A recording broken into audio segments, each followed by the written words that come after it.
The following is a special presentation from the WKLM Sports Department.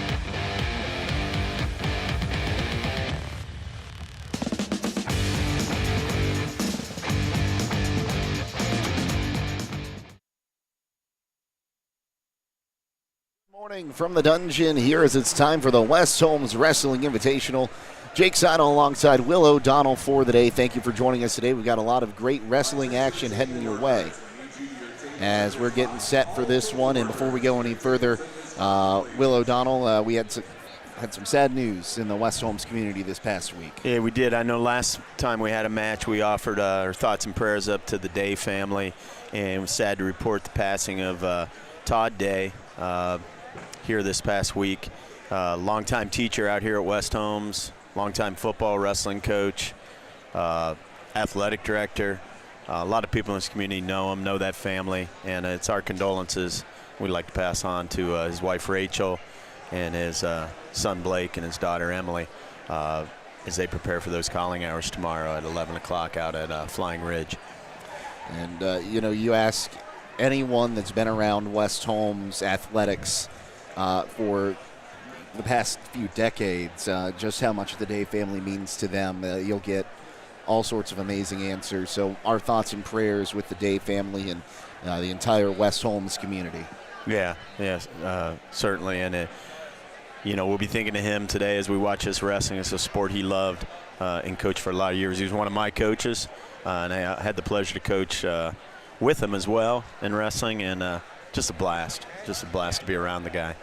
Again, our thoughts and prayers with the Day family as we get set now for the Knights Invitational. And Will, a whole lot of fantastic wrestlers here today. I believe 2 returning state champions, a handful of state qualifiers, and a lot of other really good wrestlers that are hoping to be in Columbus this spring. Yeah, I was trying to listen to Brett Kern go over the stats down there, and he said 2 returning state champs, I think like 8 or 9 returning state placers. I think he had 40 state qualifiers possibly returning. And looking at it, you got last year's state dual meet champions, Medina Buckeye, who actually knocked off St. Paris Graham in that championship match, and they're loaded. They're probably the favorite in this tournament. And then I look at Carrollton, who West Holmes will be going down to Indian Valley next week for their state duels regional, and Carrollton's #1 seed down there. So there's going to be some terrific wrestling. When we get to that championship round, winning this tournament's going to mean something to that kid. And we'll talk a little bit about West Holmes. They're healthy. They've got a lot of guys wrestling the best they have all season. Yeah, I like where they're at, and I'm looking forward to that rematch they're going to have down there at Indian Valley next week, because they lost by about 20-some points to Indian Valley, but they spotted them 24 with those forfeits. But they've got Peyton Martin back. They've got Grady Toy back. They got A.J. Roberts back. They're healthy. Their young kids look like they're really rounded into shape. They looked impressive in that Clear Fork duel that we broadcast, and I expect big things from them today in this tournament, and I think they really have a chance to go down there and surprise some people next week. We're going to see a whole lot of great wrestlers throughout the day. We might not be broadcasting or calling every match as it happens, but if we're not there, the camera's still going to be looking at a few of these mats throughout the day, and we'll try to split screen whenever we can when we got 2 West Holmes wrestlers out there. So thanks again for tuning in today, everyone, and thanks to all our sponsors, as we are brought to you in part today by Critchfield Law Firm, the Commercial and Savings Bank, Denko Marketing, Holmes Wayne Electric, Millersburg Tire Service, Kaufman Realty and Auctions, Home Siding Contractor, Keim Home Center and Charm, Pomerane Hospital, Millersburg Electric, Roadies, IGA Marketplace, MRV Siding Supply, Village Motors, the Yoder Lumber Company, Premier Pharmacy, Wayne Garage Door, the Holmes County Chamber of Commerce, and D&M Rocks. Thank you so much for your support in our expanded wrestling coverage this year. As like we said, it was such popular last year, able to expand more, and it's been great to bring these to you. As we are getting set here for the opening ceremonies, we'll go ahead and take a quick timeout, and we'll come back, and we're going to carry our national anthem live this morning here on WKLM.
Welcome back. We're going to turn it over to PA announcer Brett Kern.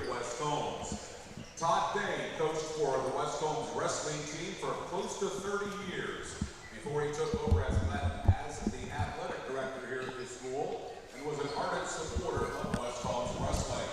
Our hearts are heavy as we mourn the loss of Todd and have our condolences with his wife Rachel, his daughter Emily, and his son Blake. We ask that you join us now with a short moment of silence as we honor our great friend, coach and athletic director, Todd Day.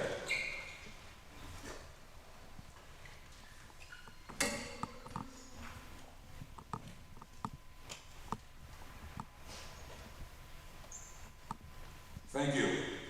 At this time, we ask that you remain standing to sing our national anthem, West Holmes freshman Peyton Hudson.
Wow, awesome job there by Peyton Hudson. I've heard rumors about her singing ability from students in class, and I'm glad I got to be here finally to see it in person. That was awesome. Yeah, it was a beautiful rendition of our country's national anthem by the freshman here at West Holmes, Peyton Hudson. And once again, the moment of silence in honor of Todd Day. And again, we'll say it one more time, our thoughts and prayers with his family and the entire West Holmes community. Jake Sidle, Will O'Donnell with you as we're getting set to go here, and I believe we got 106 as well as 113 and 120 getting set to take the mats here this morning. Yeah, this is going to be a pool style of wrestling here, so this can be a little all over the place. Certain pools have different amount of wrestlers and different weights. There might be time where we don't follow that normal order in a round, and that's just because there might be 16 kids in one weight class and maybe 10 in another. And we just have to jump around and bear with us as we go through these rounds. And we are keeping an eye on that. Looks like Wyatt Crab going to be the 106-pounder for West Holmes. We'll see if we can find him here. And it looks like, now is that him right there on the middle mat there? I can't tell. Maybe not. Yeah, that looks like Wyatt Crab taking mat number 2. The 120 for West Holmes. I think we're going to be seeing. Actually, Gabe. Looks like he's heading over to mat number 4 here. So we'll get the camera over to mat 4. Thanks again for joining us this morning as we get set to go.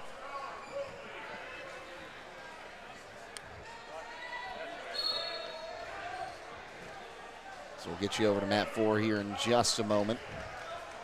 Other matches have already started here.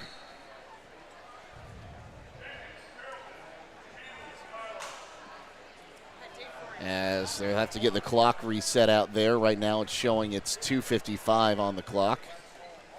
Our official gets over there, and Will Crab had some pretty good wrestling so far this season. Yeah, varsity record for freshman, first-year wrestler, probably about a month into his wrestling career. He's already 3-3 in varsity. I don't have a JV record, but I know he's been very, very successful in those JV matches for him. So he's getting valuable experience. Looking at this, I'm not sure what school he's facing. Looks like a Buckeye singlet or a Claymont singlet. Looks like he is going up against Paxis from North Canton Hoover. Okay. So we don't have records on all these kids. Looking at this weight class, I don't see Paxis as one of the seed. Yep, I do see him as a seeded wrestler. He comes in at 15-6, 5th last year at this West Holmes tournament. So see if I can get a grade for you on him. Sophomore. So obviously a sophomore, number 2 seed in this weight. So Crab probably going to have his hands full here. Let's see how this young man turns out. So shake hands, and we're getting set to go over on mat number 4. I believe we already had a fall on mat number 2. Did not catch who that was.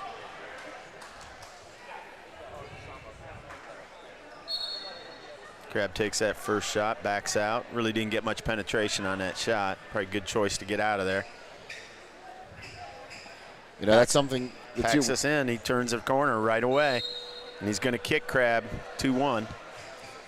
We've seen him be aggressive in the 2 varsity matches we've seen him have. Of course, he got a pin in his first one. Paxis with a nice low single there, right back to his feet. He's up 4-2.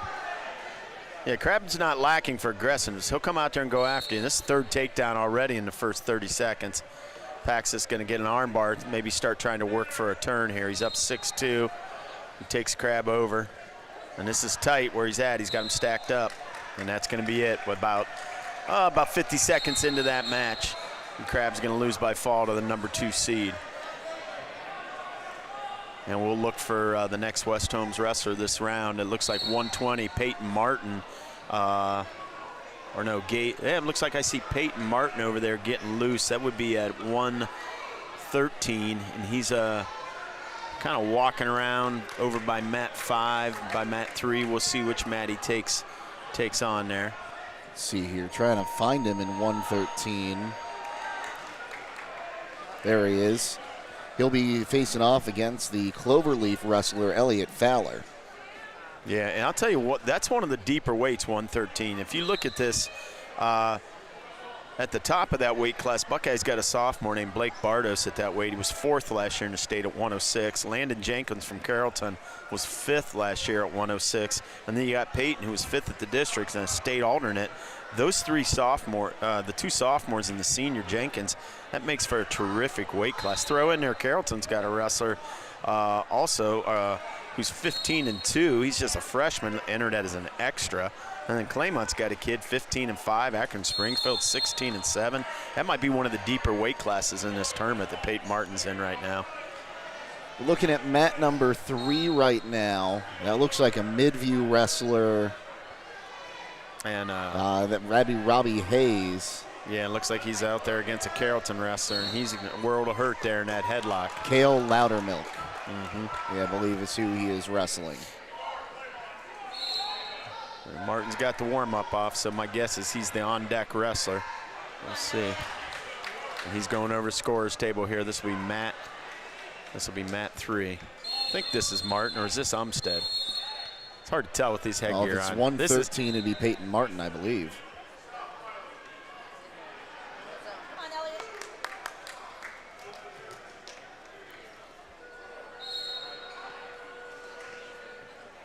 Yeah, we'll see. I actually think this is 120. I think this is Gabe Umstead, but we'll see.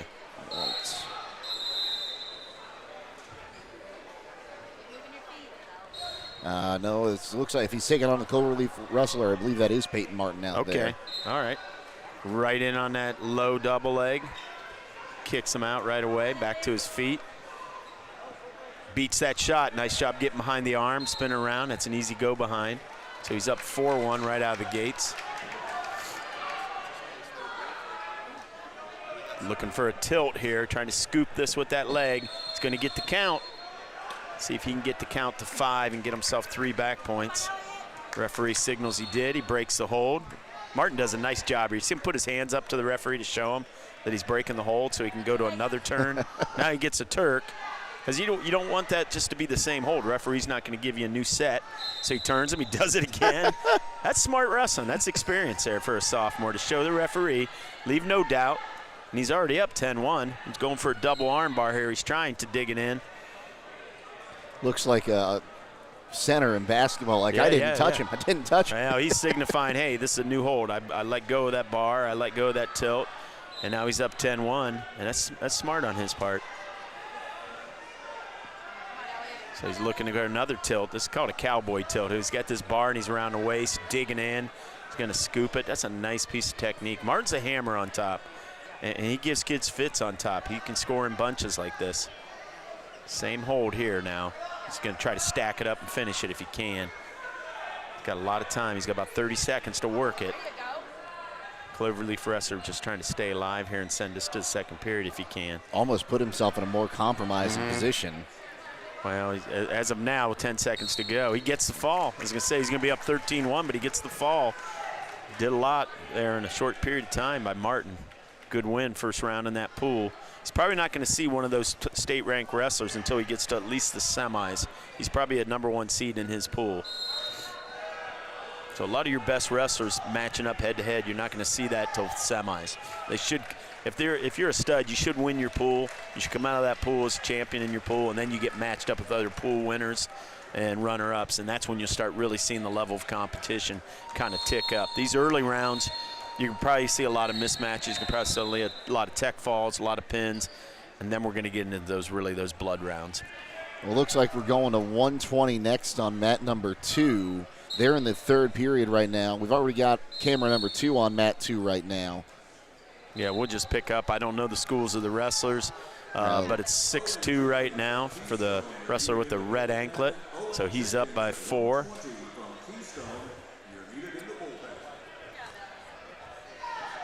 Well, they've got 2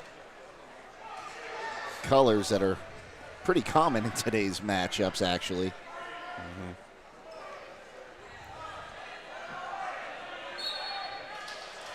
I think that's oh, that one's over. That was a fall. Looked like a Claymont wrestler there in orange. Hoover and Philo, maybe? Lexington. So, yeah, that was Harden from Lexington and Ethan Kling from Hoover. Yeah, Kling was up 6-2, and he finished the match there with a headlock there in the third. Looking around, I'm looking at the floor, trying to see who's warming up and getting ready next for these West Holmes wrestlers. I'm not sure who this is on mat number 2 for West Holmes. Yeah, West Holmes on mat 2. This is a freshman. This is Ian Daugherty. Comes in 6 varsity wins already. He was varsity for a while there, and then with the return of Peyton Martin, he got into this tournament as an extra at this weight class. So probably wrestling as an extra, probably wrestling one of the top seeds. We'll try to get your name. Gives up a quick takedown here, 20 seconds in. He is, I believe that is Scott from Philo. Nope, hang on. That is Ethan Kling from Hoover.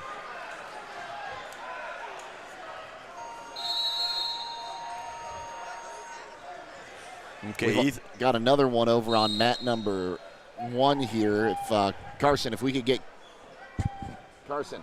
Okay, so we got camera number 2 over to mat number 1. Yeah, we got Daugherty up on mat 2 here. He's down 2-1 to Kling, and we got Gabe Umstead, the 120-pounder, varsity 120-pounder for West Holmes. He's up on the far mat there, mat number 1. So we'll stay with the one that we were calling, which is mat 2 on the main screen. Daugherty, he's down 2-1. Umstead down. Daugherty here on bottom, 15 to go. See if he can get a good first move and get an escape here before the period ends. Umstead's in on the leg on that far mat. He's kind of rotating around, see if he can finish his takedown. He's got about 25 seconds. He's got to get a mat return if he wants to get themselves tied up, and he does right there at the edge. It's going to make it 4-1 over there. Daugherty gets out of the Daugherty gets out of the period. It's 4-1. He's going to defer choice to the Hoover wrestler. He's going to choose down, try to build on that lead with an escape.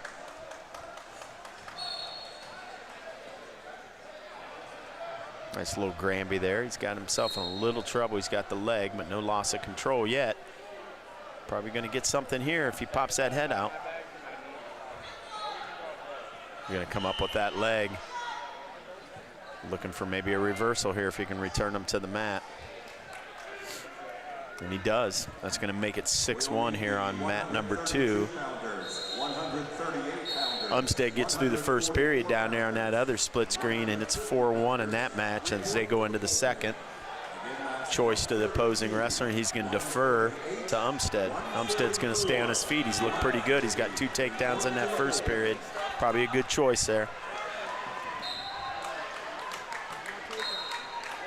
So we got 2 going on right now on mats 1 and 2. We'll have another one on mat 5. Yeah, Darty in a little bit of trouble here. He's on his back, but he's out of bounds, but you can still get the back points now. You can even get the fall out of bounds now in high school wrestling, much like college. So that score is going to be at a minimum 9-1 once the 3 back are awarded, and that's the case.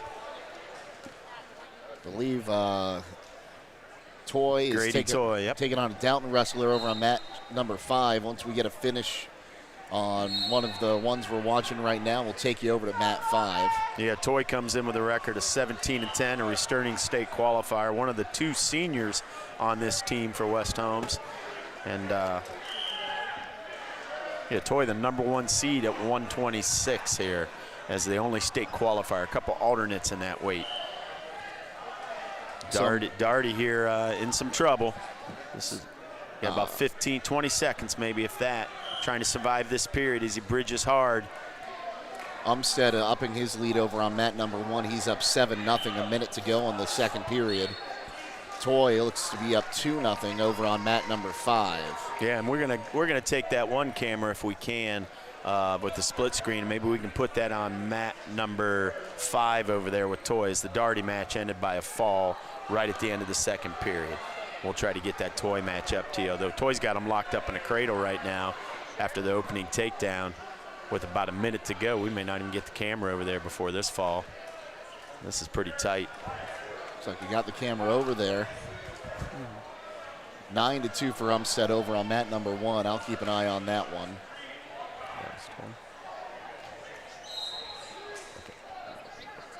Yeah, Toy's got that cradle. He's got that knee in the ribs. He's good at this. This is one of his bread and butters, is this cross-face cradle that he likes to run.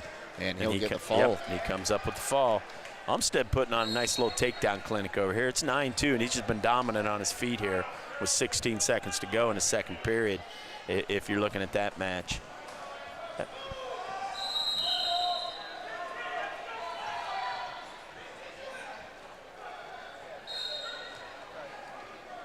Yeah, so I think right now we probably got both cameras on that, as that's the lone West Holmes wrestler up on right now, and they're going to go to the third period. It's 9-2. He's a point away from that major decision, and you still get those bonus points in a tournament. I know in dual meets we always talk about how important that is. The fall points, the tech falls, they still add up in tournaments. They matter. Maybe they're scored differently, but it's one of the ways in the early rounds you can kind of get yourself some separation in those team standings. Then after that, it really comes down to place and pushing those guys into the finals and getting those advancement points. 9-3 here. Umstead gives up the escape. He needs one more takedown to get himself up 8 for the major. You get 2 bonus points for a pin in the tournament. You get 1.5 for a tech fall, and you get 1 for a major. So it does matter. It doesn't seem like a lot, but it lets you, like I said, it lets you stay with good teams, and it lets you, create separation from the others that are trying to chase you. And he's secured it here at 11-3. Almost an alligator roll on that attempt there.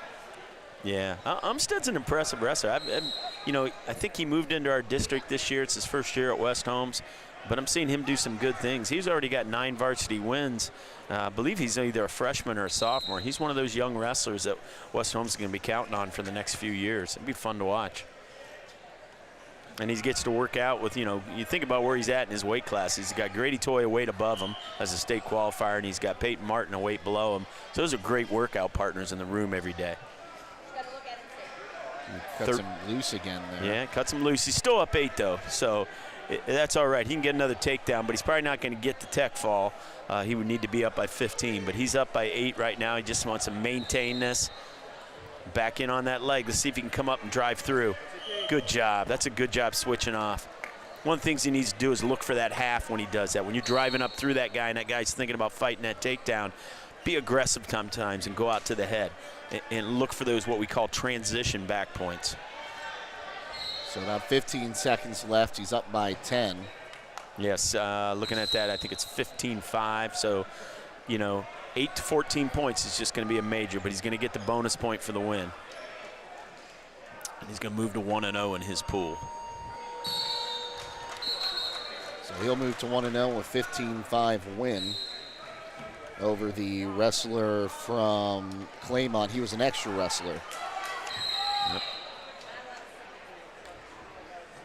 Yeah, look at this. We'll keep an eye out. I'm not sure. Like I said, with the rounds, you know, you can't just follow the weight classes and assume everybody's going to have a match every single round. Sometimes you'll get a bye. But looking at this, maybe we're looking for A.J. Roberts. Maybe we'll look for Lowden Dixon. He should be coming up pretty soon. We'll go ahead. We'll put our main camera over on mat number 5. There's a Claymont wrestler over there. And I think it looks like Will and I, well, before we step aside for a quick timeout here, we'd like to remind you that our wrestling coverage here at the Knights Invitational brought to you today in part by Critchfield Law Firm, the Commercial and Savings Bank, Denco Marketing, Holmes Wayne Electric, Millersburg Tire Service, Kaufman Realty and Auctions, and Home Siding Contractors. We'll take a quick timeout, and we'll come back when we get another local wrestler on the mat here on WKLM.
We're on mat number 5 waiting for A.J. Roberts. He is actually on deck now, so we'll keep that one on mat number 5. But Will, so far we've seen some good wrestling out of the Knights.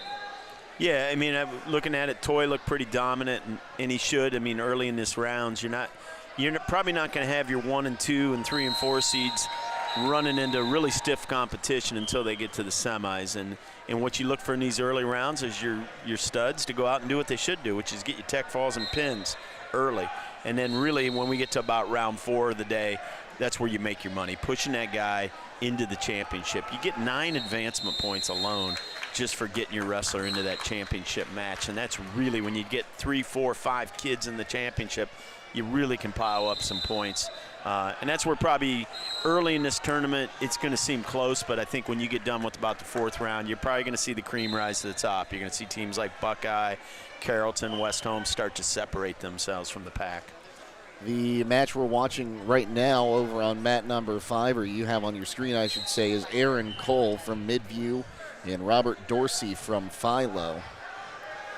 Freshman and Dorsey taking on the junior from Midview. Yeah, and we're looking for Roberts to come up next there. He comes in as a number 7 seed in his weight. He's a junior. He's 11-5. Been injured for a little bit of the season. He was one of those guys that Coach Vaughn was happy to get back because he's a staple. He's one of those juniors who you can go on and count on for a win, especially in dual meets. He's so dynamic, athletic kid, and a pinner. And we saw that against Clear Fork. So he's one of the guys I think that can really help us next weekend when we go down to those state duels against Indian Valley. Yeah, those state duels were here last year.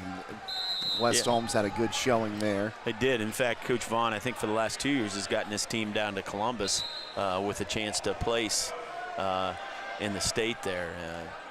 And it's done real well with them. They've really become a solid dual meet team. Of course, last year we had some really terrific seniors. And it's not really a matter of having to rebuild. It's just a matter of reloading, I think, at West Holmes. When you look at what's coming up in the middle school, you look at what's coming up from that youth program. In fact, if you want to see our youth program in action, these 5 mats are staying down tonight, and we're going to be hosting a youth wrestling tournament here. And the future's bright. I mean, some of these kids coming up, 4th, 5th, 6th grade, are as talented as anybody we've had, and they're going to be fun to watch, and you're going to be hearing those names for a lot of years. You know, it's a lot like, you know, you hear kids over at Highland, they're born with a basketball in their hand. It seems like kids over here for West Holmes born to get onto the mat as quick as possible. The youth programs here in Holmes County, all across the county, are very bright and a lot of potential for the future. Yeah, and you look at it, man, 20 years ago, you know, Randy Sponseller. And you know, guys passed the torch, and it's Jarrett Matty now running that program, keeping it at that high level. And you go back, you know, I go back to when I wrestled Bill Rentz and Lindy Rogers, where they took this program to and the heights they took it to. And then Jeff Woods comes in, and for, 20 years, he takes it to another level. Now he passes that torch to Scott Vaughn. It really, so much of this is a family affair for our sport in this community. And the first names change, but boy, the last names sure stay the same as you look out on this mat. I can tell you from a guy who's been around wrestling at West Holmes since 1979, it's funny. I see the grandparents, I see the sons, I see the grandsons, the great-grandkids, and it's just the success continues, and it's consistency and the people that care so much about wrestling in Holmes County that make it what it is, and it's going to be on full display tomorrow. So like I said, if you want to come out and watch some great wrestling tomorrow and see the future of West Holmes wrestling, it's going to be on full display on these 5 mats. Well, a local rival is on mat number 2. We got a tri-way wrestler going on. If we can get a split screen here, I just want to mention something here. You mentioned to me last year used to be the Tri-West invites. Yeah, back in the Tri-way day, yeah. in West Holmes. Yeah, we used to alternate that. One year we'd be hosted at Tri-way in the pit, and then it'd come back over to West Holmes, and we called it the Tri-West invite. It just changed hands every year, and it was a nice tournament. It was a good local tournament. Yeah, so we'll get ready to go here on mat number 5, but the point I wanted to make here, Tri-way wrestled their last dual meet in the pit, I think 2 weeks ago. Did they so really? They'll be moving into the new high school next year. We always talk about the great basketball history we saw there, but also a lot of great wrestling. So we'll stay over on mat number 5. Here is A.J. Roberts. He is taking on, who's he taking on? Is it Childs? From Philo, I believe. No, that is Robert Dorsey. Ooh, nice shot. Let's see if he can finish this. Crosses off, changes direction. That's a good job finishing that takedown. Initially, maybe it didn't look like he had the depth that he needed on the shot, but he was able to turn the corner and drive across at an angle. Now he's going right to that butcher, seeing if he can get some near fall points. He's close. I see the hand moving, so he's got the count. Okay, he's got the 5 count. Referee's giving him 3. He's just going to look for the fall now. Roberts walking around the head, tightening this up.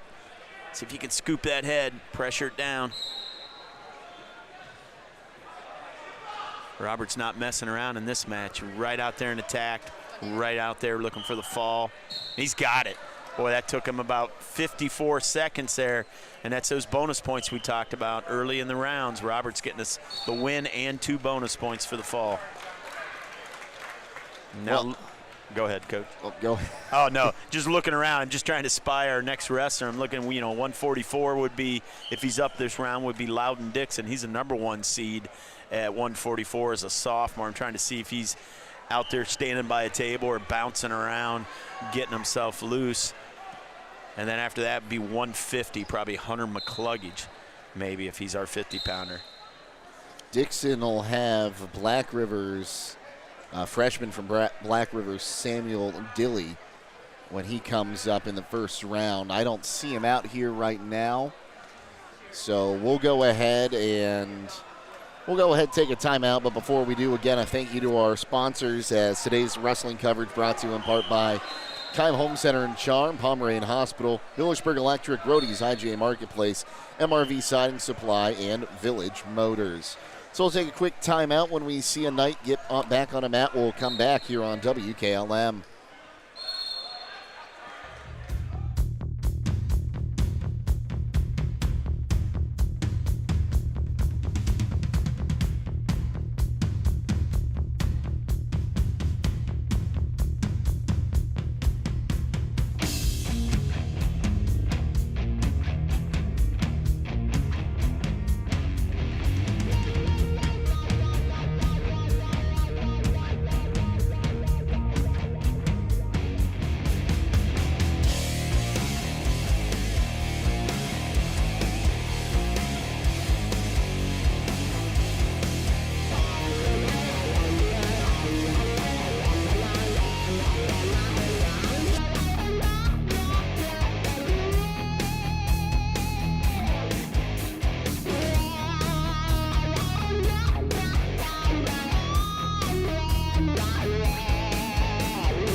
Jake Sidle, Will O'Donnell with you. Looks like we're getting ready to head towards mat number two here. Yeah, this looks like Lowden Dixon kind of walking over there to the center mat and giving his bout sheet. So he's probably the on-deck wrestler, I would imagine.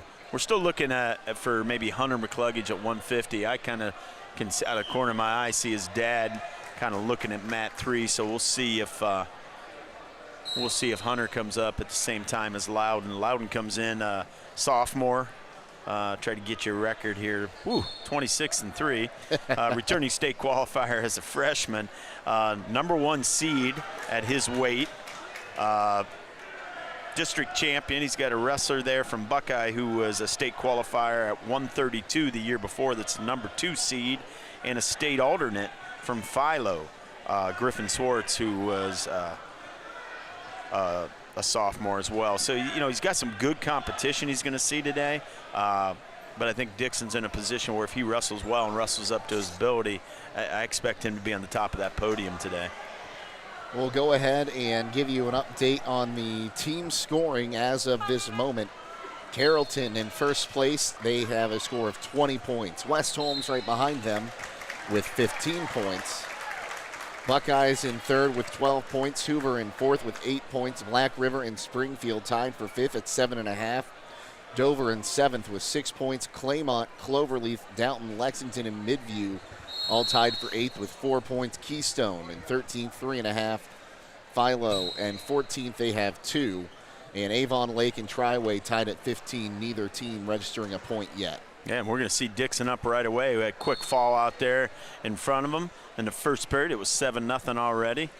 Carrollton wrestler with the fall, so we're going to get to watch Lowden Dixon in action. You're going to see a kid that is very, very good on his feet and a hammer on top. A kid that does not like to kick guys out. He likes to stay on them and punish them up top, and he's good at it. So if you're watching this match, you're seeing probably one of the best wrestlers on this West Holmes team right now, and only a sophomore. Jacking him up with an underhook, dropping to a single, rotating around. Boy, took him about 5 seconds to do that. That's a nice series here. Looking for a tilt. He's got the arm trapped. There, he's digging in that arm bar that he likes so much. Going for that cowboy tilt, we call it. And he's going to secure it. He got a 2 count. Let's see if he can get the rest of it. There we go. So this is Dixon taking on Samuel Dilly from Black River, a freshman. Nice looking freshman. He's got a good body on him. This kid, you can tell, is in shape and pretty fit. Dixon going to go back to his feet, 5-0. With a minute 25 left in the first. He's going to kick him out intentionally and go right back on the attack. Oh, nice job. Oh, another quick take. Yeah, he does such a good job with his change of direction. He's got a great tie-up. He's moving left. He comes back and changes direction with a shot to the right. Really sets it up well. 7-1. Looked like he got another tilt there with a 2-point near fall. So he's going to be up 9-1. He's already secured a major. And he's going right. Ooh, he's working a tilt there on the edge. The ref called him out of bounds. But he's only got a minute left in the period, and he's already up 9-1.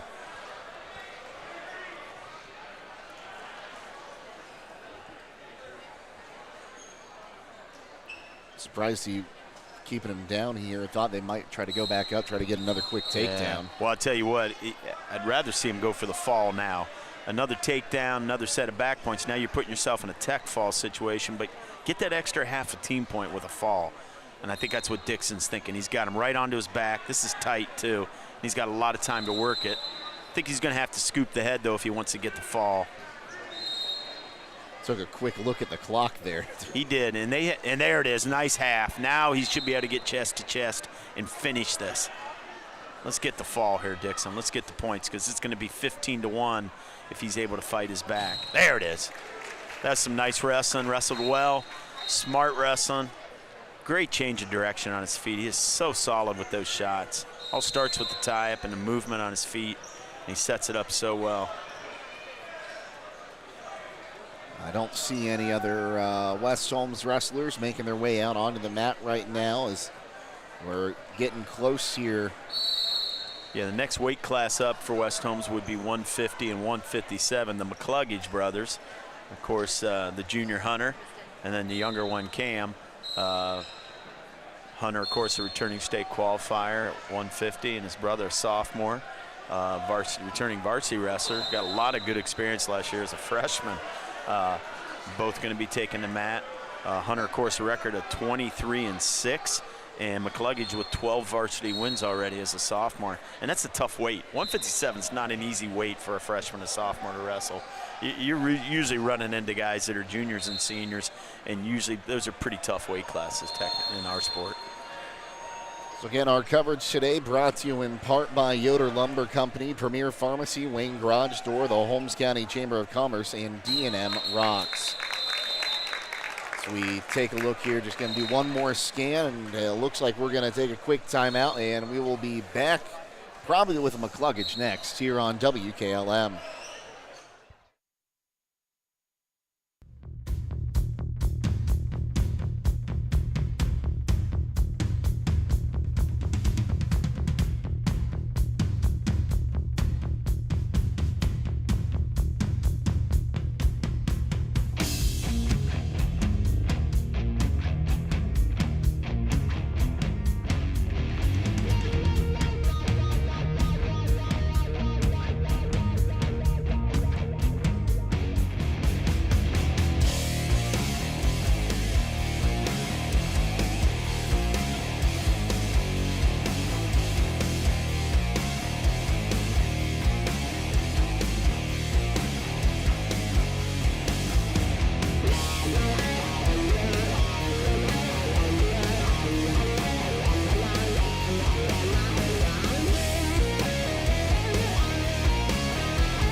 Jake Sidle, Will O'Donnell with you, and we just had a fall on mat number 2.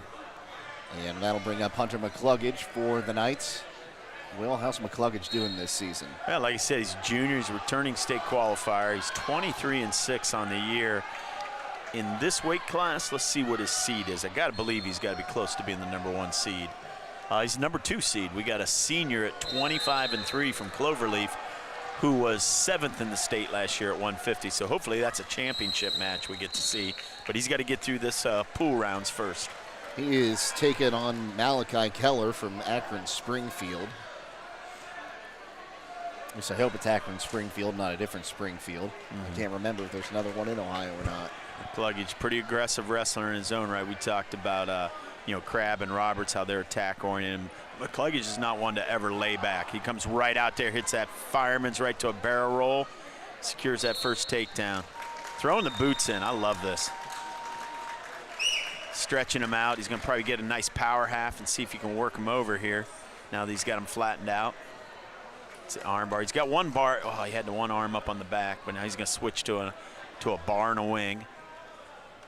If he can get that tight, then he can run it over, and he does. Got to reset. A walk around the head here, McCluggage, to try to stack this. There we go.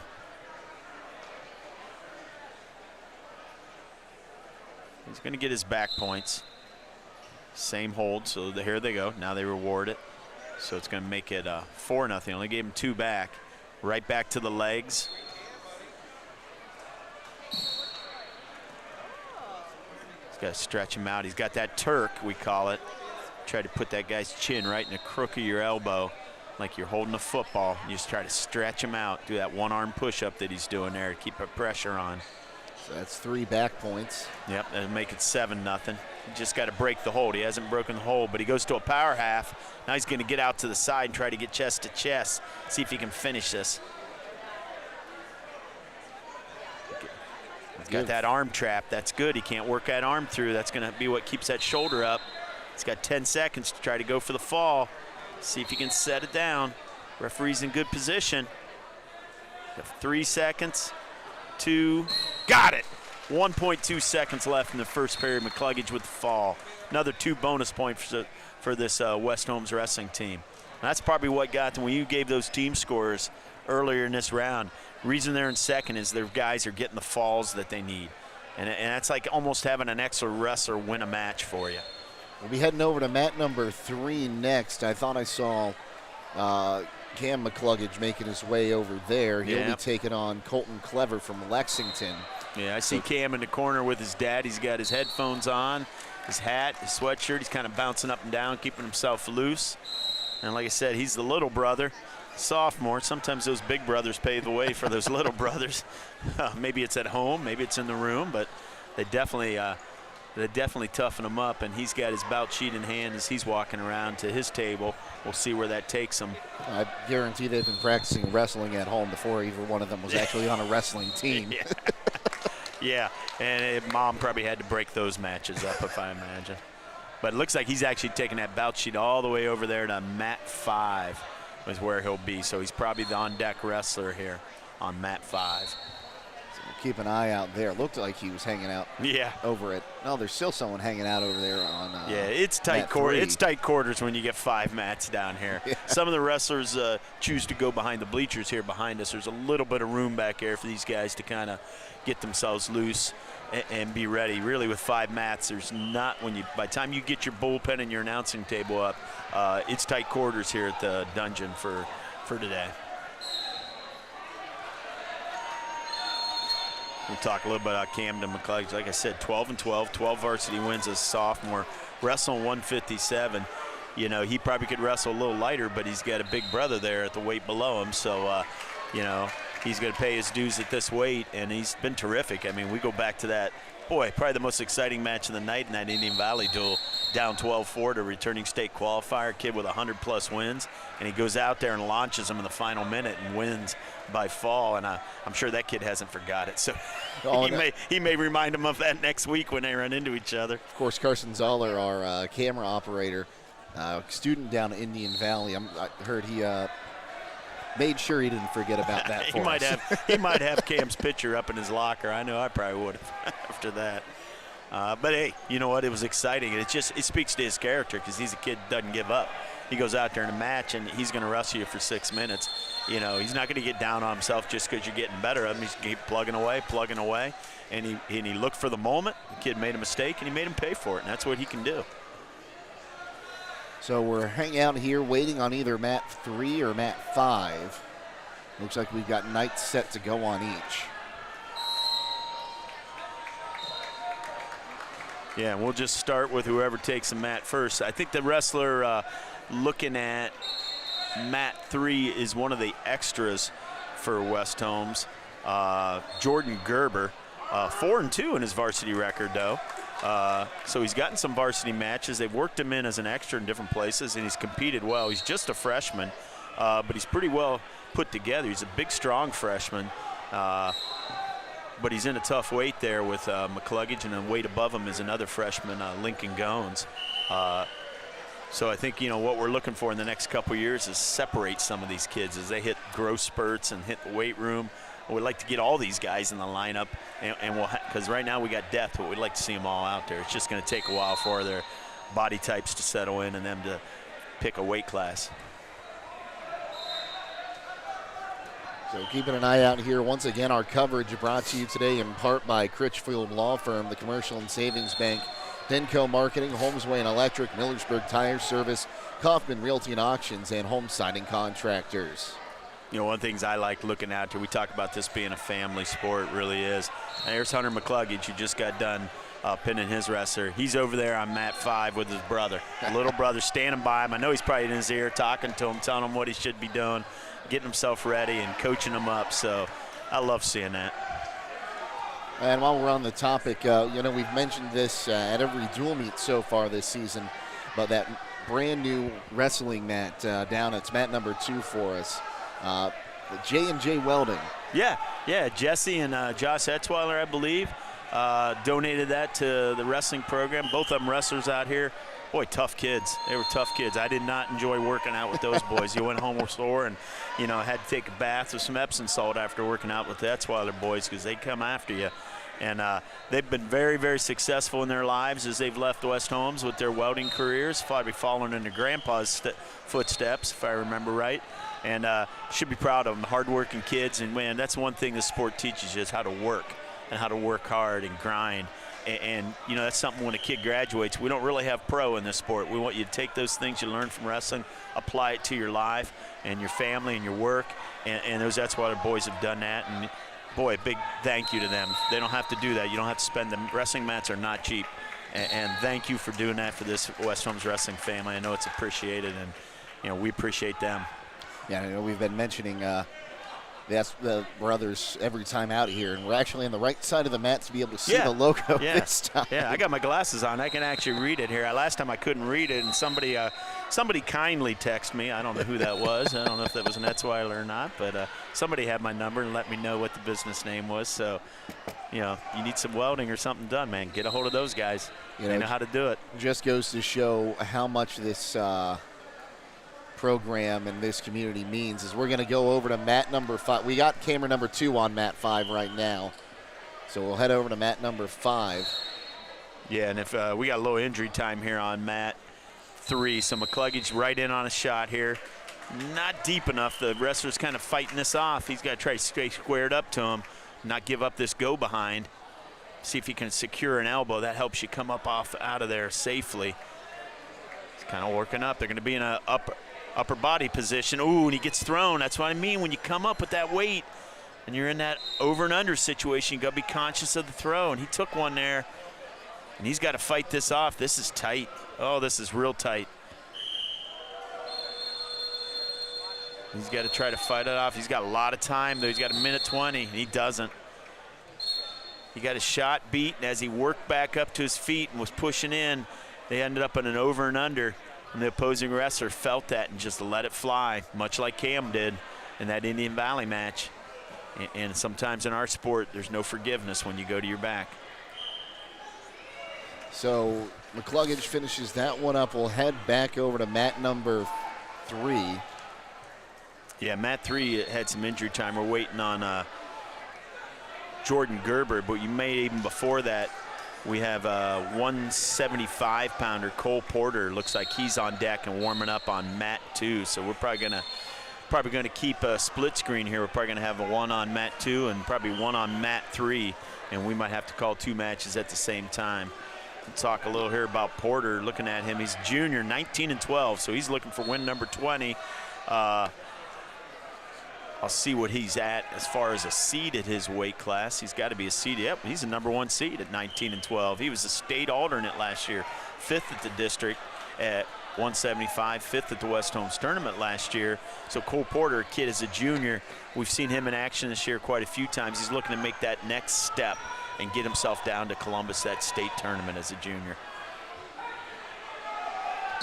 Of course, we called his name a lot during football at linebacker. He was one of those inside linebackers with Lynn Klein and Mason Schenkel there making plays for the Knights football team as well. Yeah, these guys not only tough wrestlers, they were tough out on the gridiron too all season long, and another great OCC season. Yeah, and I'll tell you what, I've had the opportunity to be around Cole Porter, not just on the playing field and the mats, but in the classroom. Terrific student, terrific kid, and he's one of those kids that as a coach, you want to point at him and say, do it the way this guy does it. Not just in the room, but in the classroom, in the hallways, the way you carry yourself. And his parents should be proud. They've raised a terrific young man. And we're going to see Gerber here. He's going to come up first. We got that split screen so we can keep both mats covered here. Gerber, the freshman, like I said, 4-2 and some varsity action. He's an extra, so he's probably on the seated wrestler here right out of the gates. Freshman taking on Hayden Jarvis, the senior from Cloverleaf. Yeah, and I'll see what Jarvis is as far as a seed here at 157. Jarvis is number 3 seed, comes in with a record of 22-3. So Gerber, sorry to say, but I think you're going to have your hands full with this young man. He comes right out with a nice takedown, digging in on top, trying to look for an arm bar here. Secures a wrist. If he can put that up on the back, it could be some trouble. And it is, because he's going right to a half. If he can dig it through, this might be tight. He's already got the near fall. This is tight. Gerber trying to fight through it. He's strong. See if he can roll through. Not quite able to.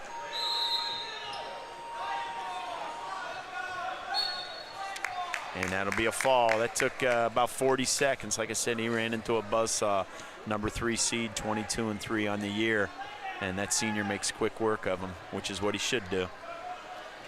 So we'll stay here real quick. We're getting ready to go to mat number 2 here in just a moment. They are in the second period of that matchup. We'll also have someone over on mat number 1. Yeah, we're going to have Dylan Sowers, a sophomore. Looks like he's going to be up on mat 1. So we'll try to get the split screens changed here so that we have mats 1 and 2 covered for West Holmes. We got Porter on deck, Dylan Sowers on deck. Dylan Sowers, of course, a sophomore, 14-11. And 14-11 at 190 is nothing to nothing to bat an eye about. Boy, that's a tough weight class. You don't run into a lot of freshmen, sophomores at 190. Those are usually juniors and seniors. And he's kind of making a name for himself this season for the Knights here. Kind of popped on the scene last year right around 157 as a freshman. Really started to fill out and hit the weights hard. And it was at this tournament, too. He really started to pop on the scene. Yeah, you watched him last year. You saw how aggressive he was. You saw how hard he wrestled. But he was just, a freshman wrestling juniors and seniors and was overmatched sometimes. Now he's kind of figured it out. He's put that muscle on. And, tough football player as well. His dad was a terrific wrestler here, a heavyweight state qualifier for West Holmes. And I know we got to wish him a happy birthday at that Clear Fork match. But Dylan Sowers is going to be a name that you're going to hear a lot from. He's a kid that I can see by his junior, senior year. We should see him down at Columbus scoring points for the Knights. That's what I mean. Coach Vaughn is young. He's got 2 seniors in this lineup, and Miller and Toy. But the cupboard's not bare at all for West Holmes. And the best is probably yet to come here in another year or 2. So, Will, we've got some downtime here. We'll go ahead and update you on the team score. Medina Buckeye and North Canton Hoover are now tied for first with 24 points. Carrollton and West Holmes tied for third with 23 points. Springfield is in fifth, 14.5. Cloverleaf is 6, 12. Keystone is 7, 11.5. Lexington 8 with 8 points. Black River 9th with 7.5. Three-way tie for 10th between Avon Lake, Dover, and Midview with 6 points. 13th has a three-way tie for Claymont and Downton and Philo with 4 points. And Triway in last place, no points so far for the Titans this morning. Yeah, no real surprises when you hear three of those schools, you know, Buckeye, Carrollton, and West Holmes. I don't know a lot about Hoover, to be honest with you. Probably a pretty solid program. I think what you're seeing right now is just the result of your good wrestlers getting the falls that they need in these early rounds, and it's tight. But like I said, when we get to about round 4, you start reading that score, you're going to see the separation start occurring as the placement points get awarded. Well, you think about the Federal League over around Canton, you know, Glen Oak, North Canton, Hoover, yeah, you're looking Jackson. at a big Division I, Division II school. You see a lot of good wrestlers in that area of the state. Yeah. Well, Northeast Ohio really, for years when you start thinking about Walsh Jesuit, Lakewood St. Ed's, Perry, you know, some of the different programs that have just, Cuyahoga Falls, it just terrific wrestling in Northeast Ohio. It's spread throughout our state, though, now. You can't just limit it to Northeast Ohio. Ohio in general is probably one of the best wrestling states in the nation. Oh, you look down, Columbus area always seems to have some. St. Paris Graham, obviously. Cincinnati schools have popped up. Lakota East, Lakota West. You go right down the list. There's great wrestling. Can't even forget about down near Athens, too. Of course, when you got the Bobcats down there, who've been very successful at the Division I level in college, you get more people wrestling down in that part of the state. Yeah, even Kent State University has produced national champions over the years I've seen. So, yeah, wrestling in Ohio, you go to any big invitation and you're going to see some of the best wrestlers in the state. And here we go. We got a wrestler up here. Mat number 1. We'll try to get you a name here. Let's see here. It's not.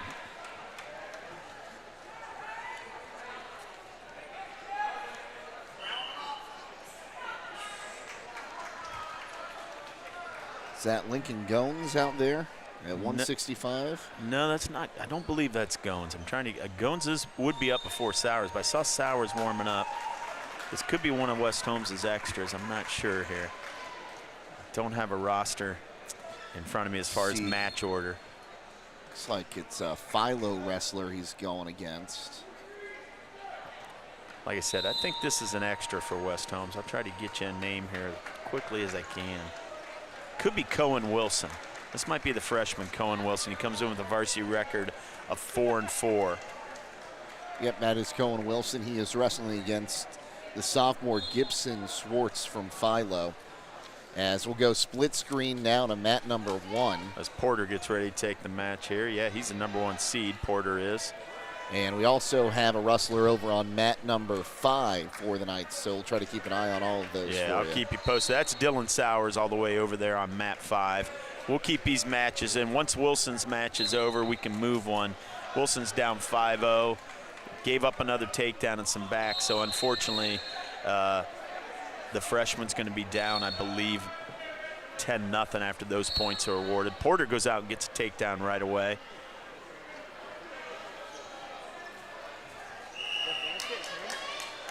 Wilson they awarded 3 back, so that'll be 10-0 there with 30 seconds to go in the first period. Sowers with the takedown, looking for some back points as the wrestler fights to get out of bounds.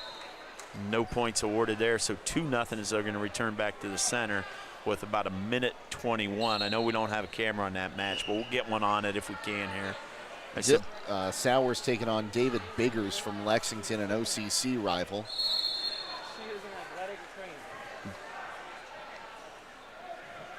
Well, Porter gives up a reversal there. He wanted to get the turn. He got a little sloppy with his hips on the mat, and the wrestler was able to pop his hips up.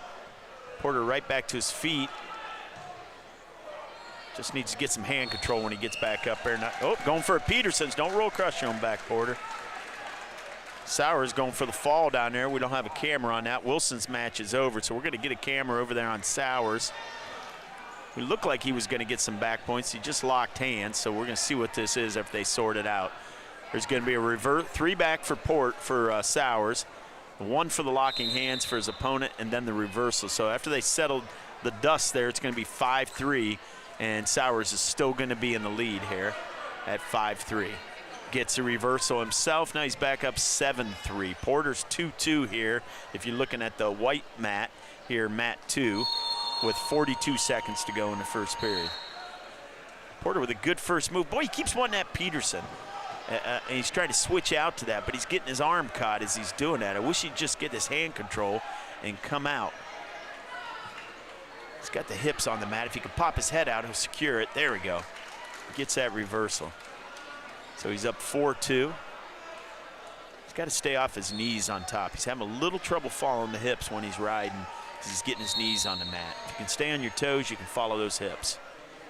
Porter taking on Dozier Hendershot from Black River, the sophomore. Yep, it's about 5 seconds left in the period. Porter up 4-2. Just want to ride this out, keep his 4-2 lead.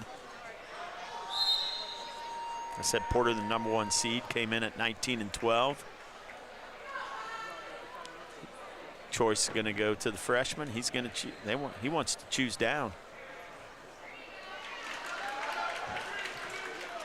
On that far mat, mat 5, Sowers up 7-3. He chooses down, goes right to that switch off the whistle, doesn't get it, back to his base. Porter's going to let his guy up and go to his feet. Sowers got him in some trouble. See if he can get the back points. Got the reversal, so he's up 9-3. Point away from that major. Porter's match 4-3 after he gave up that escape point to go back to his feet.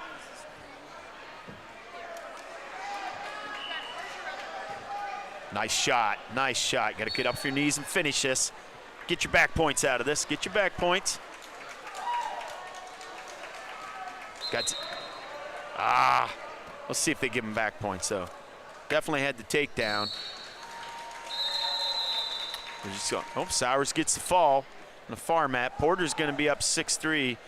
I thought he had 2 supporting limbs in bounds there with his toes, and he could have worked for the fall on the edge, but they're not going to let him. So he's going to go back up to his feet, make it 6-4. He hit a real nice high crotch there in that last takedown. Looking around here, I think we're going to be We'll be back on 5 here in a little bit. Looks like we got a Knight warming up out there. Yeah, that looks like maybe Lincoln Goins over there getting loose.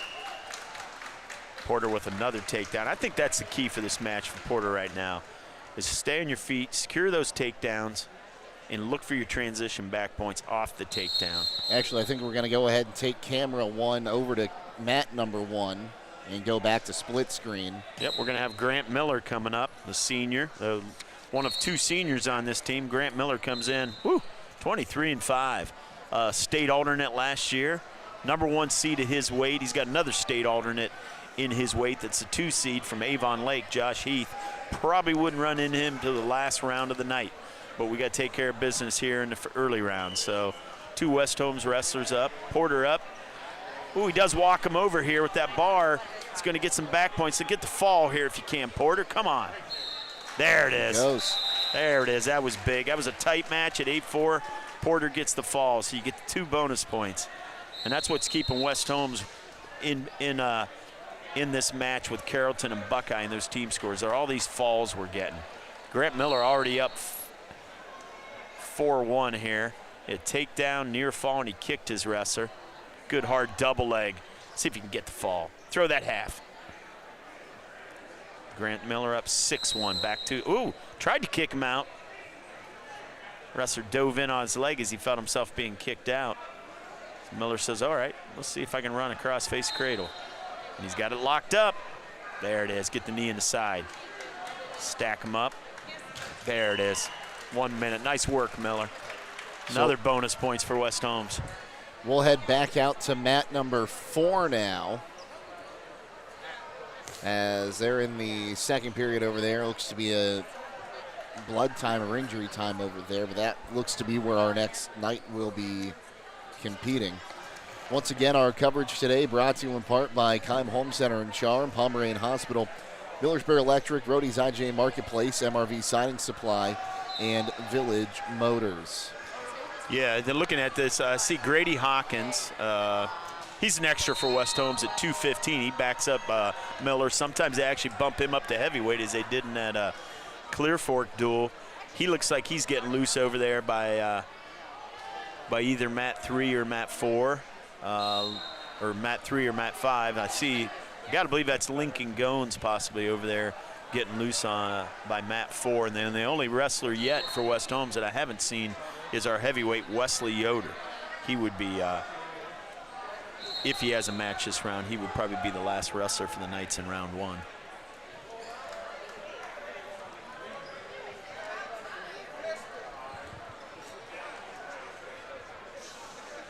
Pretty good round overall here for West Holmes as far as this goes. A lot of pinpoints, and that's what you need early in these tournaments.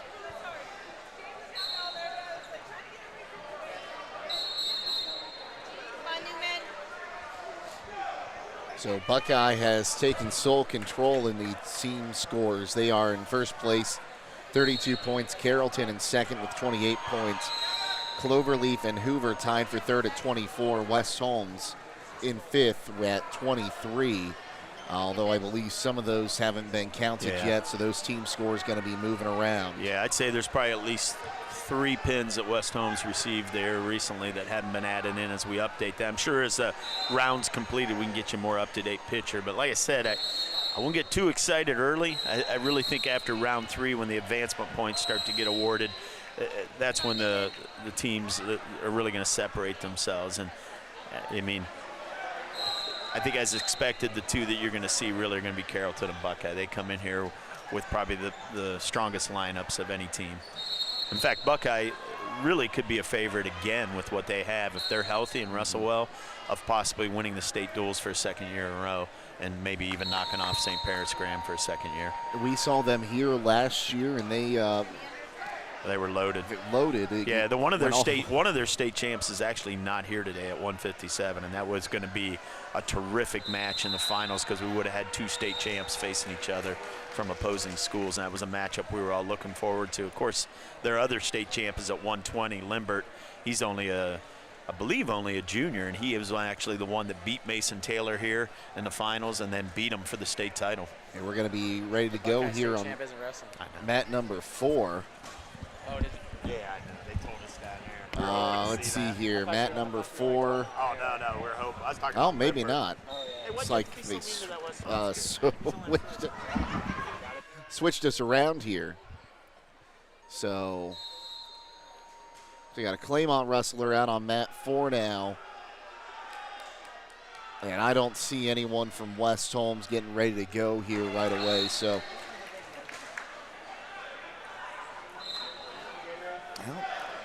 Will, do you see anyone? Yeah, I see him. He just took his shirt off. He's getting his straps up. And like I said, I believe that's Lincoln Goins. I think we're going to see him over there on mat 4, if I'm reading that right. But we'll see. He's got his straps up now. It looks like he's ready. Lincoln's a freshman for West Holmes. 8 varsity wins already as a freshman at 165. That's impressive. I mean, like I said, that's a man's weight, and he's going out there competing against those guys. His dad wrestled for West Holmes, Steve, and he was a state qualifier for us. At about a similar weight, probably 152. Similar build, similar style of wrestling. Just tough, hard-nosed guys. Well, once again, our coverage brought to you today in part by Yoder Lumber Company, Premier Pharmacy, Wayne Garage Door, Holmes County Chamber of Commerce, and D&M Rocks. Jake Sidle and Will O'Donnell with you. Thanks again for tuning in today, everyone.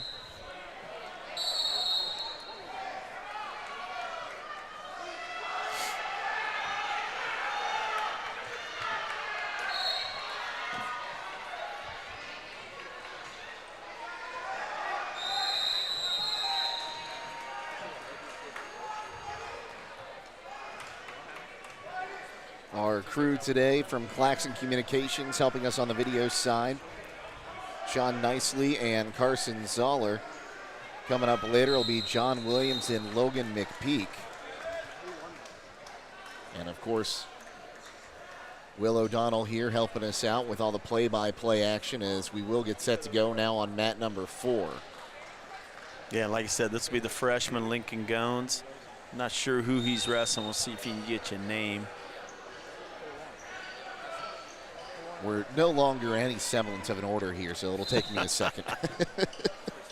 Hell, trust me, Pool tournaments are a little harder to follow than your traditional bracketed tournaments. Ooh, Goins got spun around there, got stuck on his knees, and he comes out of it getting hit in a headlock here.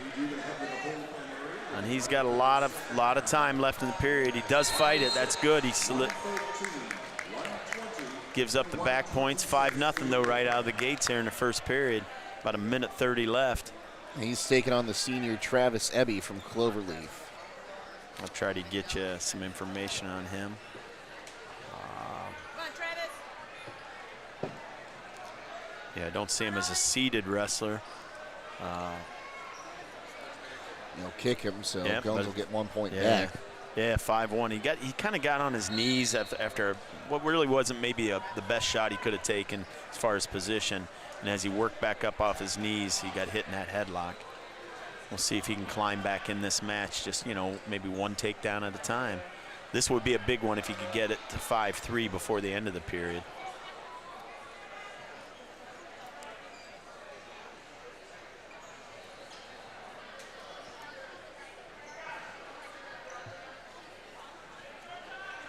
I think we'll be going over to mat number 5 here in a little bit. Yeah, I see Grady Hawkins over there, the extra at 215. Grady is sophomore. Like I said, he backs up Grant Miller, and he gets a little bit of time at heavy every now and then when we need him to. Big, strong 215-pounder for a sophomore, getting some good experience. And we got about 15 seconds left in this match with Goins. Still 5-1 as we count down. Boy, a takedown would have been nice to get right before the end of the period. Oh, he's in on this. Don't give this up with 2 seconds left. No points awarded. Oh, really? Yeah, he's kind of in on a leg, but there was no control. So it's 5-1 here. Goins probably going to choose down, try to chip away at this lead a little bit.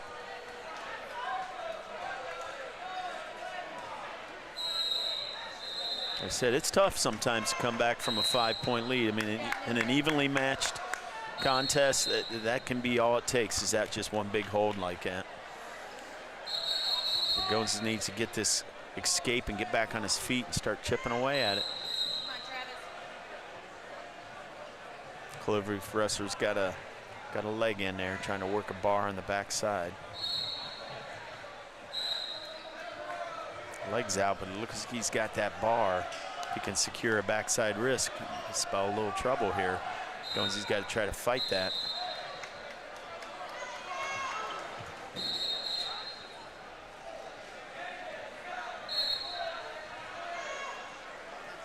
Okay, fights out of that bar. He's working for some hands, gets to his feet.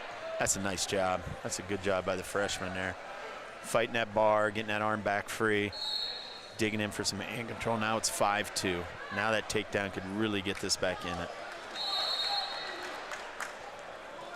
Trying to jack up that underhook to get a shot. He hasn't really got a good angle yet. Hasn't really put together a good setup. That's where you watch a sophomore like Dixon wrestle. Kids don't understand that change of direction right to left. It's so important in setting up a takedown. Goins, he's kind of squared up on his guy. He's kind of going forward and back, but he's not really changing direction.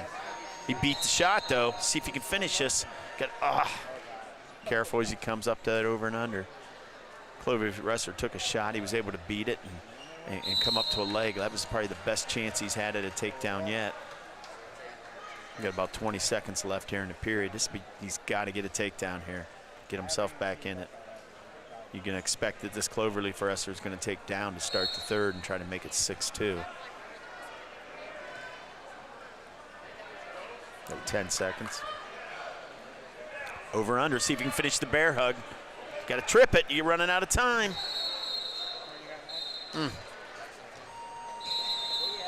Nope, it's 5-2. And we're going to go ahead and go split screen over to mat number 3. Oh, we got Hawkins. He comes up on mat 3. You get to the end of these rounds when you're at 215 and heavy. Sometimes a mat may be scheduled for mat 4 or mat 5, but if a mat comes open, you'll get that empty mat filled just to speed that round up. And Hawkins is going to come out here against a Carrollton wrestler, and we'll keep you posted. Goins gives up a takedown, though, and it's 5-2. He gets the escape. So 7-3, but he's running out of time here. he's going to have to go to a big move to get himself back in it. I think we're looking at should be 7-3 here. See if we can get the score right. I don't think that score's right. I think that's 7-2. I thought he got an escape that was awarded. Hawkins now down 2-0. Goins, we get a stalling warning there on the Carrollton wrestler. Goins was trying to jack up 2 underhooks, maybe to get a bear hug situation, and the wrestler kind of fled to mat. Pretty smart move on his part, though. Hawkins taking on Josh Reel from Carrollton. Over on mat 3, that's on the left side of your screen, right side of the screen is Goins. Yeah, Josh Reel comes in at 15-10, the number 7 seed. He's a junior, and he's got Hawkins locked up in a far side cradle right now. That's going to be at least 3 points, and he's going to get the fall with about 1:26 into that first period. The junior was able to pin the sophomore, the extra for West Holmes. Goins looking for that bear hug. He's just kind of exclusively going to that dare, down 5 points. A takedown's not going to get it done. You'd have to get probably 3-4 takedowns to get this match to go to your favor, so he's got to look for the big move. And really the whole separation here in score is all that initial headlock he gave up for the initial 5. Otherwise, he's wrestled him dead even the rest of the way, but you can't dig yourself a 5-0 hole.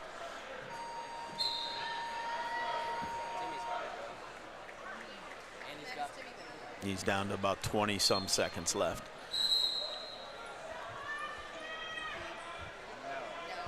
Oh, no.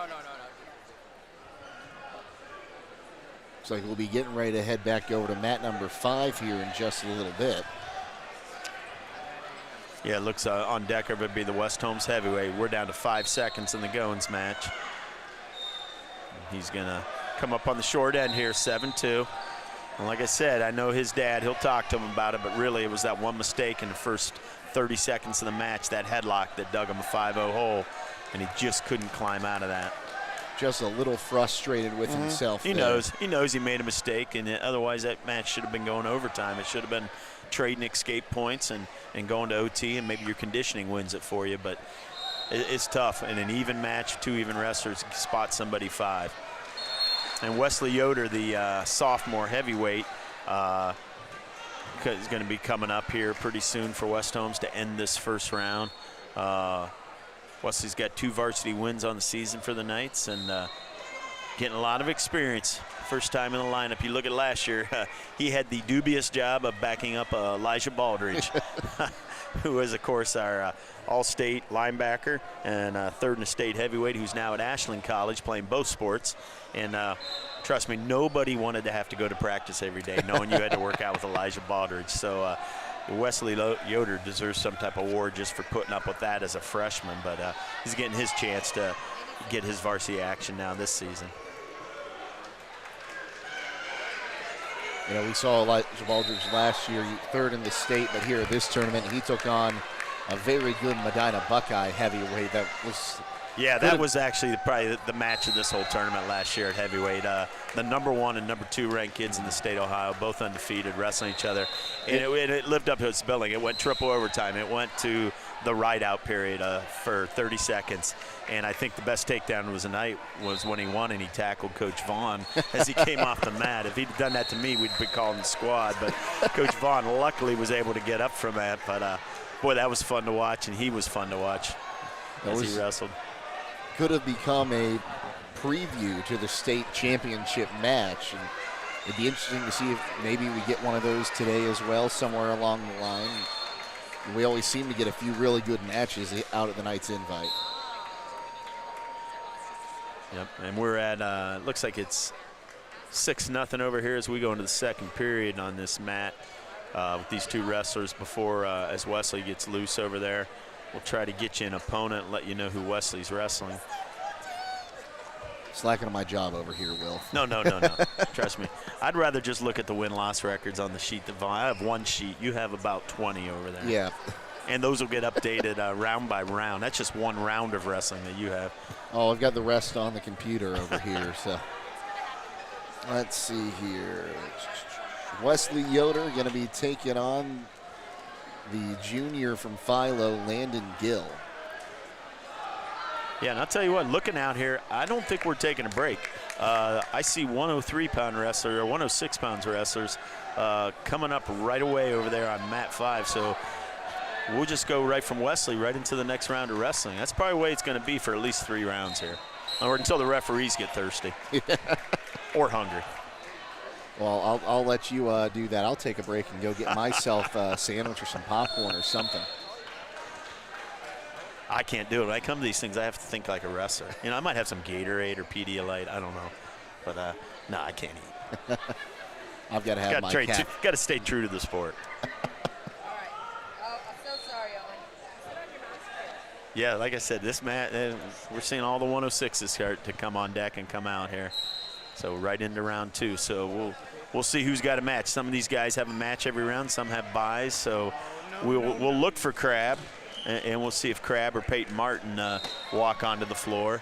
Oh, I think Crab, if I look at this one right here, Crab will have a match against the Dover wrestler Frank Ramirez, a freshman, at 106. Yeah, if that's the case, Ramirez comes in as the number 5 seed. For Dover. 20 wins, 20 and 10 as a freshman. So not going to get real easy for Crab. He's going to go right from one of the top-seeded wrestlers right to a 20-win wrestler. So, like I said, good experience, though, for that young man. And every match he wrestles, he learns something about this sport, which is important. You know, we don't have a camera on it right now, but this heavyweight match down here on mat number 2 in the middle. It's pretty entertaining. They're driving each other off the mat, and there's a lot of action. Looks like it's Trey Swaney from Claymont, listed as a freshman. He's taken on... Looks like a Lexington wrestler. Black River, I River. believe. Landon Herrick. Okay. I see some purple. That's a normal Black River colors, but... No, let's see what they got. No, that is a Lexington wrestler. Yep. And he wins by fall. I know we don't have a camera up. That's okay. I think we got do. It right at I the think end we do there. right at the end. Yeah, I'll tell you, one of the scary sights ever is a coach sitting in chairs when there's 2 heavyweights wrestling. And, man, they come barreling right towards your chair, and you know, sometimes you brave it up and you try to help catch them, but other times I got smarter and just got out of the way. You see, my track coach would disagree with you. He'd say it was any time I had a discus in my hand. Well, Oh. I don't know. Something about 500 pounds landing on you just scares you. And there we go. I see Peyton Martin with a bout sheet on his hand, so maybe he'll come up before Crab. He's making his way here to mat number 2, and we've got a camera on there, so he's probably going to be on deck. To be on deck, Yoder out on mat 5. Again, he'll be taking on Landon Gill from Philo, a junior and a sophomore in that one.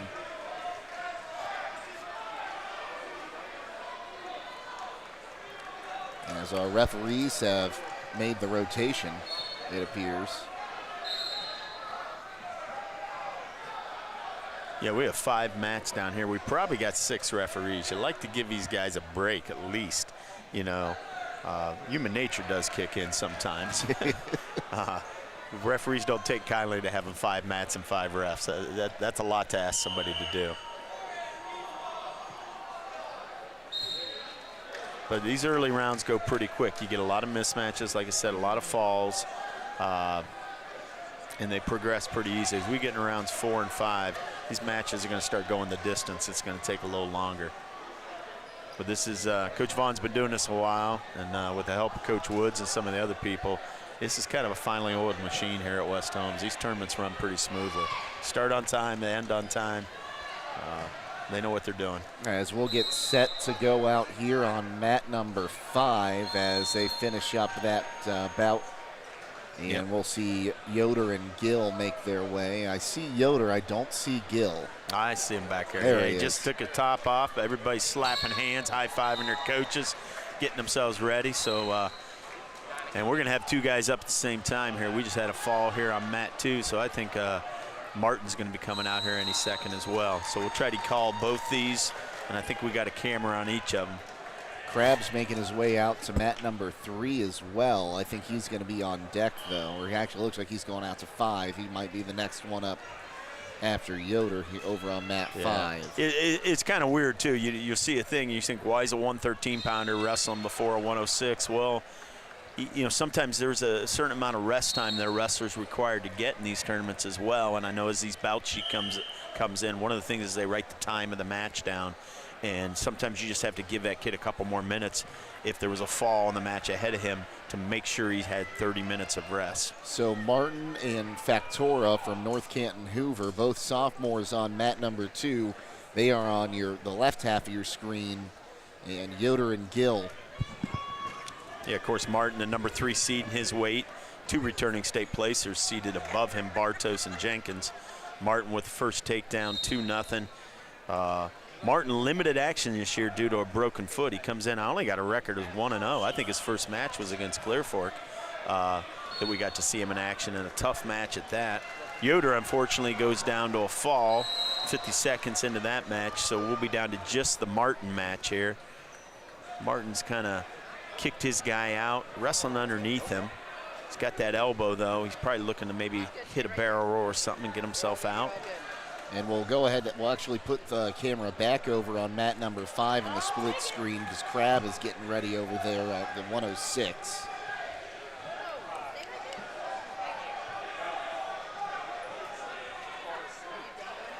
Martin's stuck underneath there. He's got that elbow. He's trying to work his way out with a sucker drag, and he does.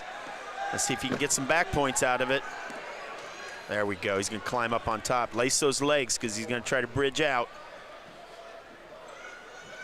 So Martin 1-0 with a fall in the first round. Martin going for the fall. He got it. 20 seconds. There we go. Peyton Martin. With 2 falls, so we'll just head over to mat number 5 then. And we're out there, Crab, freshman versus freshman. Crab in on the leg a little bit. They're going to give the point to the Dover wrestler. He's able to beat that shot. Crab 0-1, his first match. He lost in a fall to Paxis. Now he's got Frank Ramirez from Dover. Ramirez on top, got the leg in. He's working the power half. This is tight. It's going to take Crab over if he can. He wants to get chest to chest. Crab able to maybe fight out of this. We'll see if he can keep that elbow down.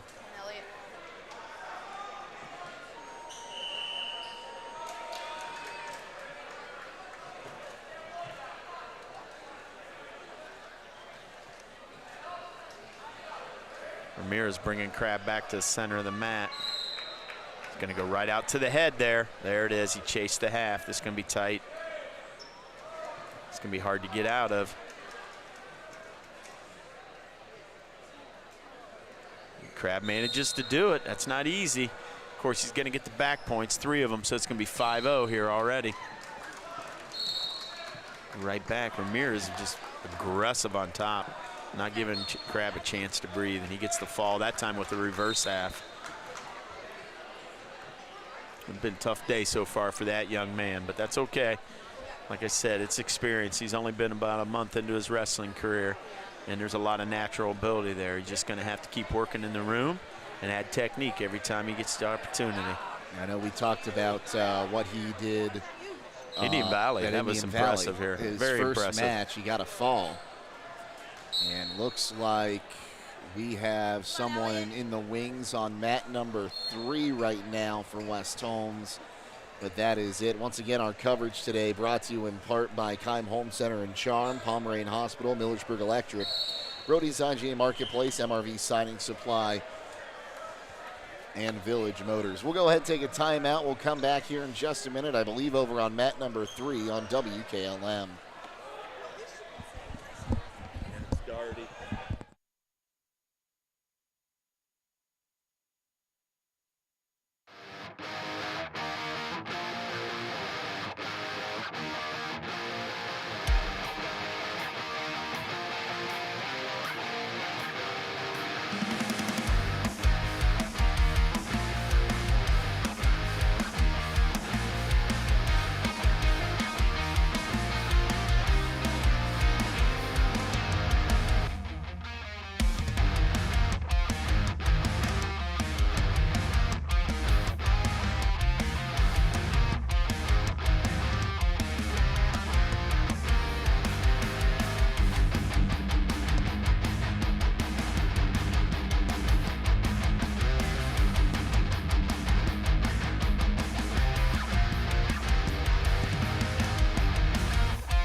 We're going to go split screen here as we're starting out on mat number 3 here.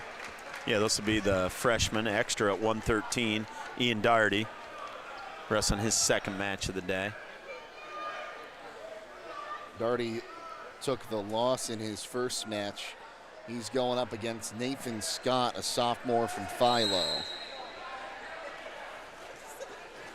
And we'll be out on mat number 5 here as well on a split screen maybe. They're going into period number 2. We got a West Holmes wrestler getting set over there. Yeah, that looks like Gabe Umstead getting himself loose. The starter at 120. Umstead's 1-0 today. He had a 15-5. Doherty's in on this leg. See if he can switch off. Oh! Keep going. Tell you, as he switched off, though, he got his hips on the mat. Philo wrestler was able to step over. He gave him 2 for the takedown. Probably got him back points as well. Still in on that leg. See if he can rise up and come out the back door here and finish this takedown. Otherwise, this looks like a stalemate option. These guys are just kind of flopping all over here. This is a flurry situation. Somebody with a high hips is going to win. Nice. Doherty gets the reversal. It's going to be 4-2. He's going to be down 2 because he gave up those near fall points off that takedown attempt. Trying to get him flipped over here. Yeah, you know, he had a good shot. He just got a little sloppy. He got caught on his knees, and the wrestler was able to step over him. And here again, he had to half, but he's fallen off him here. They're both guys kind of getting themselves in bad position with their hips, and somebody's going to end up paying for it, and it's probably going to be what decides this match. 6-2 there after the reversal. Doherty right back to his feet. See if he can get the hand control. There we go. Gets the escape, makes it 6-3. Got 20 seconds left.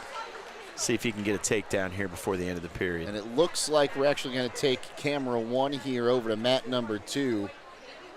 This will be Grady Toy. Grady Toy coming up, mat 2. Boy, we got people coming up all over the place. We'll try to keep these matches flowing for you. Doherty's going to give up a takedown, unfortunately, right before the end of the period. Going to make it 8-3. Doherty's match just has one of those feels of somebody's going to get caught and get stuck because they're going to make a mistake and the other guy's going to make them pay. It's 8-3, but I don't think he's out of this match, not even nearly.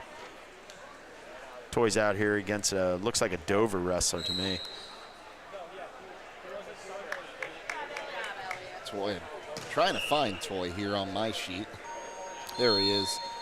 He's 1-0. He had a fall. He's taking on the Dover wrestler Kyle Revel. Yeah, of course, Toy, the #1 seed at his weight. He came in 17-10. He's 18-10 now. Doherty over there with the takedown makes it 8-5. And he's got an arm bar, and he worked him over. At a minimum, he's going to tie this, but he gets the fall. I didn't think he was out of it at 8-3. He just looked a little sloppy early in the match. But nice job with that takedown and arm bar. That's a way to never give up. 8-3, you're not out of that match. And good job, good win for that. Win for that freshman here in a varsity tournament. I know he's an extra, but that helps you as a team. You might not get his points in your team total, but they don't get their points, and that helps you that way. So we'll get set to go there. We'll go ahead and move camera number 2 over to mat number 5 for, I believe that'll be Umstead coming up against Kyle Snare from Carrollton, the senior, here in a little bit. Yeah, Toy up 2-0 here. He's got that arm bar. Trying to get elbow deep, see if he can get a tilt. He does.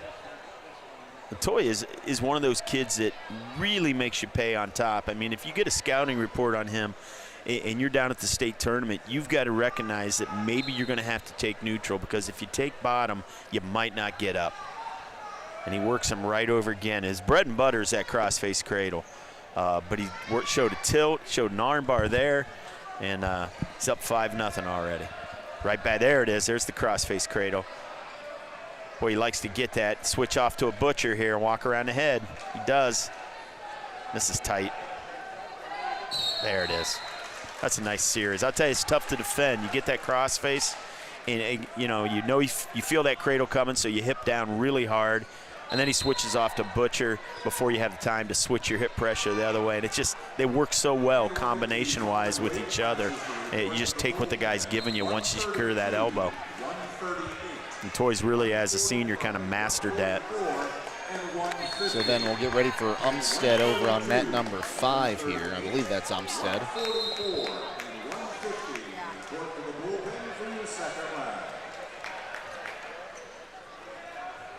Yeah, that's Umstead, the sophomore. How did he do in his first round? Did he get that win? He had the 15-5 win. Yeah, he got the major for us. The extra wrestler from Claymont. And who's he up against right now? He is up against Cale Snare from Carrollton. Okay. This will be an extra. Oh, no. Ooh, sorry about that. That'd be the number 2 seed, Cale Snare. He was a state qualifier last year at 113. Comes right out with the takedown right on top. Carrollton, much like West Holmes, strong youth program. You see them all around the state. They develop these kids at an early age, right to a nice cross-face cradle. And he's going to stack Umstead up here. He's got that knee in the rib. This is going to be tight. It's going to be hard to get out of. And he's not going to. This 30 seconds in. Snare, returning state qualifier, number 2 seed. Does what you expect him to do in that pool and get that fall. And if you look at Umstead, that's a kid right now, he's 1-1 on the day. As you go to round 3, he needs to get that next win. If he can get that next win and get to 2-1, he'll be able to come out of that pool and he'll get you some placement matches. Granted, it won't be for first and second. Snare will secure that with a win in the next round. But those placement points, even if you're wrestling for 3rd and 4th, 5th and 6th, really tally up quickly. And that's where those young guys can help us. Taking a look out at the mats, looks like we don't have any West Holmes wrestlers up and ready to go right now. So Will and I will step aside, but first again, thank you to our sponsors. It's brought to you in part by Yoder Lumber Company, Premier Pharmacy, Wayne Garage Door, the Holmes County Chamber of Commerce, and D&M Rocks. So we'll go ahead and take a timeout. We'll be back with another West Holmes wrestler on the mats on WKLM.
That's A.J. Roberts. Yep, A.J. Roberts coming up over on mat number 5. Jake Sidle, Will O'Donnell with you.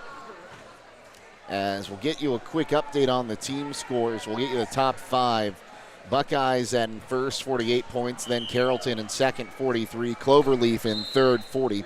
West Holmes in fourth with 35. Downton in fifth with 33.5. Those Downton Rustlers really starting to get something going. We talk about the schools in the Wayne County League. It's usually Waynedale, but Downton's usually right up there with them, too. Well, I tell you what, they've done a nice job over the years with their youth program up there and their open mat system, getting those kids experience. Roberts, will try to get you a name of who he's wrestling here at 132. It could be a Carrollton wrestler. I'm not sure here, looking at this. Let's see here. Roberts taking on Midview's Aaron Cole. Okay. I'm trying to see if that's a seeded wrestler. I don't see him seeded above Roberts. Roberts, a higher seed, comes in at 12 wins. He gets 12th win there in that first round, but gave up a takedown here. Boy, this is a thick kid that he's wrestling. He went out there and got that first spin around takedown. He's got an arm bar and a wrist here on Roberts. Roberts got to fight that bar arm back to the mat if he can.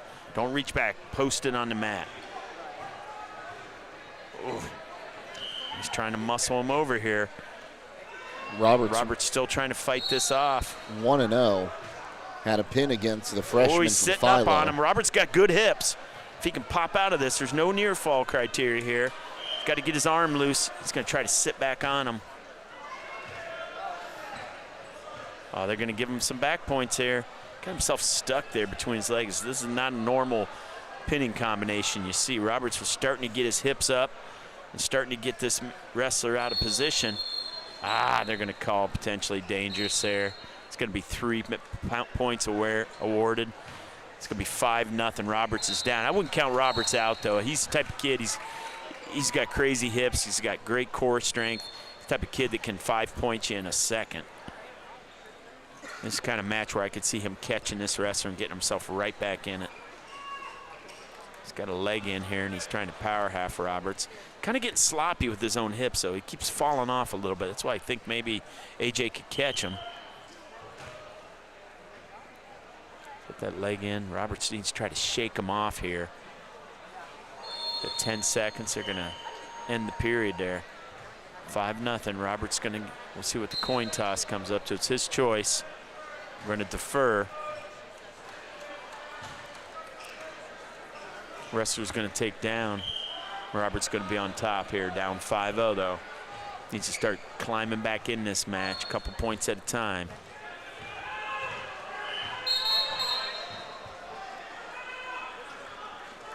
Broke him back down. He's looking for a far side cradle. See if he can lock it up. Doesn't matter if he's got your leg if you can lock that up.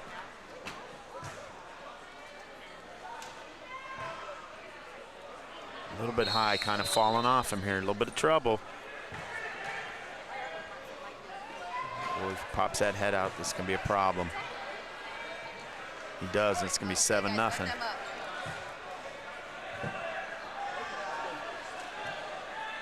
Working for a tilt there. Kind of laying his hips on the mat. Probably not the strongest position to be in. Roberts trying to look for that big move, trying to swim with that right arm, see if he can catch a shoulder, maybe pull him under, pull his hips off.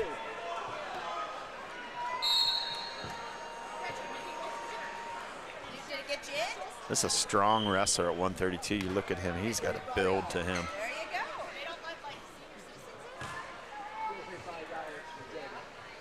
Just taking everything Roberts can do, just try to build his base right now. He's got that arm bar. See if he can sit hips. There we go. There we go. Get your back points.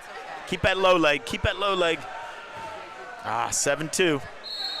7-2. He kind of tried to run that bar, and Robert got his hips up, kind of sat back into him. And as he did it, he had that low leg scissored. If he could have kept that, that would have been an opportunity for a near side cradle. Robert's going to have choice here in the third. Imagine they're going to probably put him down, try to make it 7-4 with another reversal if they can. I'd like to see him get a quick tilt, maybe something just to chip at that lead here as we get 20 seconds here in a second. We got a caution. They're going to have him reset.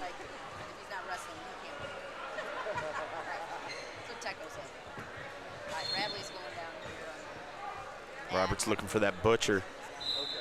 Tries to run that to a far side cradle. If he could lock it, he'd have to jump sides. Got about 10 seconds left here. Got to ride this out. You can't afford to give up any more points. Going to have to try to return them or they might call you for stalling. All right, 7-2. Let's see what their coaches for West Holmes choose. Looks like they're going to go neutral. Toy says neutral. All right. He's going to need a big move. Even if he gets a quick takedown, he's probably going to have to kick him and get back to his feet immediately. One takedown's not going to do it. You need to score in bunches now.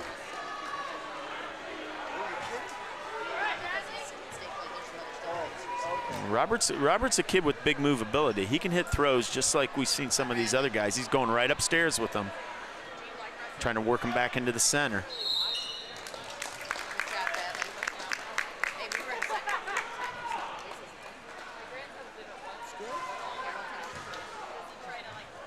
Took a shot here, double leg, a little far away. He's getting kind of beat that shot. Gonna have to get your hips back underneath you. Maybe elbow out or something, hit a reshot. Got his hips on the mat now. Oh, he's so strong. He just muscled out of that. Roberts had his hips on the mat. Looked like he was gonna walk around for the takedown, and he was just able to use his strength. Like that's what I'm telling you. He gave up the back though. So it's 12-2, you got the reversal, 12-4. Roberts got the butcher. He's gonna try to run this over. He's got to break his hips down. He just hasn't had an answer for that strength. And I get what he's doing there. He's just trying to go for something big, because that's what he needs. He's gonna give up the reversal. It's gonna be 14-4. Doesn't match it. He just kind of got caught a couple times with a wrestler who had a lot of strength and was able to stop some of his roll throughs. And with 30 seconds left, he's down 10. He needs a miracle now.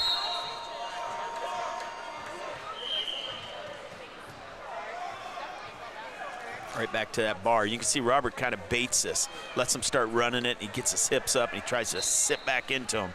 Right there it is again. This will be the third time. He's got 10 seconds left. Yeah, the reversal, if he can get the reversal, it's only going to be 14-6. There's the reversal, but not enough time here.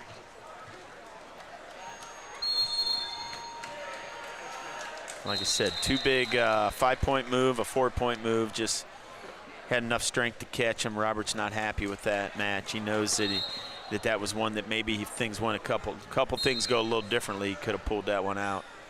He'll have the extra wrestler from Carrollton in his final round. Yep, and that'll be a big match for him. He comes out of that one 2-1. He'll advance to the medal rounds.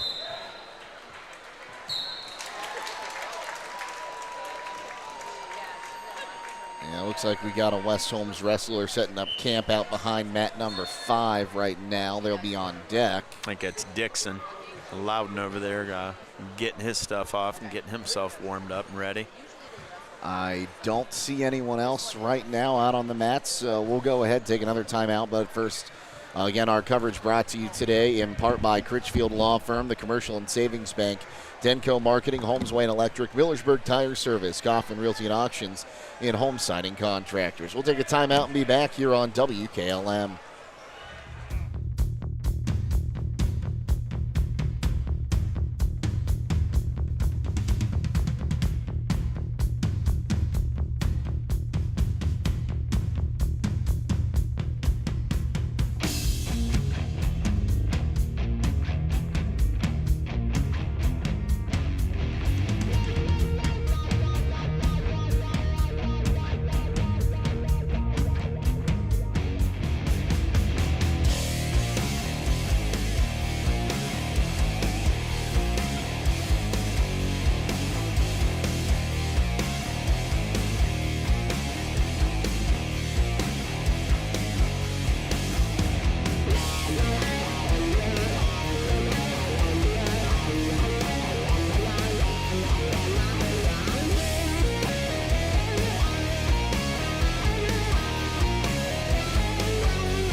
Heading out to mat number 5 for Lowden Dixon. He's 1-0, had a fall. And he will be going up against Midview's Brandon Lehman here in round number 2. Yeah, Lehman unseated on he's unseated on this bracket. Dixon, of course, returning state qualifier, sophomore. We talked about him, 27-3 now, and looking to go 2-0 in his pool. He is the number 1 seed.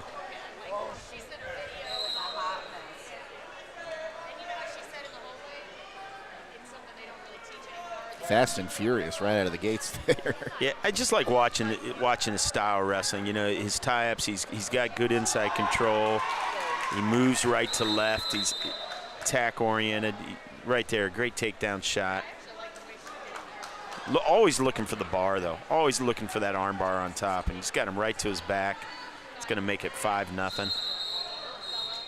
Right out of the gates. The way he moves, though, to get rid of those holes, he almost jumps off him, but still able to keep control. Yeah, I mean, looks like he's like a cat, you know. You could throw them in the air, spin them around, they're still going to land on their feet. And you know what? Part of it it's just it's experience. The kid's been doing this forever, wrestles all year round, all across this country, and this technique, you know, it's thousands and thousands of hours of practice that he's put in. And he's up 7-1. He makes it look easy. Trust me, it's not easy. It's very difficult. It's just the good ones make it look easy because they're so smooth. And he's one of those guys, even if he can't get the fall, you can pretty much always count on him to get a tech fall here in the early rounds. Yeah, well, he's got this locked up. This is a near leg cradle, and this is the kind of thing you should be able to stack up here, even though he's on the edge. It's going to let him out of that. It's going to make it 10-1. And we're still 27 seconds left in the period.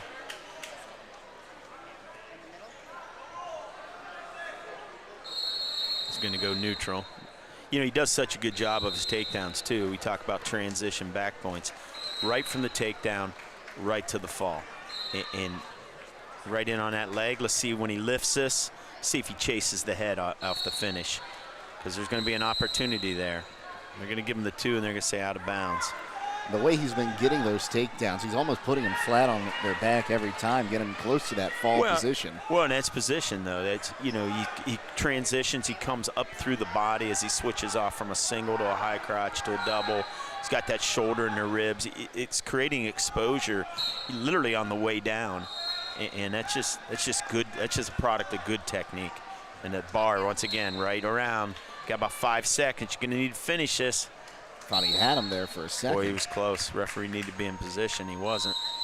Okay, he's going to have one more opportunity. It's 15-2. So if I'm Dixon, I take top. 16-2. I take top. I don't give him an opportunity to vote. Ooh. Okay, he's going to take down here. So what he needs to do is get a reversal. So he's going to get away with just tech. Because once the points are awarded, it's going to end the match. Because right now he's up 14. If I was Dixon, I think I'd be honest, would have chose top so I could go for that fall unencumbered, try to get that extra half point. But he's going to get the reversal or an escape, but either way, it's going to be match over when he does.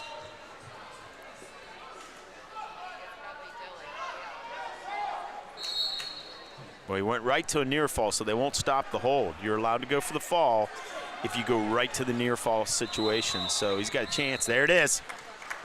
Normally they would have gave him the reversal and that would have ended the match, but because he was already in a near fall opportunity, they're going to let him continue and try to finish the pin. So Dixon 2-0, 2 falls here. He's got one more to go to secure a spot as a pool champion and put himself in the semis against another pool champion. He'll have that against Caleb Burke of Cloverleaf in round number 3. Taking a look here. Caleb Burke's a 8 seed. He's 17-10 coming into that match. Looks like we'll be coming back in a little bit over at mat number 1. Don't see any other knights up and around getting ready here. Yeah, it looks like maybe Hunter McCluggage over there kind of getting himself ready. Hunter, of course, won his first round match. 7-0 right now over on mat number 1. Yeah. It's like Cloverleaf. Yeah, and he looks like he's going to go for the fall here. He's got a reverse half. Well, he had a reverse half. He does run his guy over. So if there's a pin there, they'll probably make McCluggage the on-deck wrestler. He's got 14 seconds to work with here. He's got it close. 5 seconds left in the period. I think the Cloverleaf wrestler like, are you kidding me? I thought I had him 3 times. Yeah. And it's... So we'll just go ahead and keep it right here for right now. If I'm looking at that, right, is that 10-0? That is 10-0. 10-0 as we go into the second period here. McCluggage back here kind of getting loose. I see him standing there with his dad. I think it's Black River and Cloverleaf, if I'm looking at those jerseys right down there. That's a little bit of a rivalry between those two schools. Yeah, Medina area, right? Oh, yeah, Cloverleaf. I'm thinking of Clear Fork. Never mind. Okay. Cloverleaf wrestlers in business again, 12-0. It's going to get the 5 count, so it's going to make it 15, but they're going to let him go for the fall, even though he secured the deck. They don't take away that opportunity for the pin if you're there. The 3 Medina area schools here in Cloverleaf, Buckeye, and Medina Highland. Very good wrestling programs, all in all. What county is Black River in? Black River. I'm not sure. Thought that was Medina as well. We can find out real quick. Sullivan. It's Sullivan, Black River, but that's the town, so I'm not sure where that's at. I know they used to be one of our old MAC opponents years ago down here when I first started teaching and coaching at West Holmes, and terrific wrestling program that they had back then. And there's Hunter McCluggage. He's up on mat 1. We're going to see him in action. This looks like a Dover wrestler. I'll try to get you a name. Ashland County for Black River. Okay. So. And McCluggage is up against, like I said, I don't have he's an unseeded wrestler for Dover. McCluggage comes in, of course, as a number 2 seed. There is a returning state placer from Cloverleaf, Tristan Craddock, at his weight. This is Hayden Bassett, the sophomore from Dover.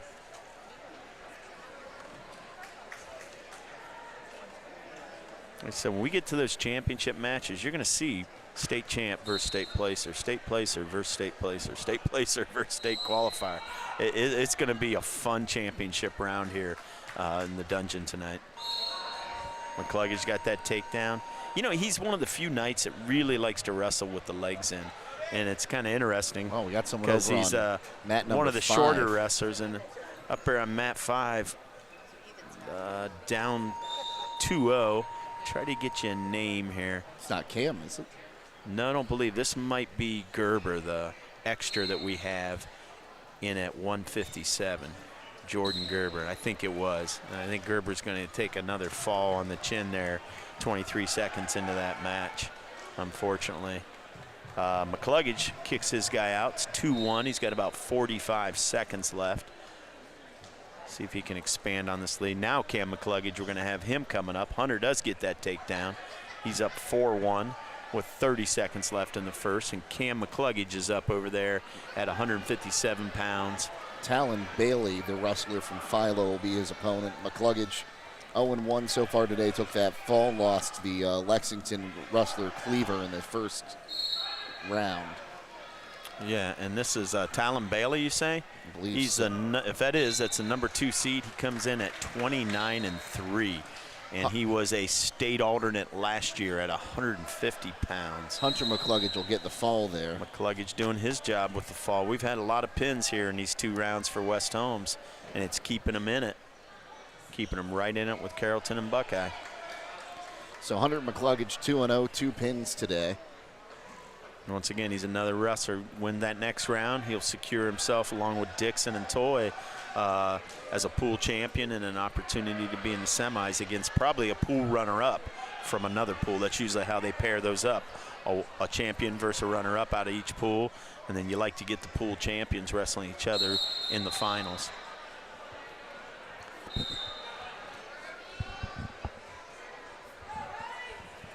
You know, so it sets up that you run your 3 pool rounds and then your semi and your championship. You're allowed 5 matches in a day in Ohio high school wrestling. Your World Cup style bracket is the way I like to describe it. You know, you play kind of the round robin there, and then McCluggage up over here, minute into the period. 0-0.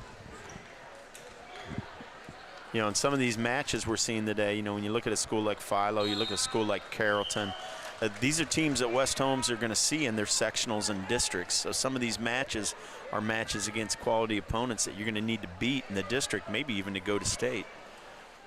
Throw into the Indian Valleys of the world, and it's the same thing. These are matches where you want to send that opponent a message because you're going to see them maybe just in a short month.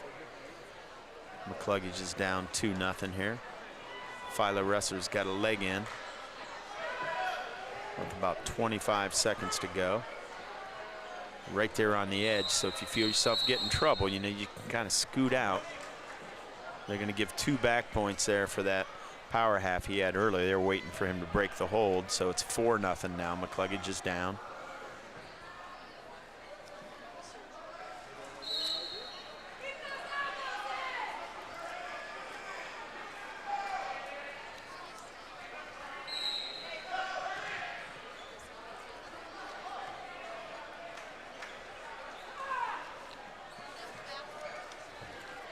Ten seconds left in that period.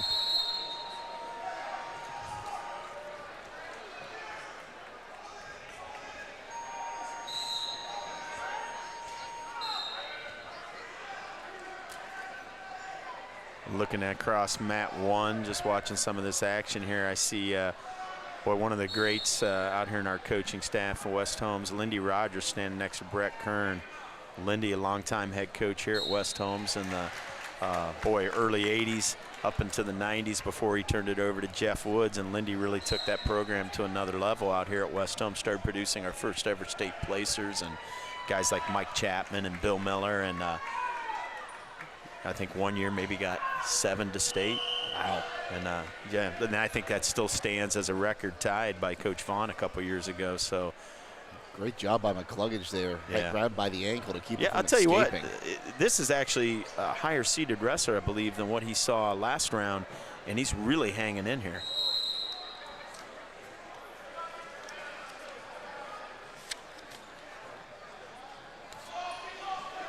Is this what he's wrestling, right? That would be, I believe that's who we got. Yep. Yeah, it's only 4-0 here. McCluggage is really battling with Talon Bailey. Like I said, 29-3. The junior comes in at number 2 seed overall. And McCluggage is staying in this match. And, you know, when he stays in a match, you got to watch out, because we saw against Indian Valley, doesn't matter if you've got 100 wins and you're returning state qualifier. Cam McCluggage can throw you and pin you at any moment in the match. And Bailey's going to have to be conscious of this. He's getting his hips in some awkward positions. And this time he's able to pop out the back with a boot in, so he's up 6-0 here. But it's been a solid outing at this point for McCluggage.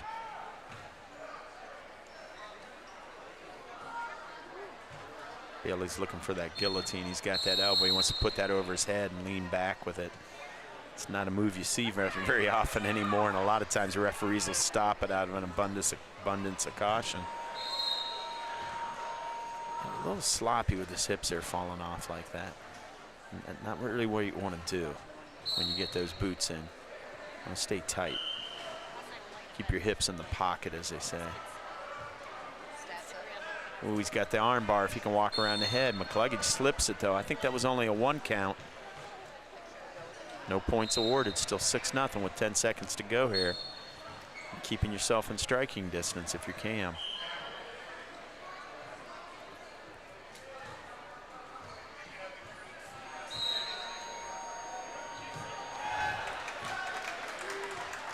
He's had some good moments there.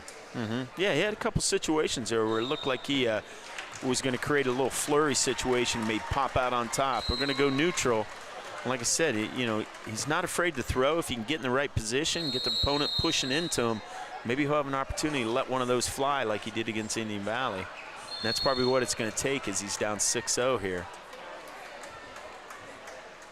You got to be patient. You got to pick your moment, and then you can do it.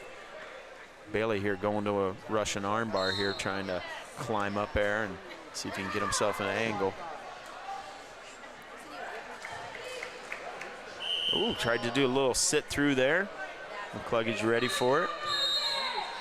Like I said, there's been a couple times here I think Bailey's put himself in some awkward positions where maybe McCluggage could catch him. Let's see if he gives us one of those again.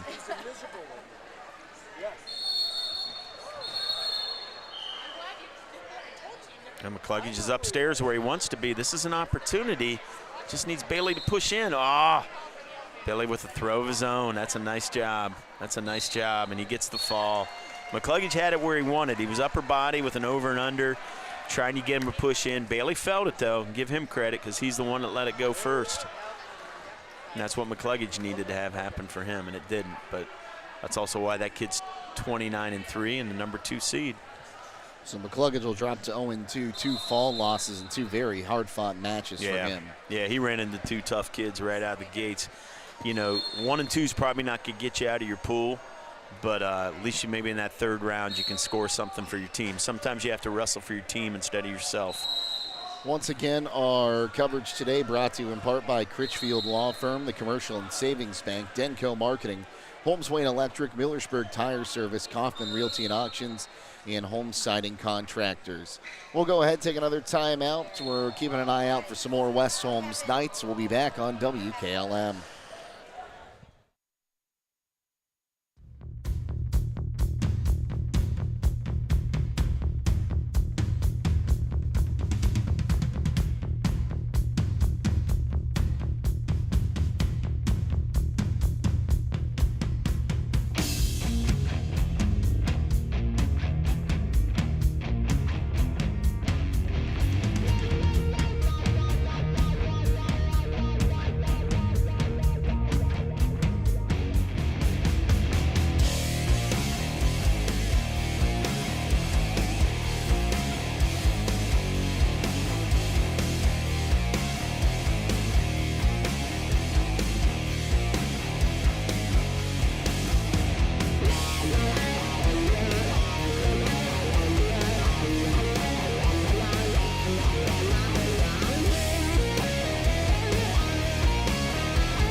Heading over to mat number 4. We'll just go ahead and give this one over.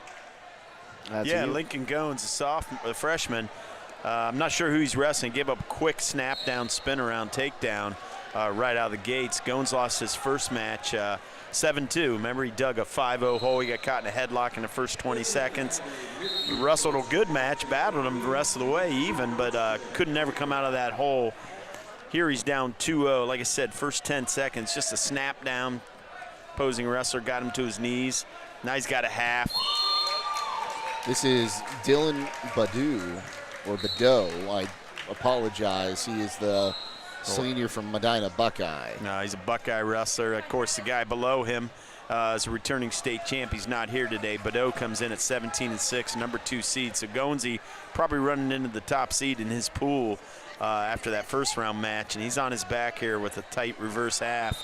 And that's going to be all she wrote. That took about 1:04, and like I said, he ran into a stud. If you look at Badeau, he's wrestling, like I said, at 157. He's not here today due to injury, but the Buckeye wrestler is a returning state champ, so every day he's in there banging with one of the best in Ohio, and it obviously is paying off for him because he looked like all of that. And Goinsey, young man, these days will get easier, just not today. Well, we got that one quickly here. I don't see anyone else out here. We got one getting ready over on mat 1 in the first period there. That looks like Cole Porter possibly kind of dancing around, getting himself loose there at our 175-pounder. So Gonesy's are 65. So we're going to have Porter, our 75, our 190 will be getting loose. And Porter getting ready to go here as Philo gets a fall over the tri-way wrestler that was over on mat number 1. Yeah, so we'll keep an eye open here for Dylan Sowers at 90, and then Grant Miller and Grady Hawkins and at 215, and then Wesley Yoder. And then back to the top of the order. Yep. So we'll see who Porter has here. I think he's the number 1 seed at his weight. He is. He had a fall last match, so he got his 20th win. He's 20-12.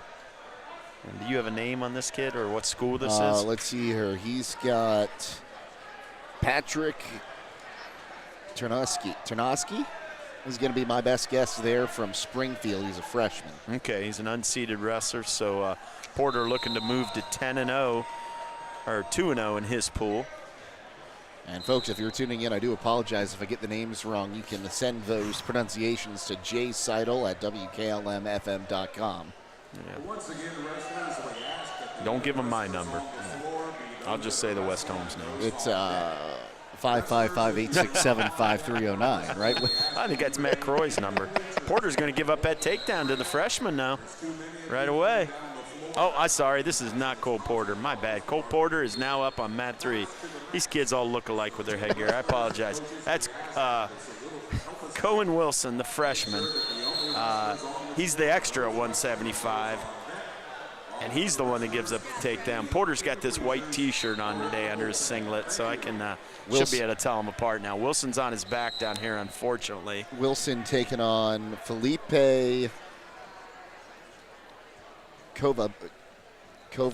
Bias from Avon Lake. We'll call him the Avon Lake senior. Yeah, he's a senior. He's 17 and 8. He's the number 6 seed. So Wilson's got his hands full down there. He's on his back, and he's going to lose by fall about 54 seconds into it.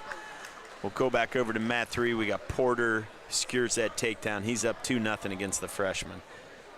And this will be Chernosky.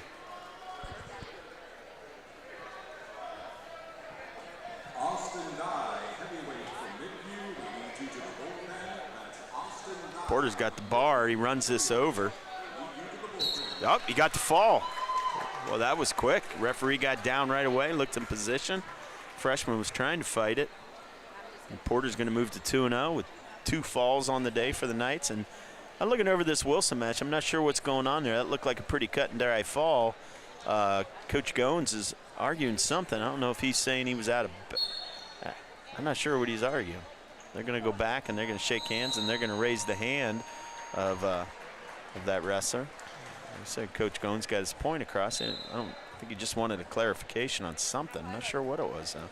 Updated team scores in the top 5. Buckeye number 1, 72 points. Carrollton number 2, 69. Cloverleaf number 3, 64. Avon Lake number 4, 52. West Holmes number 5 with 51. And that will change now with the pin on the other mat. Yeah, and like I said, we're almost through. We're close to being through 2 rounds. As we get through that 3rd round, then they're going to take a break, make sure they have the matchups right, and they'll start awarding some placement points because you'll be guaranteed placement if you get to that 4th round, and that's really when we'll see these team scores filter out. And we're looking around here. I'm trying to see. I see Grant Miller down by a table. Looks like it's maybe mat number 1 that he'll be coming up on. I think that's maybe Dylan Sowers getting loose over there at mat 4. So we're going to have a bunch of guys up in a hurry.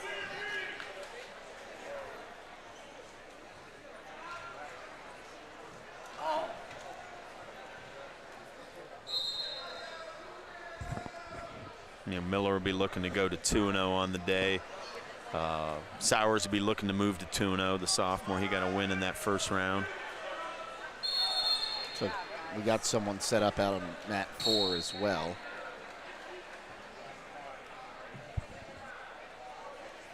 Yeah, that's Sowers over on mat 4, I believe. And we'll see Miller getting ready to go here on mat number 1 in just a moment. Yeah, we just had a fall. Like I said, some of these early rounds, these are where the mismatches are going to be. You know, a freshman versus senior, an unseeded wrestler versus a top seed in his pool. But it's going to get a lot tighter here in round 4.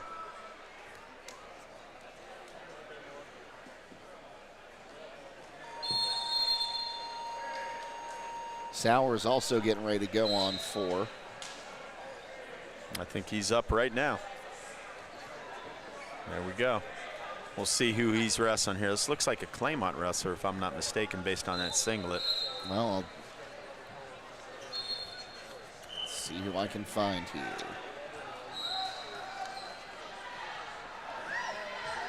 Sowers got a... Claymont, that is Kendall Reniker. Sowers got behind him with a little shuck there on the arm, but he's not able to return him to the mat. So 2 sophomores Drop to out. the leg. Pull him back in. Got to get a little lift and a little angle here. Nice little dump. That's a good job. Feels him whizzing, feels him fighting that pressure. Just change direction with that dump. Snaps him back to the mat. And now he's on top. He's got a chance to work that butcher that he likes. Going to the leg, trying to run it over, and he's gonna. Now he's got a Turk. Like I said, he just kind of takes that elbow, puts the chin in your elbow, and just kind of press him to the mat. Coach Woods is getting down there looking for the fall. Let's see if Sowers can end it. I think that's Coach Woods. Oh, that's not Coach Woods. Boy, if he's listening to this broadcast, he'll give me heck for that. Sorry about that. There's the fall. Yep. And we'll go ahead and go back to mat number 1 here, Grant Miller. Another pin, and Sowers moves to 2-0. This is Gavin Lovejoy for Triway. Of course, Miller, number 1 seed. Lovejoy's unseeded in that weight class. This will be to move to 2-0. And like I said, Miller's main competition looks to be Josh Heath from Avon Lake, who was a state alternate at 190, as Miller was as well at 215. So see if Miller can secure another fall for this West Holmes team. Coming right in, digging in for that underhook. Like I said, this Miller family, you know, you go back to his father, Bill, and his brother, Grayson. They've just been some terrific upperweights for West Holmes over the years, dating all the way back to the 80s. Oh, Miller with a nice headlock. Oh, this is going to be all she wrote.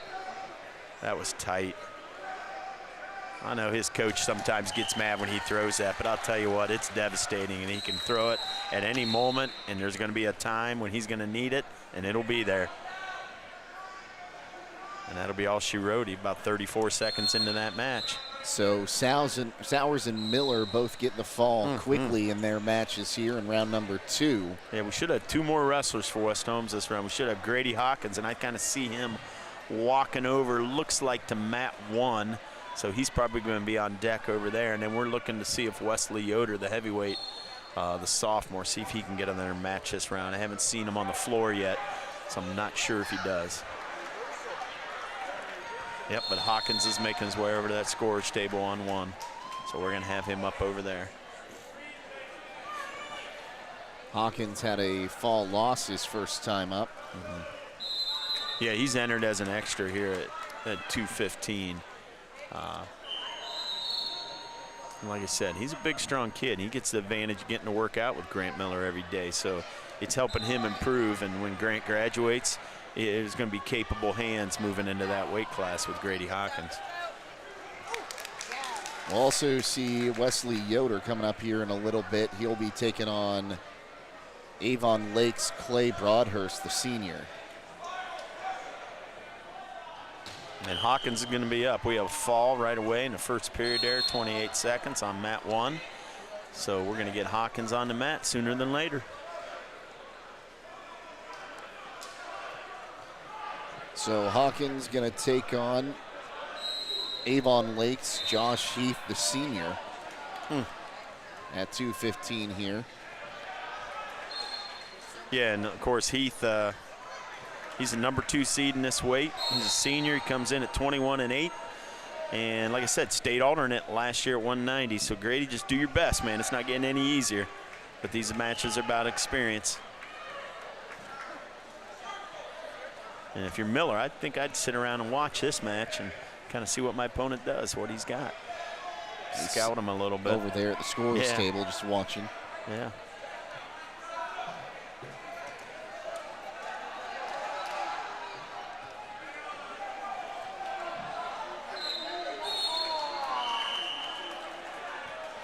I'll tell you what, Miller looks good this year. I've watched him now.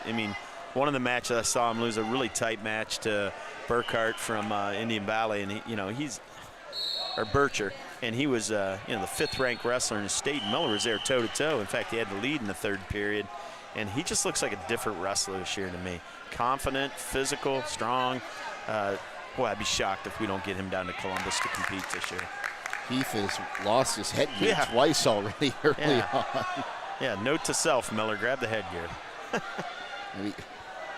Well, maybe if you go for that headlock, he'll slip it because of his headgear. I don't know. But, yeah, they haven't stayed on here in the first 20 seconds. We're a minute in. It's 0-0. Our old hack for the shin guards just get a little pre-wrap on there. Heath takes a shot there. Hawkins trying to fight it off. He's able to work up to a single and dump it. And once he covers, he'll award those points, and there he does. Got 40 seconds left. Run across face cradle. He's trying to.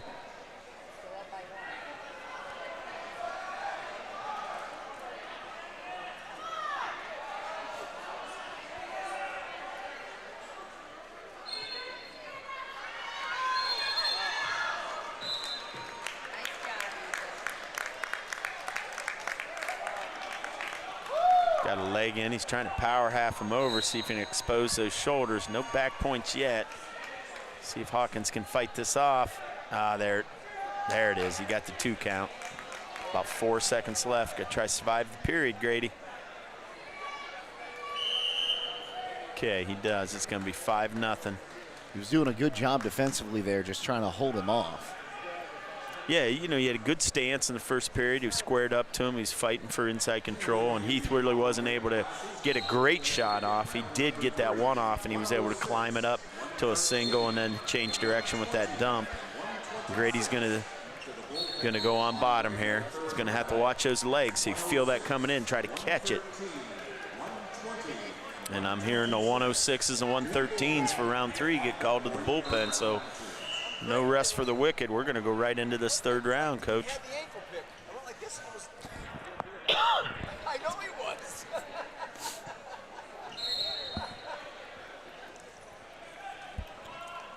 Watching for Yoder when he gets set up to go here. Yeah, I'm looking for him. I don't see him on the floor yet, so I don't know if he even has a match this round. We'll have to see. Hawkins on bottom here. It's still 5-0. He's trying to lock up his cradle. He's running that head to the knee, and he's got it locked. And there it is. He's going to take it back. He's trying to scissor that far leg. I think it's a false cradle, though, the way he's got it locked, so I don't know that other shoulder is going to drop to the mat. They're going to award the points there, make it 8-0.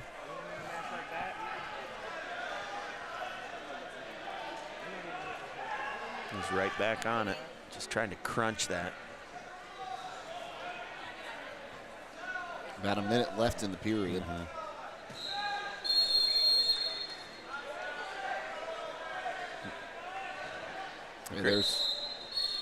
Grady's battling here. I mean, he's not doing a bad job defensively against this wrestler. He's only a sophomore. He's a big, strong sophomore.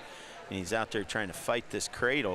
You can feel him coming over the head. He's got to take that arm, though, and he's got to pass it to the other side so that he can't lock it up. Once again, he's still just kind of hanging over him, trying to push this head to the knee. He's got about 30 seconds left. Hawkins needs to survive this period. Maybe he'll get an opportunity on top, see if he can do something. There you go. He feels that hand. He kind of catches it, and you want to just move it to the other side of your head so that you can't lock that up. 15 seconds left.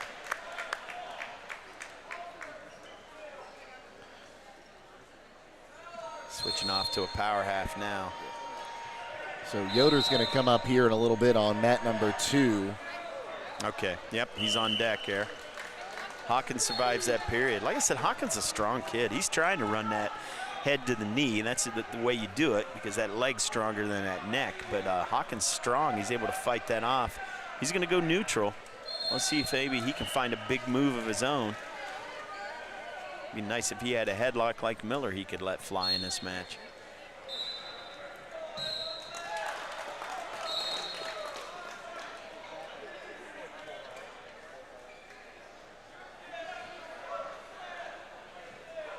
got the snap down. That was nice. Should be able to get a nice, easy go behind here once those hips are on the mat like that. It should be an easy finish. There you go, 10-0.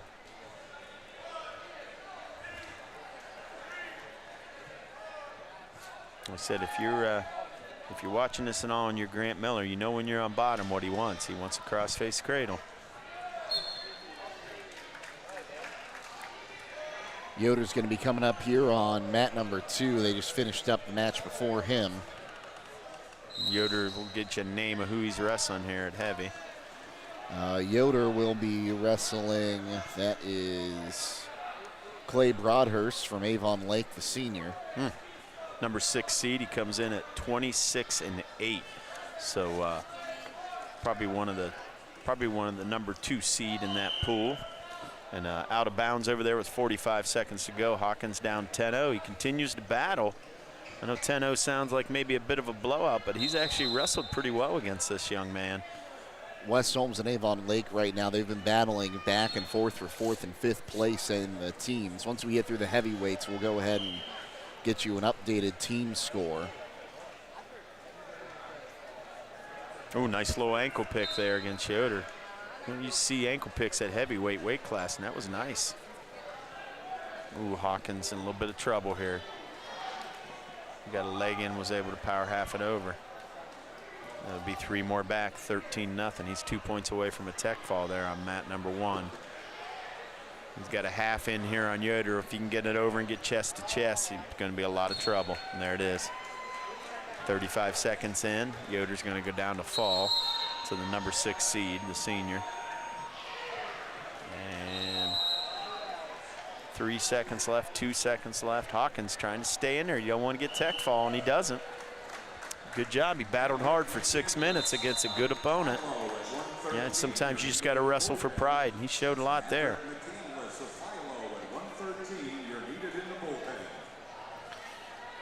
Okay, so that'll take us back to 106s here in just a minute. I thought I saw Crab hanging out there near mat number 4. Oh, maybe. Now I don't see where I thought I saw him. And we're getting set to go back to the top of the order for round number 3.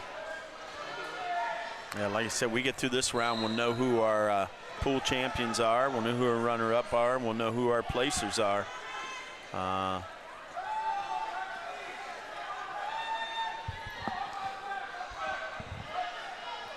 So we'll go ahead, step aside here real quick. Again, our coverage brought to you today by Keim Home Center and Charm, Pomeranian Hospital, Millersburg Electric, Rody's IGA Marketplace, MRV Siding Supply, and Village Motors. We'll take a timeout and we'll come back with 106 pounders here in just a moment on WKLM.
Wyatt Crab out on mat number 5 going here against Hummard from Downton.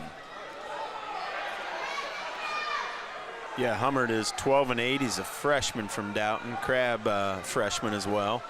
0-2 on the day. He's running a couple buzzsaws early. And he got taken down. He got caught in a tilt there. I think he's going to be down 4-0 after they award these points. And that is the case. Oh, he had him for a sec. Looked like he had his hips in good position.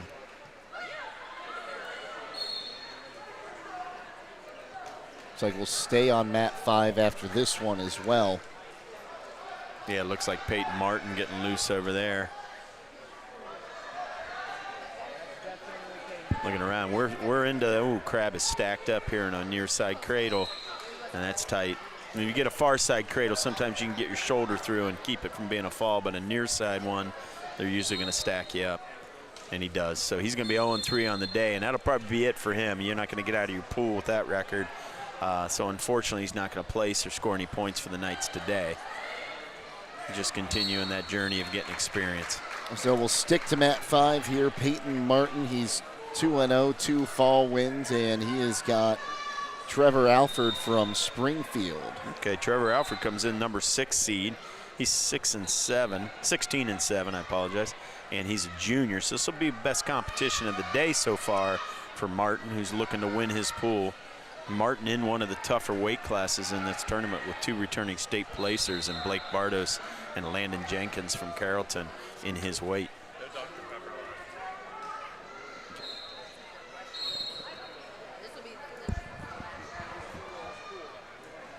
Martin with a nice little reshot there, trying to switch off to that barrel roll. He's got the elbow.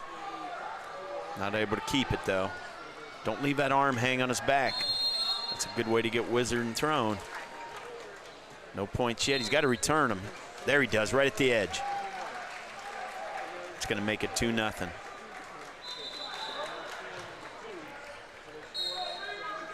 And Martin's in top. Martin's a hammer on top. He's got a lot of tilts, a lot of different things he can run. He can score in bunches and really take a match that's close and kind of create separation and blow it out with that top position.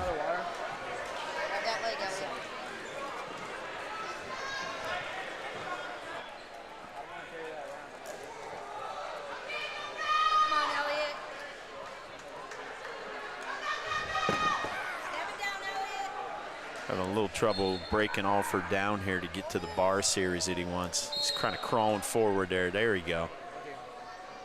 He's got to dig that in.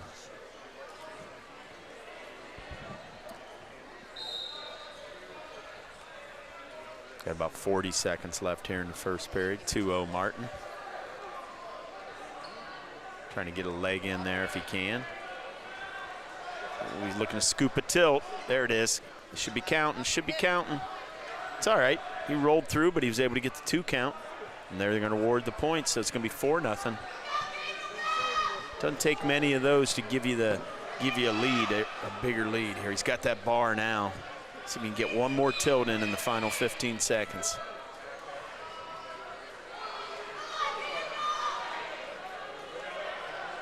Going to be down to 5 seconds. Got that bar just a little too late in the period. They're probably running over. Good first period. Martin looking to win this match, go to 3-0. Martin's choice. He's going to defer. Good choice. Opposing wrestler takes top. I don't think I'd ever choose down against Martin. If I had a scouting book on him, I'd either be neutral or top. He's a hammer on top. Nice little stand up, good position. Get the hands. Tries to switch off of that, tries a standing switch. I'd like to see him just get the hand control and see if he can break through. I go, he must have fought me.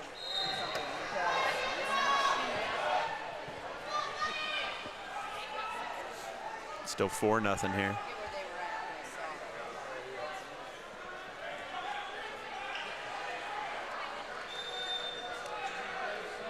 Martin to his feet. He's got a whizzer. He'll see if he can turn and kick out.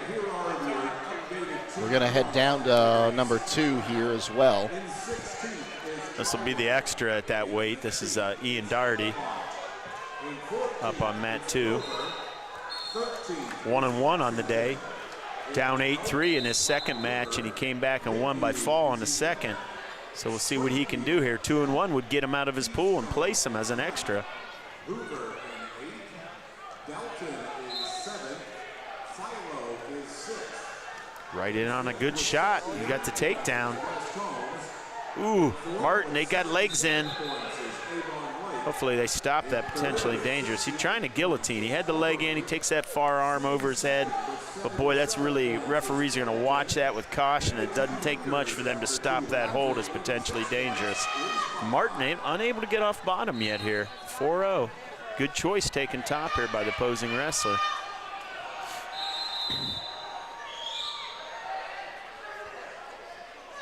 Martin able to get up on his base and get to his feet. He just, oh, he's going for a standing spladle. He missed it. He fell off. I get it, though. I know why he tried it. Martin's 6-0 now and back in the position he likes to be in. But Darty running that butcher over. Looking for his second fall of the tournament. Let's see if he can get this.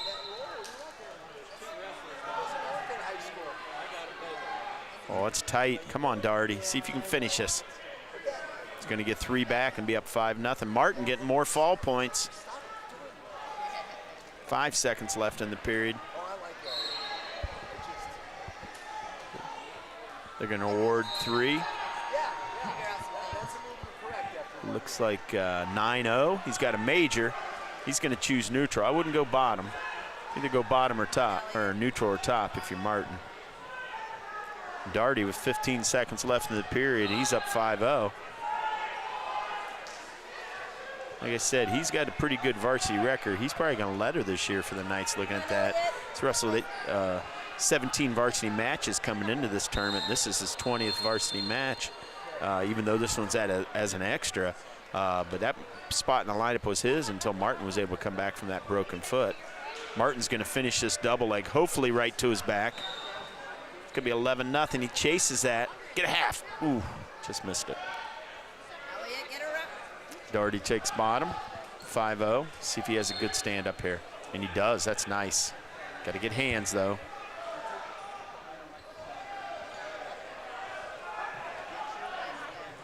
Darty fighting those. They're going to call stalling here on a top wrestler because he didn't return him to the mat quick enough. So 6-0 with a stalling warning.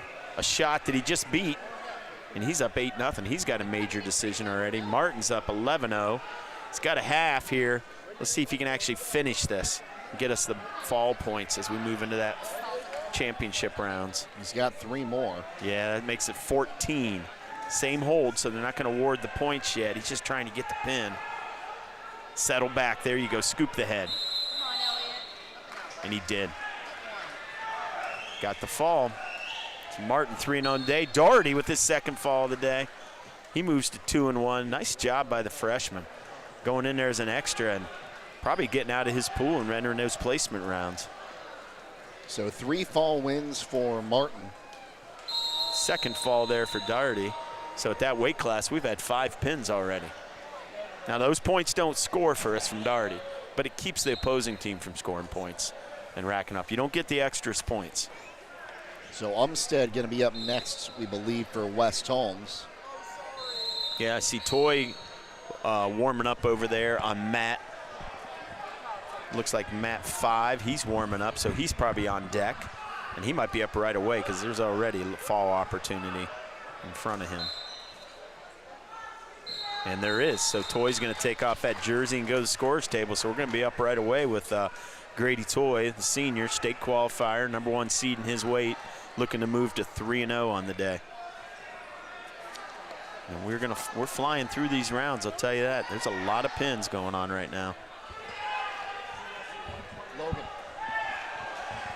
That camera on 3.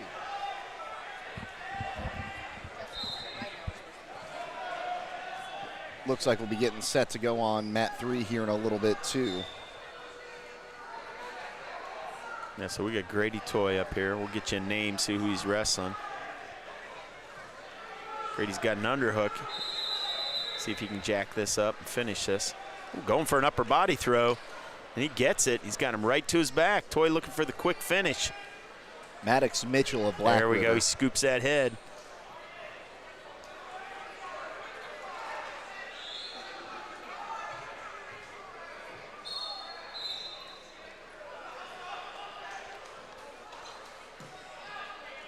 Got a lot of time in the period. He just needs to finish this. Come on, Grady.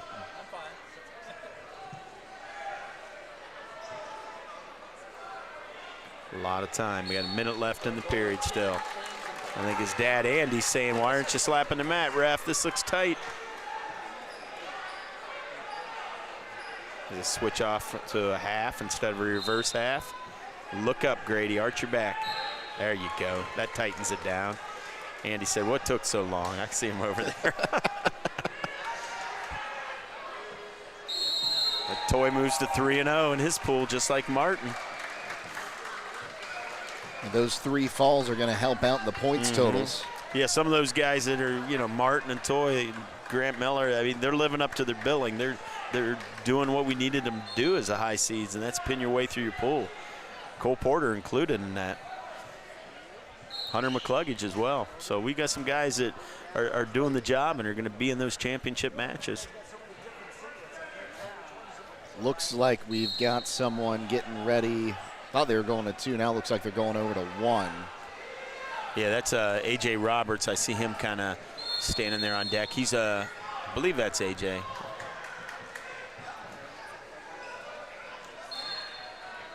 Or maybe that's Gabe Umstead. It might be Gabe Umstead.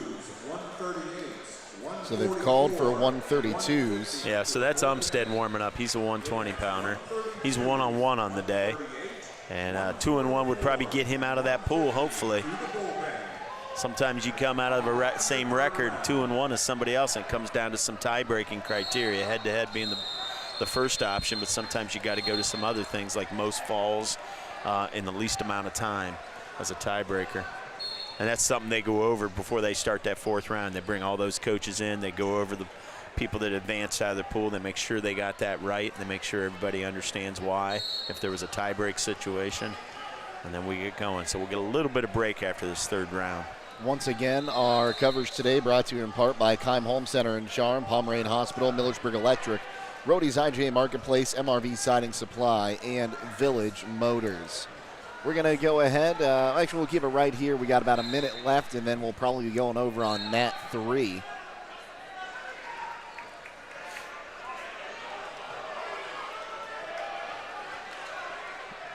That's the only place I see someone right now. Yeah, I'm not sure which mat Umstead's looking to go on. I know he's back here getting loose. You can tell he's ready to go, probably on deck. A lot of these kids get called to the bullpen, which is kind of behind us, behind these bleachers, and then they bring them out when their match is on deck. Kind of cuts down on a little bit of the traffic with 5 mats down there. Of course, a lot of practice putting on an invite here makes it all run a lot smoother. And you know, big shout out to head coach Scott Vaughn working on his data entry skills today. I don't think I've seen him look up from that computer once. Yeah, more power to him. I couldn't do that. I mean, I'd have to be in the chair. One, I don't know how to use a computer very well, so they wouldn't want me back here. But, you know, I remember back in the day, Jeff and Greg would be back here.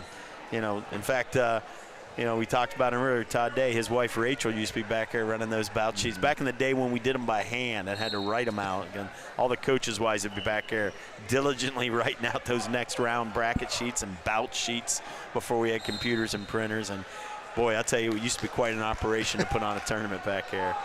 Well, I can tell you for sure that my wife would not have been a part of that if I had to do that.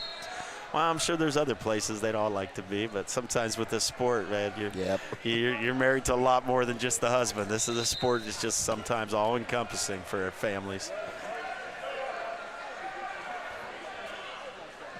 For better or worse, right? Yep.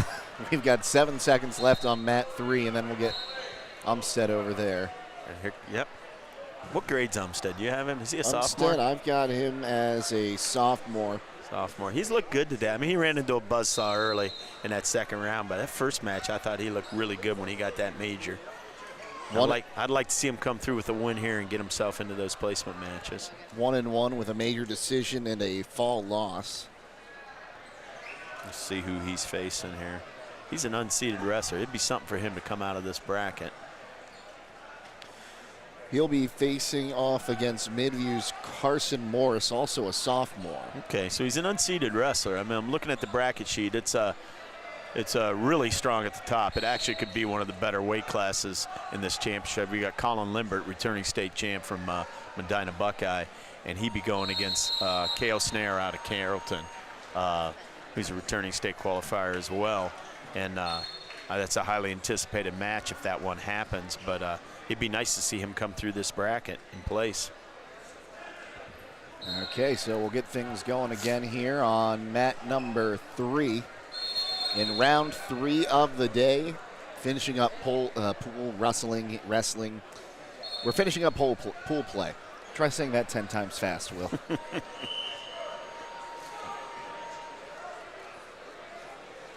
Here we go, Umstead, mat 3.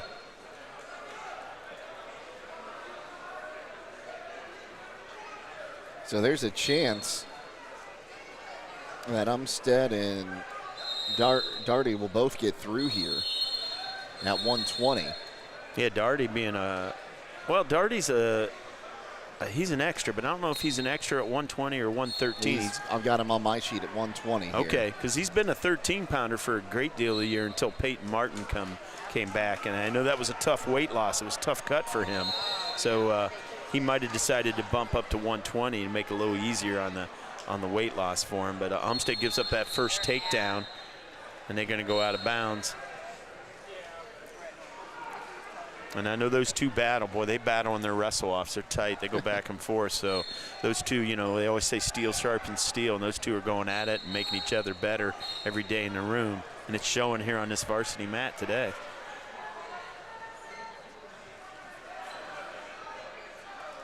Umstead building his base right away. He's got to try to come up and get some hand control. Midview wrestler unable to break him down. He slips a leg in though. Umstead's going to come to his feet.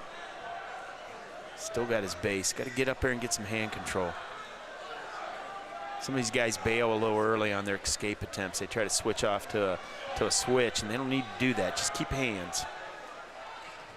And he gets returned to the mat. He's doing a good job getting up. Yeah. That midview wrestler, once again, that's Carson Morris, just isn't letting him go. He's finding some way to keep a hold on him, keep him from getting that escape point. And right here, get hands and stay patient and get yourself your escape point. Fight that. You see how he kind of cut off there? He tried to hit a switch and he went back to his knees. Just get up and get that point.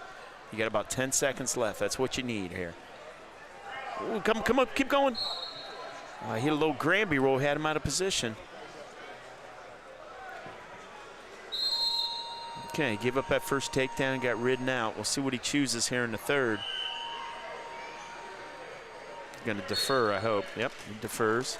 All right, let's see. Umstead's pretty good on top. I watched him win that first match when it was 10, when he won by 10, and he did a nice job on top. We'll see if he can take advantage of this position. Little surprised that Morris wants to go down here. He was looking really good when they were neutral. Ooh, Umstead's got the legs in. Let's see if he can flatten him out. Oh, he got high. Yep, he got the boots in, but he got a little high and he kind of fell over top. And it's going to be 4-0, and Umstead's going to have to start putting some points together. Umstead's a kid that he's got good hips. He catches people sometimes. You know, if they get out of position, he seems to have the ability to kind of get his hips up, step over you with that length, and make you pay for it. See if he can put something together.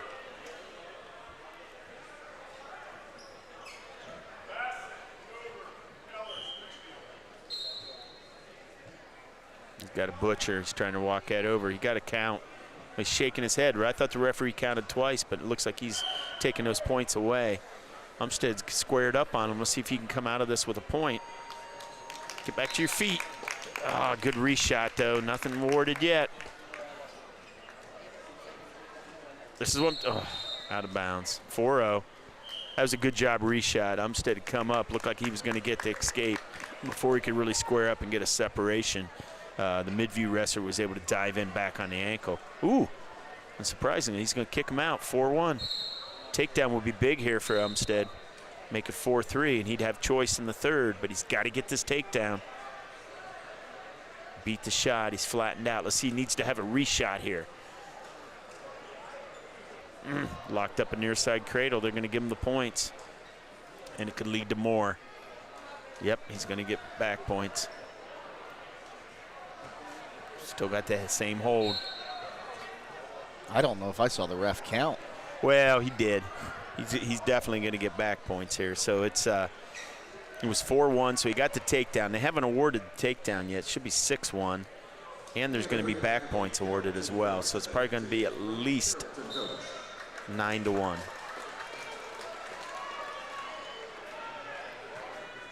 I'm not sure why I think they're missing some points there. Because it was 4-0 when he kicked him. Make it 4-1. And I think the Midview coach is telling them, hey, they didn't put the takedown up. Should be 9-1. And he's right. They need to correct that.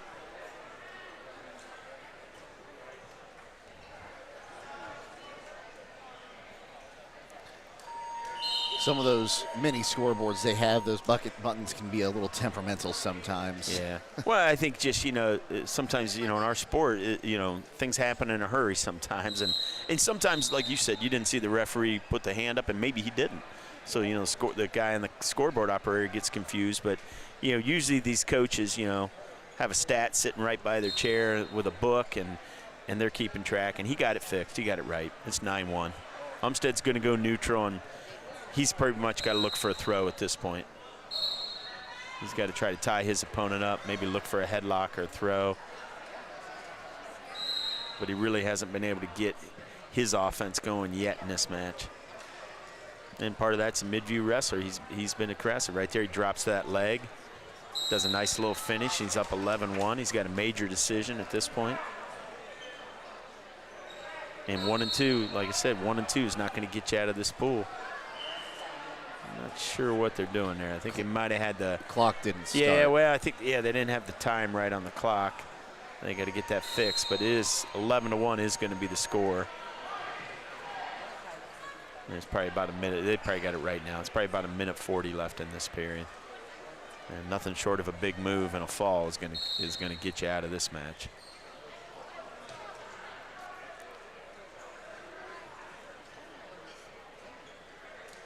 Midview wrestler working a spiral breakdown, trying to get him down to the mat.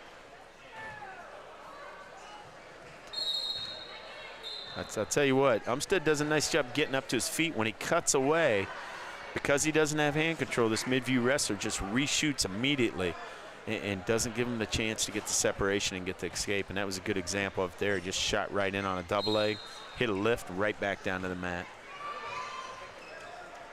We've got a minute left. 11-1.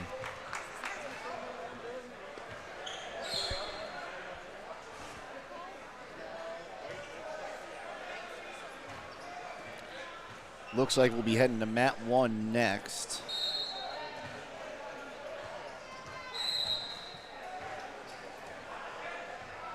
Yeah, we're down to under a minute. We got about 50 seconds left here. Umstead down 11-1. Midview wrestler still working hard on top, still looking to score points. That time Umstead gets the escape. 11-2. Needs to make a big move Yeah, here. you just got to kind of get in a tie-up situation and try to let one fly, but he hasn't been able to do it. This is going to be another takedown on the reshot. 13-2. Been a pretty dominant win. A good-looking match for this Midview wrestler. He's wrestled well in all phases of the match.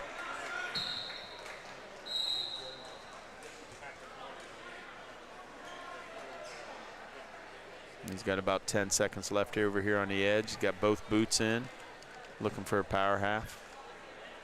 Got 5 seconds here. Hopefully just let the clock run down. Pulls Umstead back in. And that'll be it. And Umstead will go from 1 and 2 on the day in his pool, and most likely that'll be it for him at 120. So it's actually the extra who comes out of the other pool, who unfortunately you don't get the points for, who goes 2 and 1.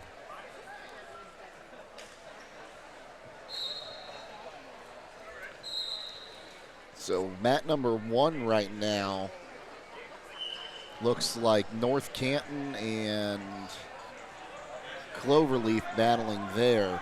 So we should be looking for Grady Toy, right? Well, we had Grady Toy already. Oh, first third round match? I thought so. Yeah, I think you're right. I'm looking out there. I see Dixon. I think that's Dixon getting his headgear on, looking to wrestle his third match. So probably going to have Dixon up on mat number 3, I believe. Right? Looks like. Yeah, back there on mat number 3. We got someone else back here. And behind mat number 1 getting ready as well. Not sure who that is. I think so. Oh, mat 2. Oh, yeah, mat 2, pardon me. That looks like Roberts at 132 is on deck here on mat number 2. So we got Roberts and Dixon coming up. West Holmes still, unfortunately, without a 138-pounder at this point in the season. We just simply don't have anybody in the weight. And that's the lone forfeit the Knights are carrying with them right now. And Roberts is, I believe, 1-1 on the day. 1-1 with a fall win and a 14-6 loss. Okay, so this is the big match for Roberts at his weight. He needs to get this to advance out of his round and to get into the championship opportunity for us. We'll give a quick shout out to our friends with Claxon Communications here. We've had a big crew today. It was Sean Nicely and Carson Zoller. They took us up until about 1 o'clock here, and now John Williams and Logan McPeek taking us the rest of the way here through the finals. Thanks for all the help here with our friends from Claxon. They helped put together a fantastic product for us to send out to you so you can tune in to all this Knights wrestling action. Yeah, I know the people in the community really appreciate these live streaming of the events we've had the last few years. I know we started some of this during COVID, and it's just been a great opportunity. People love it.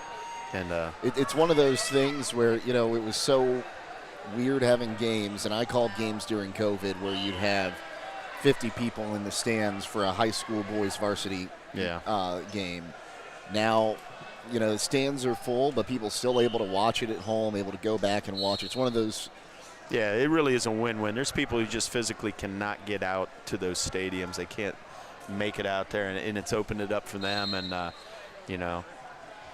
I appreciate it, and I know the people that talk to me in the community tell me how much they appreciate it, so I'm glad we're doing it. And I'm glad the sport of wrestling is getting involved in this too, because sometimes, with Flow Wrestling and some things, you can try to create accounts and purchase it and get out there, but it's so awesome that we're providing this for the community. I know there's a lot of people literally all over the country today watching this. We got people down in Florida, Montana that are watching the Knights. We're going to get set here on mat number 2. A.J. Roberts. Logan's on top of it right there. He got it moved before I even gave him the signal.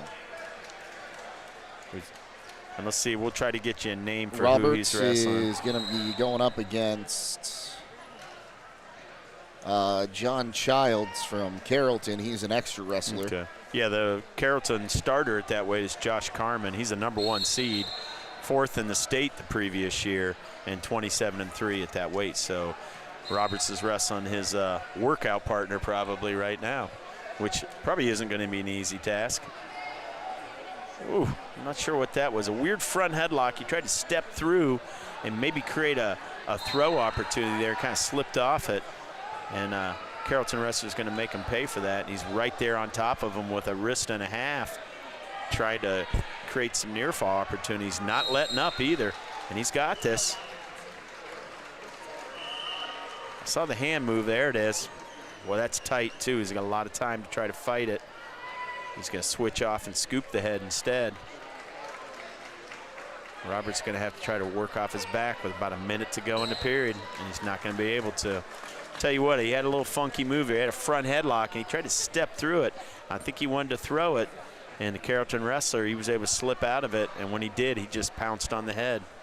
And Robert's going to go to 1-2 on the day. Yeah, he had a fall win against the Philo wrestler he saw the first time, and Childs really just found a way to get things going there early on, and that's all she wrote. So we're going to head back over to mat number 3 right now.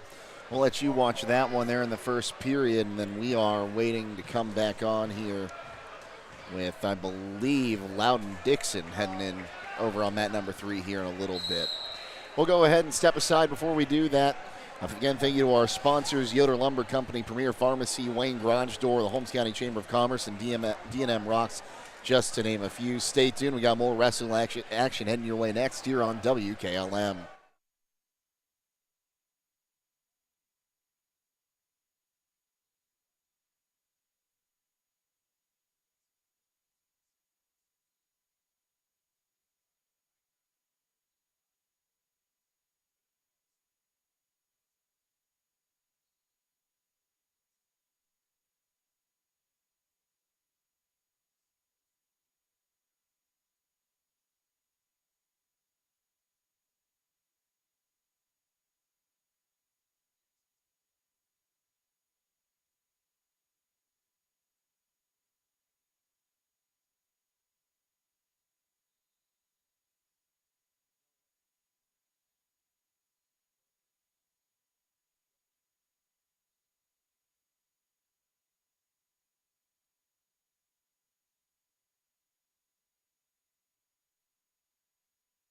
And Dixon's up over here. He's got a cloverleaf wrestler. We'll try to get you a name. This is Caleb Burke, the sophomore. Okay.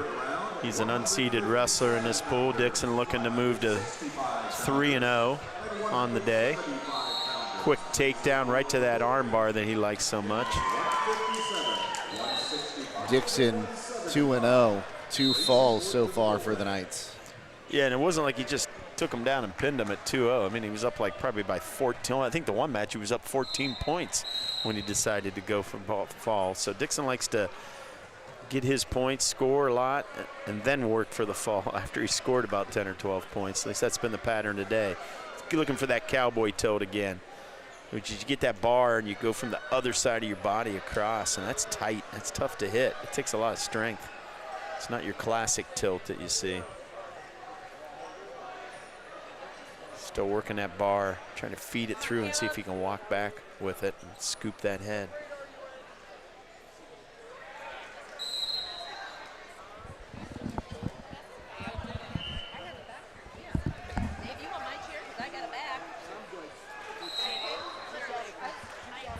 Dixon gonna cut him loose there, 2-1. Got a little bit of trouble there with his hips. Just kind of walked away from it.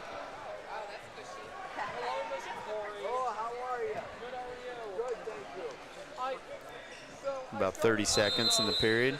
Shot, reshot there by Dixon. He just got drive through the body here. There we go, 4-1. Force him careful. Good idea. Oh, hey, sit down because he's trying. Oh, yeah. He's trying to see, so you got to sit down. Everything is great at the school. Thank you. Dixon on top here, 4-1. That's going to end the period. Everybody, making sure they're behaving. And if they don't, you know what happens to them. Right to Mr. Dixon's choice, he's going to defer to the cloverleaf wrestler. We'll see what they do here. Cloverleaf wrestler's going to choose top. Probably not the worst idea. And Dixon pretty dominant on his feet and obviously a hammer on top, so I might do the same thing if I was him.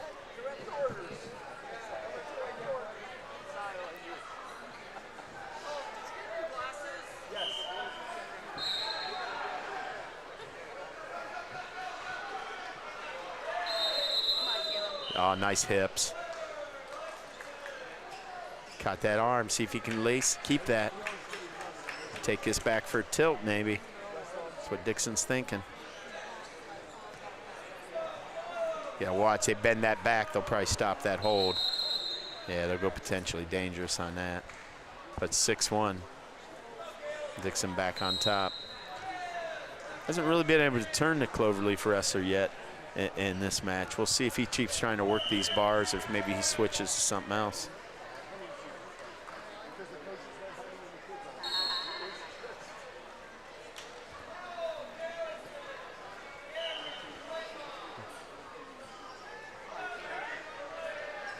Burke doing a good job trying to just stay away from him and get out. You know, there's two types of way to wrestle in Bado. You wrestle to get away, which maybe exposes you to opportunities to get scored on, or you can wrestle to not get turned. And I think what we're seeing is a guy wrestle to not get turned.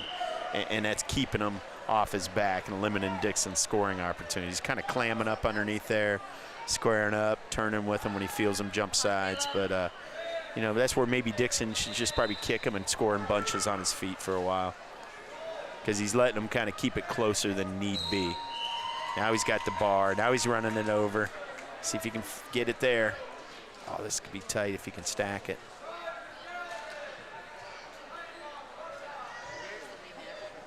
There we go. Boy, look at him working to try to keep his shoulders up. It's a good effort, but I think Dixon's going to get 3 near fall for this and make it 9-1. Ooh, right there to the crossface. See if he switches off to a butcher here. Looking for the Turk. Got to get that chin in your elbow. Got about 5 seconds. Dixon will have choice and start the third. He'll probably see if he goes back down.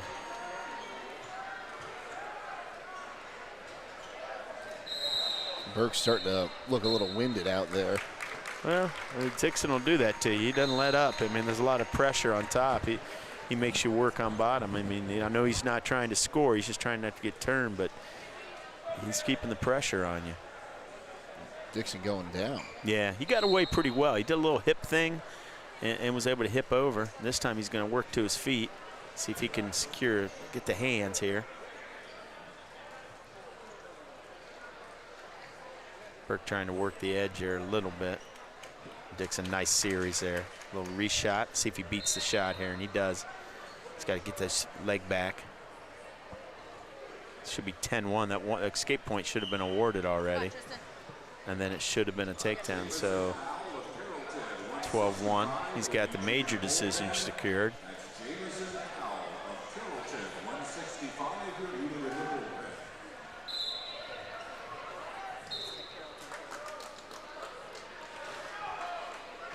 Just taking a look at the standings. West Holmes in 4th right now.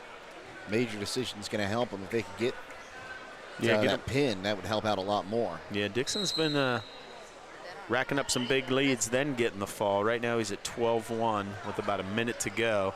He's got a nice half here. If he can get out to the side, this is tight. This is very tight. Oh, he just got to settle. There we go. There we go. Down and look. There it is. 12-1. He's just relentless on top. My gosh, he just never lets you breathe. And that's impressive. That's just... That is 3 Not fall everybody wins does that. for him. Yeah, 3 wins, but all by pin with significant leads in the match, and he's going to move on to our semifinal round undefeated and well deserved. He's looked terrific today. We're watching now for Hunter McCluggage. He should be the next West Holmes wrestler to compete, and I think he just came out, for lack of a better term, the tunnel.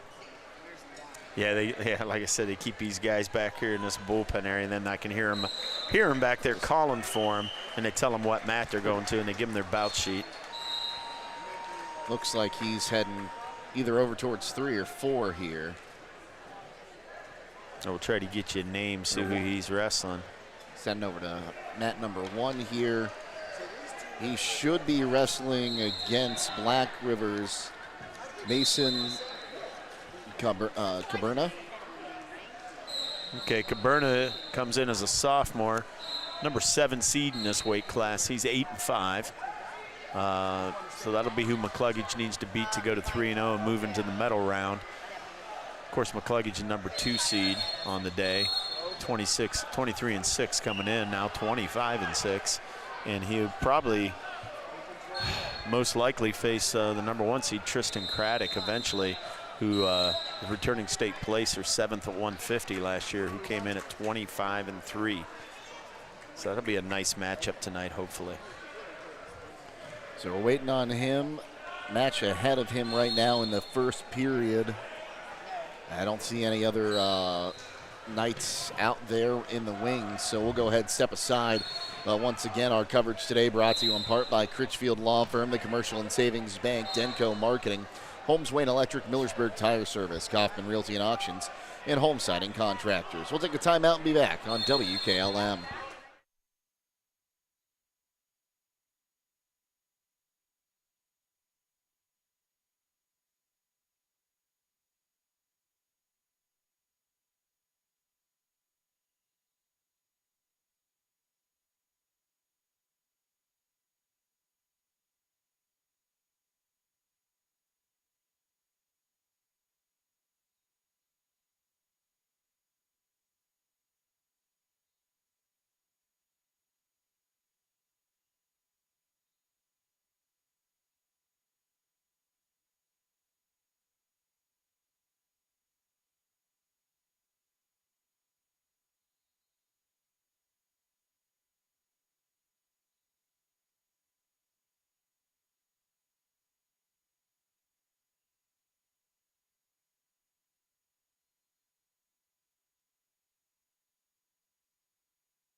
Of course, Jeff Woods had a terrific program. Black River with Corey had a nice program.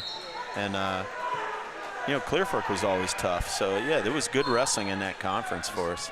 Good football in that conference, too, and basketball. And Cluggage all over him here with this cradle. Well, Cluggage has just really handled this weight class well this year. I mean, to move up from about what he was at last year, which I think was 132, yeah. State qualifier at 132 to jump all the way up to 150, which is a very different style of wrestling. And he just paid his dues in the weight room and got his body ready for it. And like I said, came in here 23-6, hopefully moving to 26-6 here, and not missing a beat in this higher weight. 3 points there. Yeah, and he's up 5-0 already. And that's the end of the first, so we'll see who gets choice. McCluggage does. See what he chooses to do.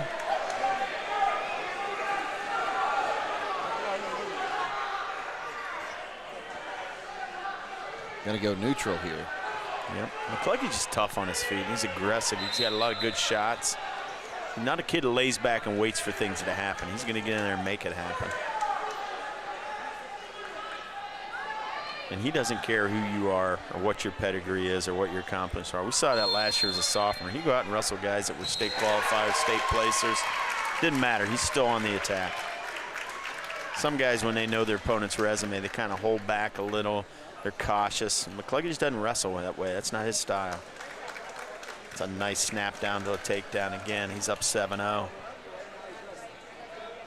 He's going to go right to his feet here. Let him up. If you're going to do it, let him up. There it is, 7-1. Another takedown will give him a major and a bonus point for West Holmes. Nice shot. There's a good double leg. This time he gives it to him on the edge. Looks like he's just trying to pull him back into the mat. There he goes, and he pounces right on him. Right to his back. He smelled it. And it's 9-1, and he's going to get another 3 back points at a minimum here if he doesn't get the fall. Right to the half. Got to get that arm through. He's trying to get that. He didn't get it. It's going to be 12-1 when they award the points. He's got the same, hadn't really broke the hold, so they haven't awarded the points yet. Trying to pull him back in from the edge again. Yeah, and the referee, you see the guy's trying to work out of bounds like that. He was trying like the Dickens to get out of bounds. McCluggage was having none of it. 12-1 here with 23 seconds to go in the second period. Well on his way to a tech fall. We'll have action on mat number 5 coming up here in just a moment as well. And it's the freshman Jordan Gerber getting ready to take the mat over there. If we'll try to get a camera on that one as well. Logan. 5. McCluggage up 12-1 over there. Got about 2 seconds left in the period. He's going to give the escape up. Got a little sloppy with the legs there. He was looking for a Turk, trying to force that over if he could for some back points, and fell off him. Just kind of cut his losses there and gave up the 1. That was smart, but still up 10 with a full 2 minutes to go. And Gerber's a freshman. He's the extra at, I believe, 157. It's Ben McCaffrey he's wrestling, the junior from Midview. And he is a unseeded wrestler for Midview, but the freshman Gerber's had a bit of a tough day. He's running into some studs, and it's been 0-2, two fall losses in the first period. He's going to give up that first takedown. 14-2 over there, McCluggage with the takedown, but he's going to go neutral, trying to score. He wants that takedown to a near fall. That's what he wants. Right off the whistle. Nice shot. See if he can climb up the back here and get himself some back points. The wrestler's going to kind of bail on it, make it 16-3. Needs 2 more points for the tech fall.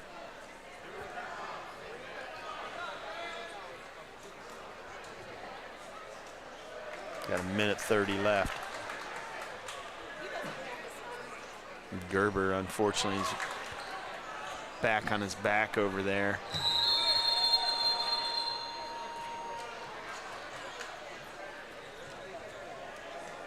McCluggage might want to kick him here. You got about a minute to go. If you can't turn him, just let him go and try to get another takedown. They're going to call potentially dangerous here. See if they kicks him. He's got enough time. I think he can. That tech fall bonus point would be nice. Yeah, right now he's got a major. Get a 1.5 bonus for that tech.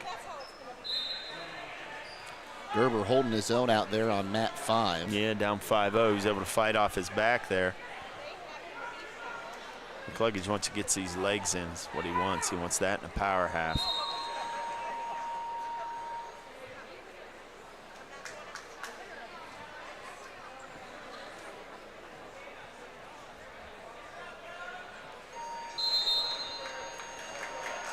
Get about down to about 30 seconds here in this McCluggage match. He's still in total control at 16-3. 5-0 after 1. McCaffrey has the lead over Gerber over on mat 5. Yep, McCaffrey's going to take down for his choice. We got 15 seconds left. Still 16-3 for McCluggage. McCluggage is going to move to 3-0 on the day after this match.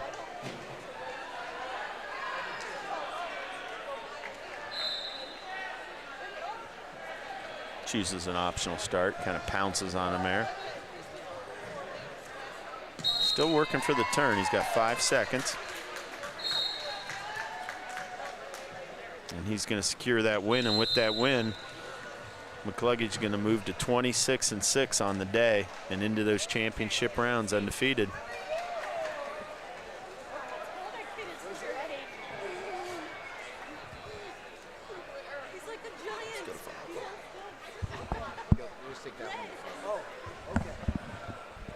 So we'll head over to mat 5 then and get you the rest of that match. Gerber getting on top there, getting his first 2 points. Yeah, we got the escape, made it 6-0, but he got its first takedown of the day, and now it's 6-2. He's got a leg in. He's trying to work a power half. He's got it, and he can jump to the side. I think he's going to turn him. Just got to settle chest to chest, Jordan.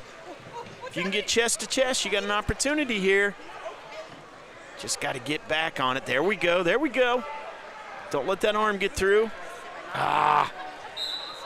Boy, he missed a golden opportunity there. He had a good half. He had him started going over, and he just kind of couldn't really get his chest on him where he wanted him. If he did, he had him in a lot of trouble. I mean, Jordan's a strong kid for a freshman. He can finish if he can get there. Still 6-2. He didn't get any points awarded for that. I thought maybe he'd at least get a 2 count. See if he goes to the butcher here. He's got to let the leg out and reach under with the other arm. That's what he's doing. Keep walking around the head. Keep walking around and try to pull it. Use your hips. Got that half again. Trying to run it. There it goes. Come on, you just got to sink your hips, chest. Get elbow deep. There it is. Surprised he's not getting a stall one on the bottom wrestler there. He's just kind of laid out flat. Yeah, they're not going to call a stall when he's fighting a near fall move, but Gerber's really missed some opportunities. I think I'd choose top if I was coaches over here. I think I'd take top. Let's see what they do. 6-2. Gerber's look good. Take top. Good choice. I think that's what they're going to do. Put him on top. Try to get that half. And this time, he's just got to sink that elbow deep and get chest to chest. And if he runs it over, I think he can finish it. He's a strong kid. May have found a little something there in the second period. And he's got 2 minutes to try to work it, but he's got to get him on the mat, break him down. Got to return him.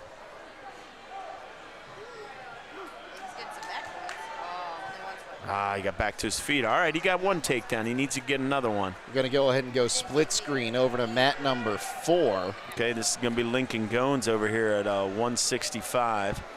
I'll try to get you a name of who Lincoln's wrestling. Goins going to be wrestling the extra wrestler from Dalton, Jackson Oswald. He's a freshman. Well, Gerber just scored a takedown, so we'll try to keep you updated on that. He's down 7-4 with about 1:11 left. Getting himself in decent position. Looks like for a cradle. The rest of the bottom wrestlers just fighting that off. Now he's back to where he was before. They did finally give you a stalling warning on the bottom guy. It's 7-4, we're under a minute. Trying to work that power half. Goins up 2-0 over on mat number 4. Both Gerber and Goins looking to get their first wins of the day. Gerber's battling, he's down to 45 seconds. Coach wants him to get that. Tell you what, he just needs to get that nice half and just run one over. It's 7-4, he's not out of it.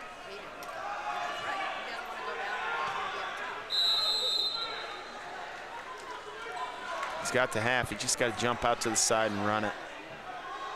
He hasn't quite been able to take that over. He's had an opportunity, so. Goins will get the fall. Oh, nice one for the freshman. First win of the day for him, and that's a good one for the Knights.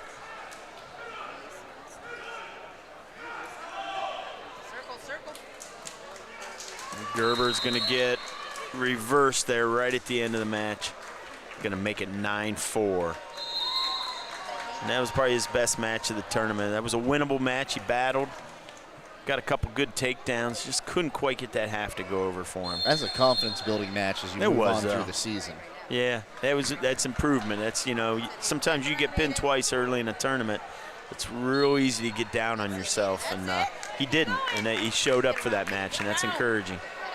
So it looks like we're going to stay over on mat 4 now. Yeah, this will be Cole Porter, #1 seed at 175. Not sure who he's wrestling, but this will be his third match in pool action. He's 2-0 on the day. Cole is wrestling, let's see here, that's Ethan Gray of Cloverleaf. He's a sophomore. Okay, Ethan Gray's a #8 seed. He comes in at 14-7. Nice high crotch, switching off. Right to a takedown. Cole Porter does a good job when he shoots that double or that high crotch of switching off and getting that, switching those hands from the hip to the knee and driving up through his opponent's body. The only thing he's got to be careful is not to get to his knees too early on that, because that's when you're vulnerable for that chin whip. But he does a nice job with that switch off. He's another one of those West Holmes guys. He always looks good on his feet, and they're going to cut him loose there. Yeah, that seems to be his strength, is his feet. He does and there is a nice little go behind. Looking right here to do a cross-face cradle. See if he can lock it up. Got to run the head to the knee, though. Got to get out there and run that head to the knee, Cole. I believe we're still waiting on Cam McCluggage at 157. Yeah, I haven't seen Cam yet at 157. We'll see. You know, sometimes these tournaments are long days. I see Cam, looks like he's standing back here behind mat #1 with his dad, looking at mat 1. So I think we're going to see him up pretty shortly here. Cole Porter's up 4-1, 50 seconds to go in the first. Not so sure I wouldn't just kick him again here, Cole. You got enough time to work a third takedown.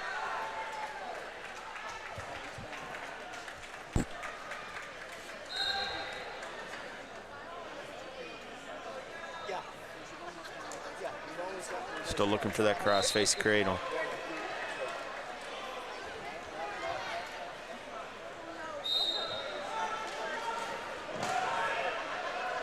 Another great thing about this tournament, we're starting to hear it more now as we get through the third round. The crowd here is always fantastic. Yeah, and this is a packed gym. I mean, we got one set of bleachers out, but this place is full, and it's hard to find a seat. And these people, one thing about wrestling crowds is they know the sport, and they know what they're cheering for. You know. As a soccer official, that'd be nice. Yeah, Cole cuts him loose there. Would like to see him do that a little earlier. He's got 20 seconds. Got to get on your bike here and get one more takedown. Don't want to just give him a free point. 10 seconds.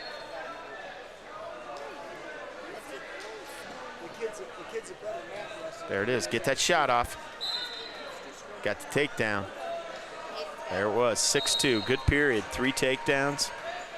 Looking total control on his feet, I like that.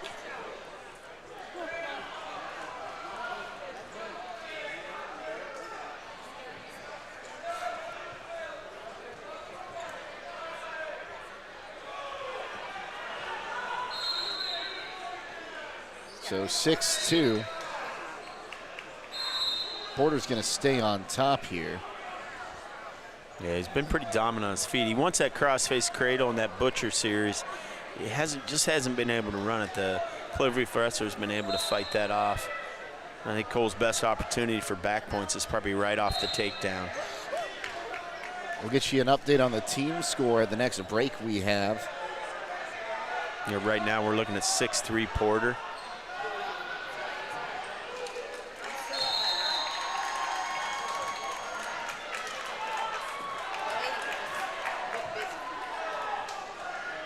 And on that single, right out to the head. There we go, there we go. Now you got your back points. See if you can get the fall here. That's tight. Come on, ref. Coach Wood's got to get in position. And he got it. So 3 falls for Porter today. Yeah, and that was a great job of transitioning right from the takedown to the near fall. Chased the head aggressively and secured that fall. That was a good job. So 3-0 on the day for Porter. Taking a look at the team scores right now. Buckeyes on top, 168. Carrollton second, 136. West Holmes in third, 106. Hoover is in fourth at 103. Avon Lake in fifth at 97. Cloverleaf 6 with 88. Keystone 7, 85. Downton 8, 68.5. Philo 9, 63.5. Midview at 10 with 63. Springfield 11, 59.5. Black River at 12, 47.5. Lexington at 13, 42.5. Claymont 14th, 32. Dover's in 15th with 27. Triway in last place, 7 points so far for the Titans. Yeah, no surprise in that order either, seeing Buckeye up top, and we know what they're about. They're one of the top teams in the state, especially as a dual meet team, but they got a lot of returning qualifiers and placers and champs. And Carrollton, no surprise there. We know what they are. #1 seed in the state duels out of that southeast region. And West Holmes would do real well for themselves to take a strong third in this tournament with this young team. Once again, our coverage brought to you today in part by Yoder Lumber Company, Premier Pharmacy, Wayne Garage Door, the Holmes County Chamber of Commerce, and D&M Rocks. As I believe we're waiting here for Cam McCluggage. I see, looks like Dylan Sowers maybe prancing around, getting loose. He might be on deck on map 4. He's out on map 5 there. So map 5 looks like the freshman, maybe Wilson. Cohen Wilson getting loose over there. So we got Wilson maybe on map 5. Sowers getting ready on map 4. You're right, we have to see Cam McCluggage still waiting to go out, I think, on map 1. So might have 3 West Holmes wrestlers up at once here in a second. Well, let's see here. He's supposed to face off against Gabe Vance from Springfield.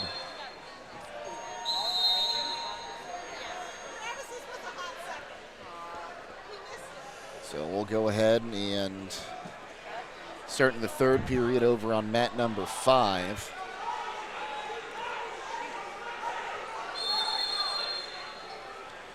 So I think we'll go ahead, just take a quick time out here. We'll come back when we get a wrestler on a mat on WKLM.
in the dungeon. Jake Sidle, Will O'Donnell with you. It'll be Cam McCluggage getting set to go here on mat number 1. Yeah, Cam McCluggage, I think 0-2 on the day. He's looking for his first win. This looks like a Minerva wrestler here for him. 2 fall losses. I actually have him down as for Springfield Vance. So, and then we've got probably coming up next on mat number 4. Yeah, it looks like Dylan Sowers over there on deck. So McCluggage wrestling an unseeded wrestler. Looking to move to 1-2 on the day if he can.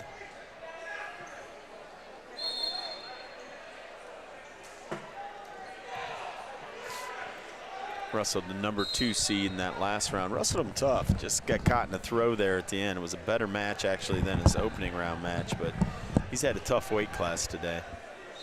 157 was actually one of the more stacked weights as well. Ooh, he's got locked up in a near side cradle though. Got a 1 count, no back awarded yet, just the takedown. Let's see if he can fight this off. Oh, he's got that leg loaded up though.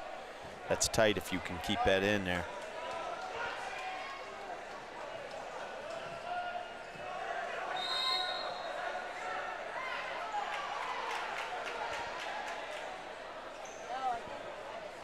McCluggage still fighting this. I haven't seen any counts by the referee, so I'm hoping it's still just 2-0, but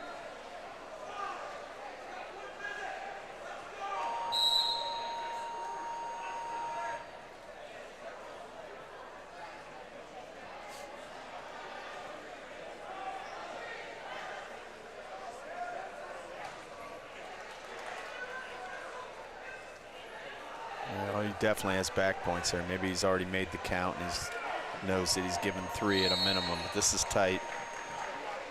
Yep, and there it was, and unfortunately he got caught in a hold he never had the opportunity to get out of. That was a match that I thought maybe Cam could pull out for us, but unfortunately he's going to go 0-3 on the day. We'll go ahead and get ready to move our camera over to number 4 then. Or maybe not. Looks like Miller's setting up shop over there behind the scorers table on number 1.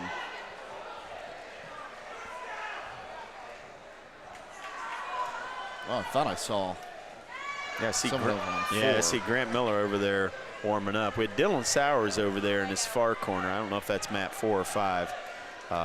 Can't read those signs from this far away.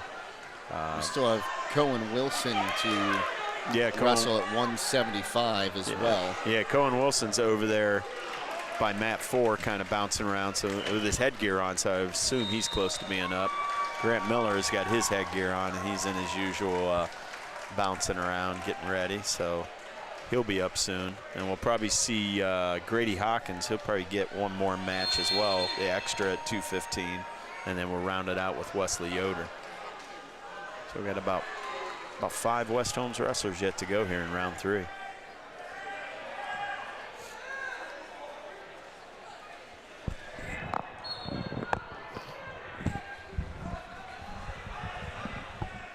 So keeping an eye on things here.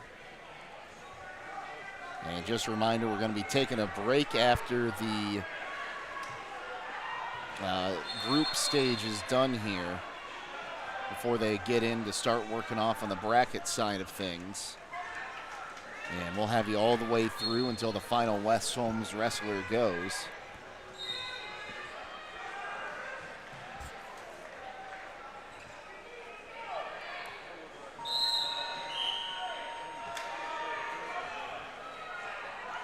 And we've got someone out on mat 4. Yeah, I think this is Wilson, the freshman at 175. Taking on Grayson Smith from Triway. Yep. They're just about 25 seconds into that match. Wilson took a shot at an ankle pick and wasn't able to secure it. Triway wrestler able to fight that off.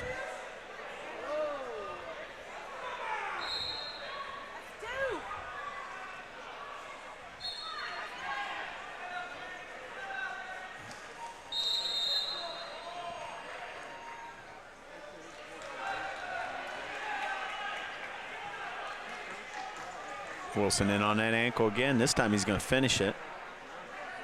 Gets a takedown. Good job there by the freshman.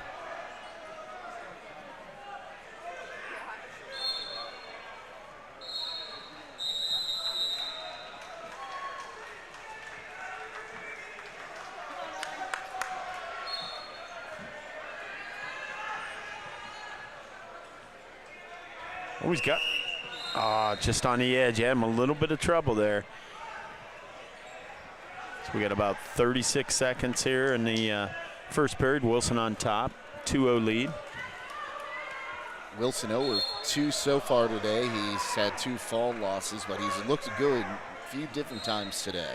Yeah, and he's a freshman wrestling in this big weight class. He's been wrestling juniors and seniors. This is the match that I think should be a little more competitive for him. And we'll see if he can produce a win, kind of like what Lincoln Goins was able to do in his match when he went out there.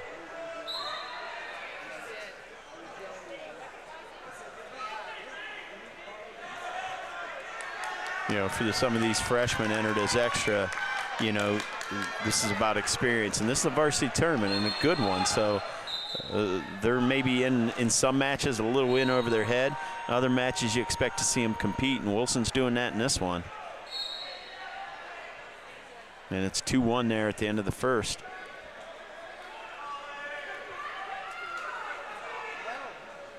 Triway wrestler defers. Wilson going to choose down. Try to get that escape point here and build upon that lead.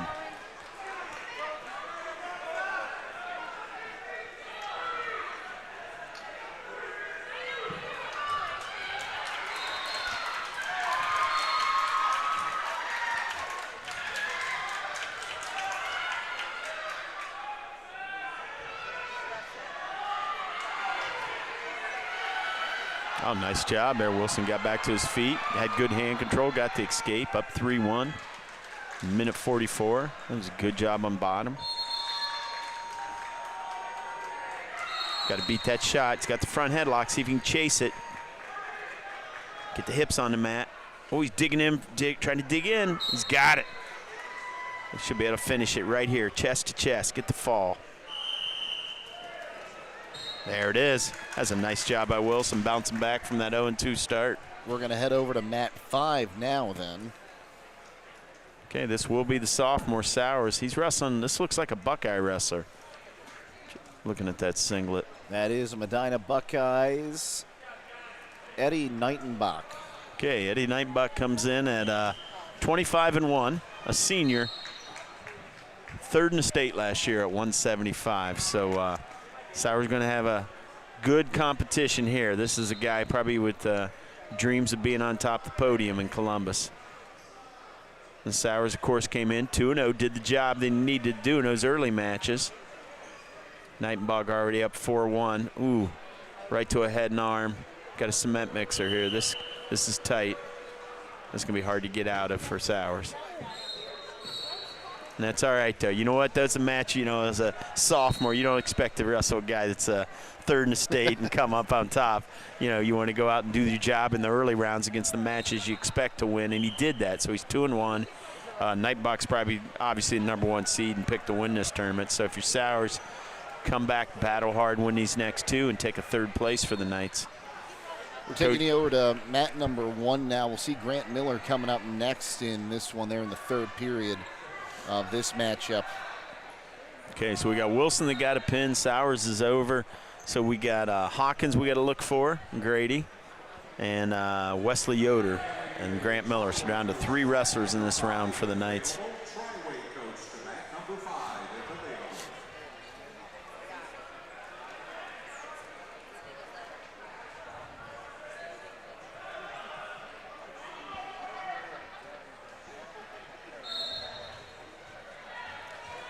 So 7-0 in that contest right now. Once again, our coverage of the Knights Invitational brought to you today in part by Critchfield Law Firm, the Commercial and Savings Bank, Denco Marketing, Holmes Wayne Electric, Millersburg Tire Service, Kaufman Realty and Auctions, and Home Siding Contractors.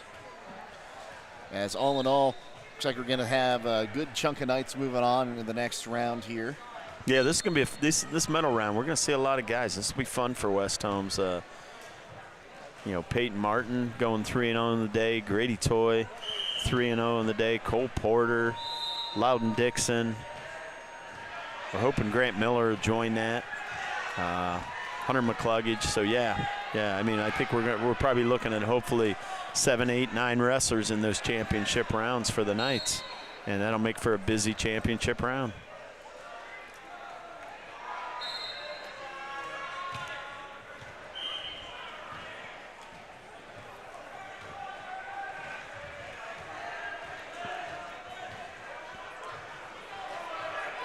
Looking at this, Grant Miller, of course, came into this tournament 23-5.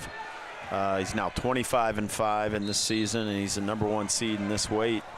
And like I said, he's had 2 pins, devastating headlock in that second match to end that. And it's something, you know, Grant does a lot of things well, but that's something he's always got in his back pocket is that headlock. I know some coaches are like, hey, don't use that, but there are moments when it's there, and you got to let it fly. And he's certainly, when he does, it comes in a hurry.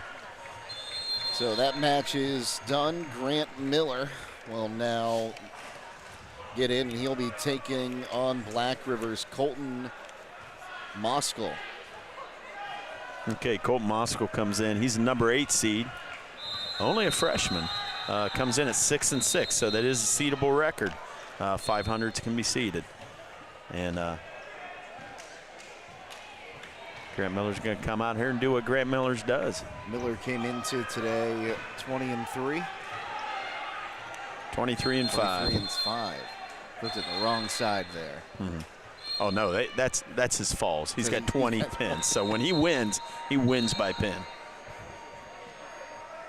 Well, he's up to 22 falls on the season now. The next closest is Grady Toy, came in with 16 falls. Freshman picked up a caution right off the bat there.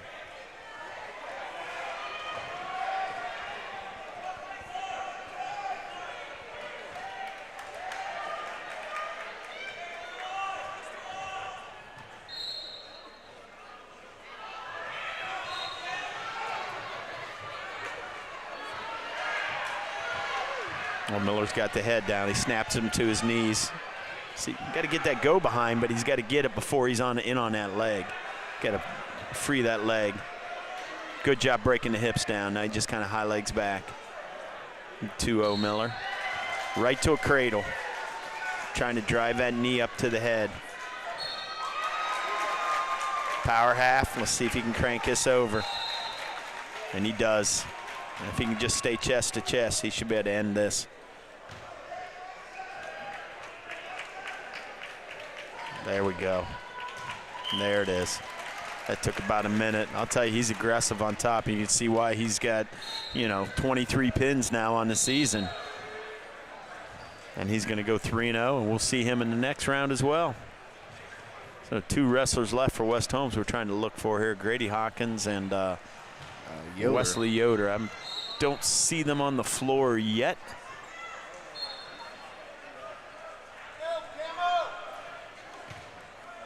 So I'm not seeing him out there yet either.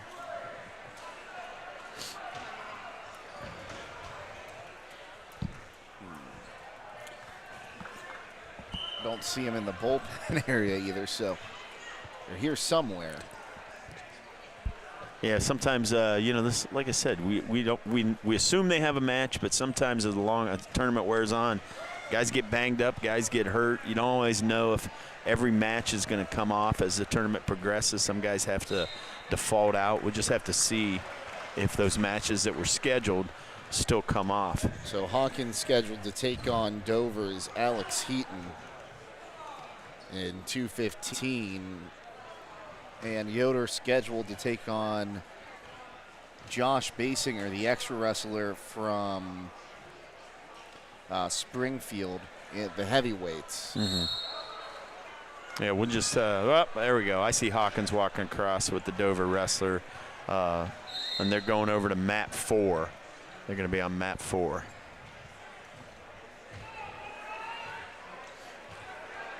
So they're going to come up here. We've got another match starting there now. So we'll go ahead, take a timeout. Once again, our coverage today brought to you in part by Keim Home Center and Charm. Pomeranian Hospital, Millersburg Electric, Rody's IGA Marketplace, MRV Siding Supply, and Village Motors. Stay tuned. We got 2 more here in round number 3, and then we'll come back with the knockout stages here on WKLM.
A good 30 seconds probably should be run off this clock.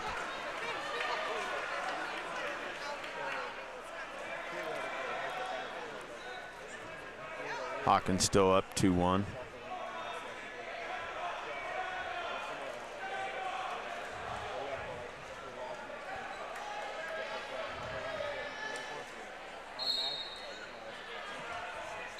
Referee's over there having him run that clock down a little bit. There we go. He's going to take it down to 1:30.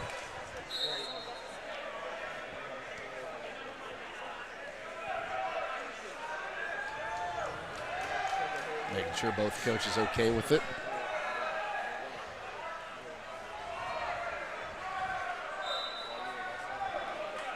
Hawkins doing a good job flattening him out. He just hadn't been able to find an arm bar or anything that he likes to try to work a turn. I think he wants that cross-face cradle.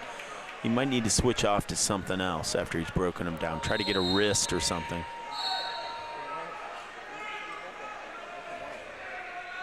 There it is, trying to run that head to the knee still. He likes that. Just hadn't been able to lock it up. Had about a minute left in the period. Still 2-1, Hawkins.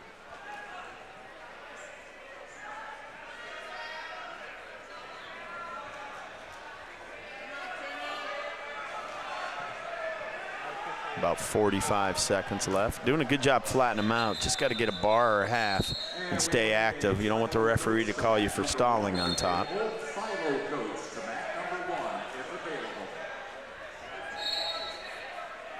There we go, trying to power half here.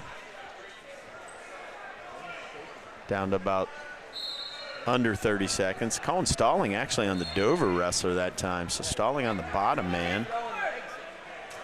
And Grady's got that power half. That's a good choice there, I think, for him. He's a big, strong kid. He can muscle this over maybe. Down to about under 10. He'll get choice in the third. I imagine he'll take down, try to grow that lead just a little bit. And that'll be the end of the period. Stays 2-1. Coach Toy telling him to take down because he's up 2-1. He gets this escape point. He gives himself a little bit of a cushion.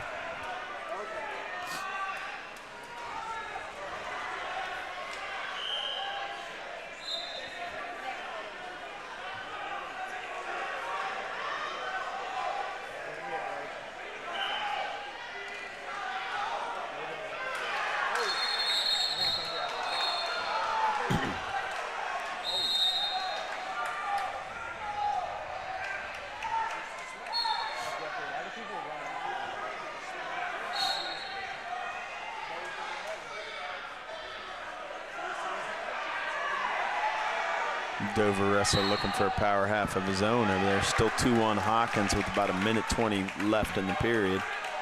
Hawkins building his base now. See if he can get up to his feet.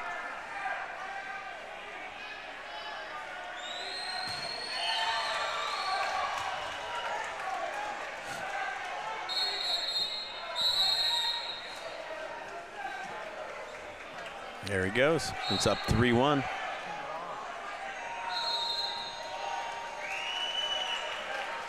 I think we had some 106-pounders out on mat number 1. Maybe an exhibition match or something. And shot there by the Dover wrestler. He's able to fight that off. Hawkins needs to get this, break those hands free and kick that leg back if he can. He can get up 5-1 here. Just reach back and peel. There we go. There we go. 5-1 Hawkins. He's been able to beat all these shot attempts that have come his way. He hasn't got a good shot off on his own, but the Dover wrestler's been aggressive in taking those shots, and Hawkins has started to make him pay for it. Well, this one's winding down. We'll go ahead and go split screen with mat number 2 for the heavyweights. Yoder for West Holmes getting set to go in that one. Got about 10 seconds and counting. I think Hawkins going to get away here with his first win, move to 1-2 on the day. A nice win at that.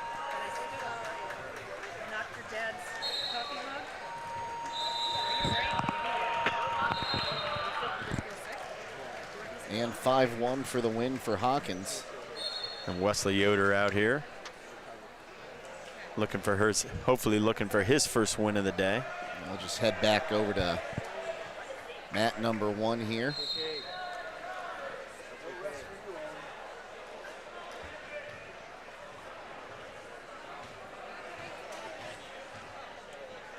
And this is, looking at the wrong side of my sheet there.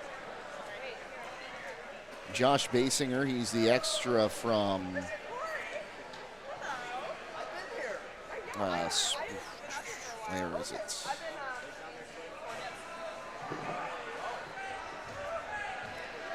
He's the extra from Springfield. Okay. Well, the starter at Springfield is the number 5 seed, Skylar McLaughlin. So he's got a good workout partner. Skylar came in at 14-4. So Wesley's out there battling. Both guys in their stance, squaring up on each other. Somebody's looking to, get some inside control here and see if they can work something. A lot at this weight class, a lot of guys are looking for a snap down, or they're looking to pummel inside. Little different style of wrestling in these weight classes. Basinger, a senior. Yoder, a sophomore for West Holmes. We're going to get a stalling call. It's probably going to be on Yoder with Green. He tried to drop that. Ooh, this is trouble. He's down on his knees here, and he's stuck underneath. So we'll see if he takes the spin around.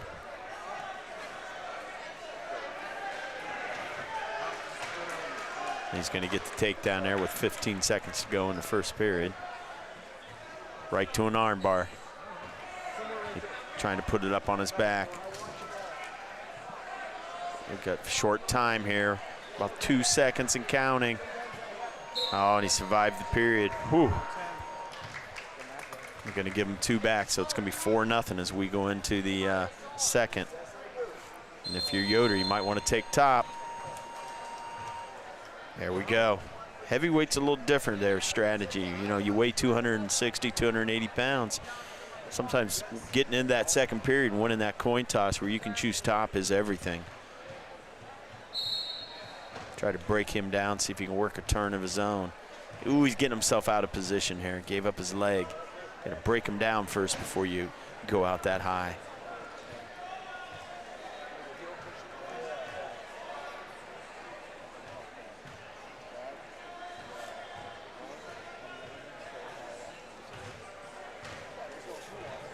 No change yet, but he's not in good position with his hips on the mat like this.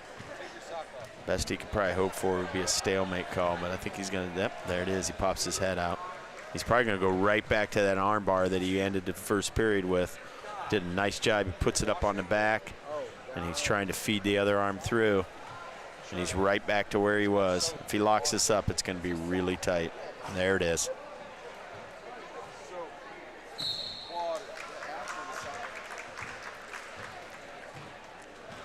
So that'll do it for the first 3 rounds here, as we'll get set for the knockout stages coming up here in just a little bit, but we've got a timeout here. And it'll give us time to remind you that our coverage today brought to you in part by Yoder Lumber Company, Premier Pharmacy, Wayne Garage Door, and the Holmes County Chamber of Commerce, as well as D&M Rocks. So we're going to take a 15-minute break, so we'll be back just before 2:45 for the semifinal rounds here on WKLM. We'll take a timeout and be back.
Well, we're back, and Martin's taking on Jenkins of Carrollton over on mat number 4 right now. We'll give it over to Will. Yeah, Jenkins comes back. He was 5th in the state last year at 106. Really terrific wrestler on top, good leg wrestler. I remember Martin wrestled him a couple times last year. They were close matches, but he always kind of came up short by maybe a point or so. He got closer as the year went on. He went out there and tried to hit Jenkins in a shuck right away. Jenkins able to slip that leg in. This is where he's dominant, is on top here with these boots. Big, tall wrestler. Made the move from 106 up to 113, and this is a semifinal. This round, there's 4 matches per weight, 8 wrestlers left, and this is going to decide whether you're wrestling for 1st, 2nd, 3rd, or 4th, 5th, or 6th when we come back for the final round. Of course, no 106-pounder. Wyatt Crab 0-3 on the day for the night, so he won't be wrestling for West Holmes. So probably the next wrestler we're going to be looking for this round will be the 120-pounder, the extra of all things, Ian Darty, the freshman who went 2-1. Yeah, he'll be in the consolation side. Ooh, Jenkins got that arm back over. That's tough. He's looking for that guillotine. Sometimes it's hard for a referee to let you take that over, but he's got the count now. He got at least a 2 count. Going for, not sure he got a continuous 5 though. We'll see if he breaks the hold, what they award him. This one will face the winner of Bartos from Buckeye and McGar from Claymont. Yeah, and looking at that weight, we talked about it earlier in the tournament. I really think it's one of the toughest weights in this tournament. They're going to stop it for blood time there. Martin with a bloody nose, but Bartos was 4th in the state at 106. He comes in at 26-3. Jenkins 29-5. He was 5th in the state, and then Martin was a state alternate. It's just a deep weight, looking at that.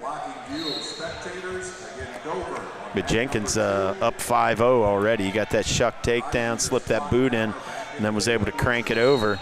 And 5-0 is going to be tough to come back from. We've got Knight getting ready at mat number 3 and mat number 5. 5 looks like Darty, the freshman. And then I'm looking at mat 3, but I don't see who the wrestler is yet. I would imagine it's going to be Grady Toy. Yep. Grady Toy's coming out on mat 3, so we'll try to call both these matches as they're going on. We can get a camera on Toy. So Martin's on bottom, down 5-0 with about 20 seconds left in that period, and Toy's going to take the mat. It looks like a cloverleaf wrestler, possibly. It is, and it is Lettner, the wrestler for Cloverleaf.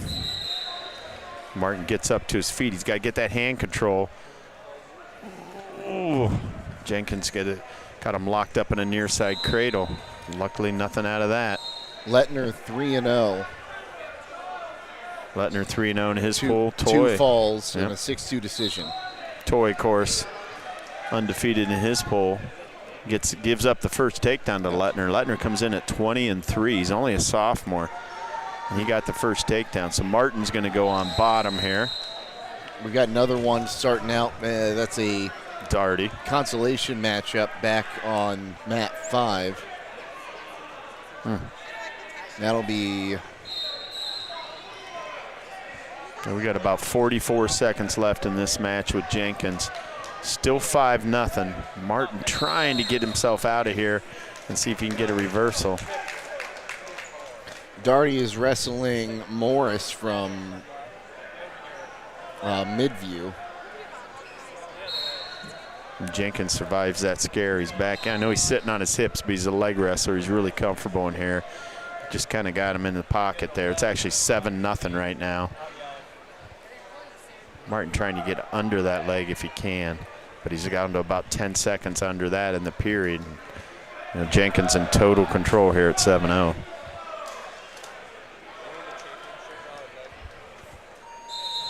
And that's going to be the end of the period. They're going to go to the third. Martin down 7-0. It's going to be Martin's choice. He's going to take neutral, probably the right thing to do. He's got to look for a big move if he wants to get back in this now. And Toy, of course, down 4-0 now in the first period. And the sophomore from Cloverleaf's doing a really nice job here in this match.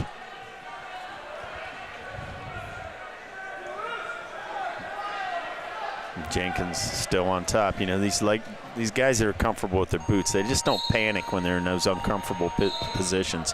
You'd look and think maybe he's in a little trouble. Maybe Martin's going to step over or hip over and put him on his back. And they just kind of scoot a little bit to one side and come out with it.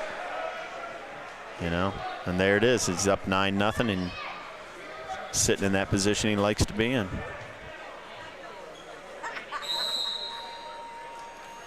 Doherty down 4-0 is that he'll just take the fall there. Yep, with 25 seconds into the second period. I said Toy where he wants to be. He's good on top. We know he's got those cradles and those turns that he likes to work. But he falls off this time, and he's going to dig himself a 6-0 hole here. And Martin's down in a 9-0 hole on the other corner mat. So it's not going well right now for West Holmes as they start this round.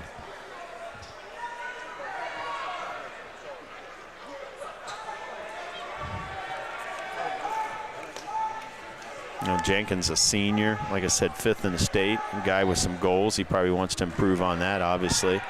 And he looks pretty dominant down there. He's down to 25 seconds left, up 9-0. Toy on bottom here with a minute to go, and he's down 6-0. A nice job with this arm bars and on top by this clear fork wrestler. Martin trying to shake Jenkins off. That's tough to do. He knows what he's doing. He's got those hooks in. And he's down to 5-4, and he's going to count that out and come away with a 9-0 win.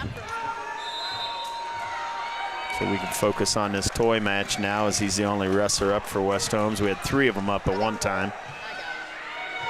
30 seconds left in the period, and Toy down 6-0, and they're going to call Toy for stalling on bottom. Cloverleaf wrestler looking for a tilt. He's got that arm fed through. Wants to get elbow deep if he can. Toy's trying to hip down and not give that up. This is a good tilt opportunity for the Cloverleaf wrestler. There he goes. He's got it elbow deep. See if he can push back. Doesn't need to force it. Doesn't need to put himself in a bad position there. Nothing. He almost had a 1 count there. And he's up 6-0. And it's going to be his choice. He's going to choose down. No, he's going to choose top. Good choice. I wouldn't go underneath Toy either.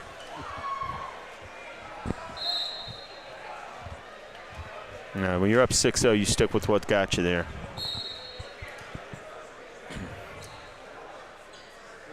And that's a good-looking sophomore for Cloverleaf. He's doing a nice job. Like I said, Grady's a returning state qualifier and one of West Holmes' seniors. And this has been a pretty dominant performance here.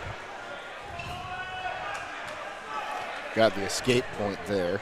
6-1. Takedown, make it 6-3, and then he does have that cradle. But he's got to get something going here. Not much of a shot there. That's a good reshot. That's a good reshot. Toy took a shot, he blocked it, and as he came up, he reshot himself, and it's 8-1.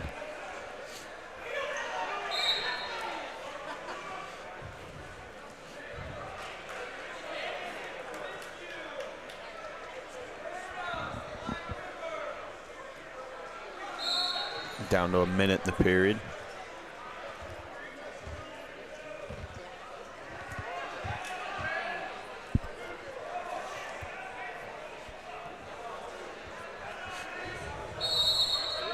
Next wrestler for West Holmes after Toy will be Lowden Dixon. Don't believe A.J. Roberts probably qualified for this round. And looking at that with no 138, so after the completion of this match, we'll probably have a little break in the action until we see Dixon take the mat. Yeah, Dixon going to take on Pasick from Hoover. Yeah, looking at that, Pasick comes in the number 5 seed. 5th last year at this West Holmes tournament. Came in with a record of,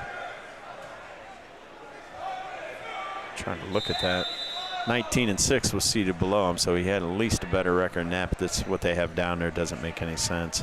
Come on, Logan. Yeah, they don't have a win-loss record associated with him, but he's a senior. Probably seeded based on returning placer at West Holmes Invitational, because I know that's part of the criteria. Dixon, of course, the #1 seed. I believe one of only 2 returning state qualifiers in that weight. Danny Beckett out of Buckeye, a junior, was 4th last year in his district, so he comes in as a returning champion, returning state qualifier, and of course champion here at West Holmes at 132 last year. So that's probably looking at his best competition, maybe in that next round. But Toy's going to take that loss at 8-2, and that was a pretty dominant win by the Cloverleaf wrestler in all aspects. He looked really good. Grady not happy with that, and he shouldn't be. So Toy going to head down to the 3rd place match against either Geiger from, well, let's see here. Where is Geiger from? I'll either be either Geiger or Damascus. So we'll come back when we get another West Holmes wrestler on the mats. Again, our coverage today brought to you in part by Critchfield Law Firm, the Commercial and Savings Bank, Denko Marketing, Holmes Wayne Electric, Millersburg Tire Service, Kaufman Realty and Auctions, and Home Siding Contractors. We'll take a timeout and be back with the knockout round here on WKLM.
The 144-pounder semifinal, Lowden Dixon and Hoover's Pasek.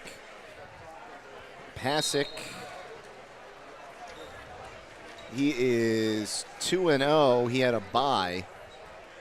1 fall and a 7-5 decision.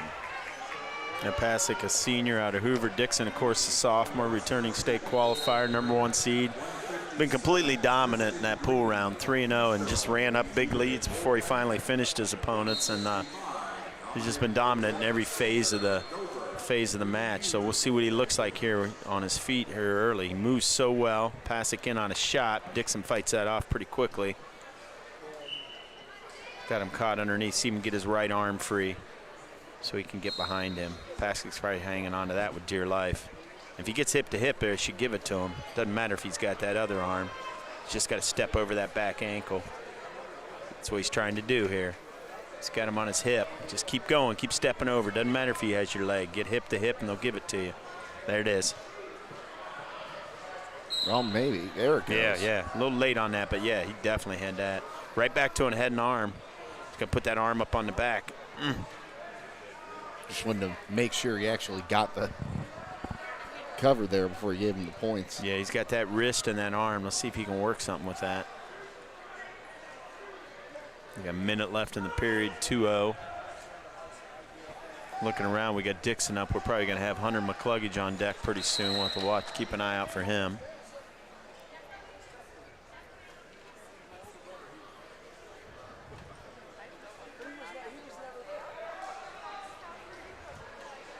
The 40 seconds, 2-0. Like I said, on top, Dixon's just one of those kids, he doesn't give you a chance to breathe. He's always looking for a bar. He's always looking for something, a wing, a wrist. And on bottom, you just got to really be defensive because he's always looking to turn you. 22 seconds left of the period to go out of bounds here.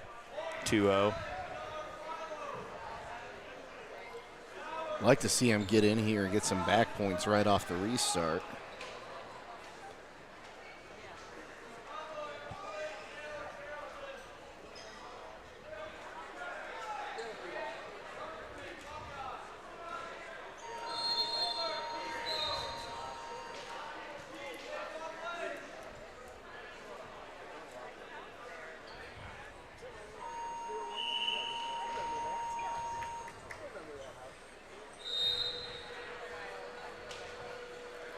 About 5 seconds left here. Dixon breaking him down. But once again, you see he's got that wing on the right side. Okay. Warning. I don't know if that was a stalling warning with 1 second left. I think he called a stalling warning with 1 second left. Had to be on the top guy. Had to be Dixon. Otherwise, you don't stop the action with a stall warning. So he warned Dixon on top, who's over there working a bar the whole time. I don't know if I've ever seen Lowden Dixon stall in a match in my life. He's always on the attack. It's going to be Dixon's choice here. See what he does. He's going to defer. Opposing wrestler, Hoover wrestler is going to take neutral. And, I get it. You don't want to go underneath Dixon. But with that stalling warning, I'm not so sure I wouldn't have made that choice, especially if the referee's going to put the onus on Dixon. Dixon right to that underhook, trying to get that head. Oh, nice ankle pick. That's a nice shot. He's got that leg trap. This could be a Turk or a half situation for Dixon. Keep that leg trap, because the wrestler can't get to his base. Digging in for a Turk. He's got that head and the crook of his elbow. He wants to kind of stretch it across. There it was. They go out of bounds. 4-0.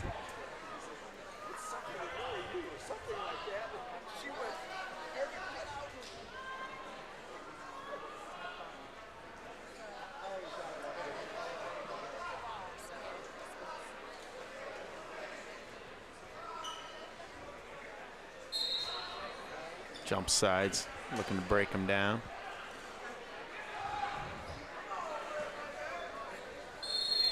You see he's got that arm trap here. He's got an arm bar.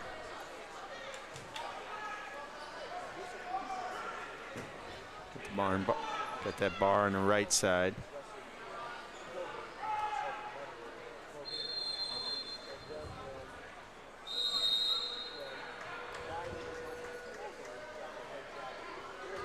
Loudon just kind of cut him loose there. Minute left. Right back on the attack on his feet. Nice shot. Oh my gosh, that's a nice double leg. Stepped over the back leg. There it was. That's so fast. Not even with a setup. He just changes levels and goes. And there was just no stopping it. He's up 6-1 here with 40 seconds left.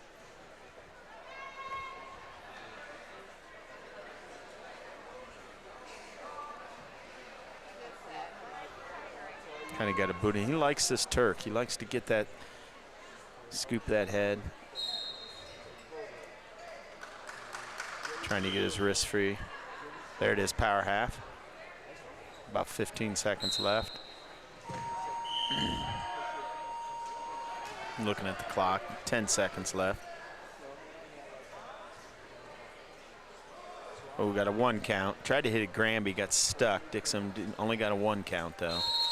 Gonna be 6-1, Dixon's choice.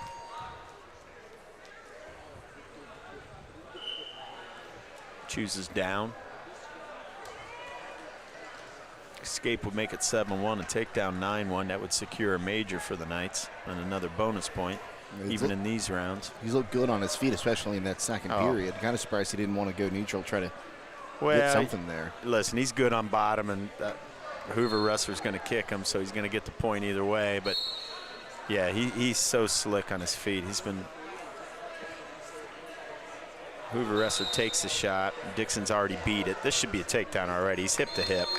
He's got that back leg covered. It doesn't matter. Yeah, it doesn't matter if he's grabbing your leg. When you get down to the state level and you have state referees, they're going to give you that takedown every day as long as you can cover and get hip to hip. And right now he's up 9-1, and he's in total control here.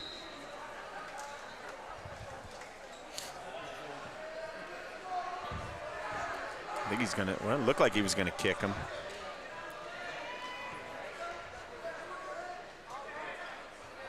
And he does, and it's going to be 9-2. They're going to call the Hoover wrestler maybe for a little unnecessary roughness there. It's going to be 9-1.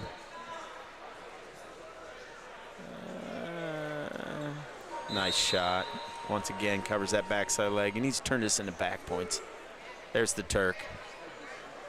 There it is, 11-1. He's going to get back points out of this.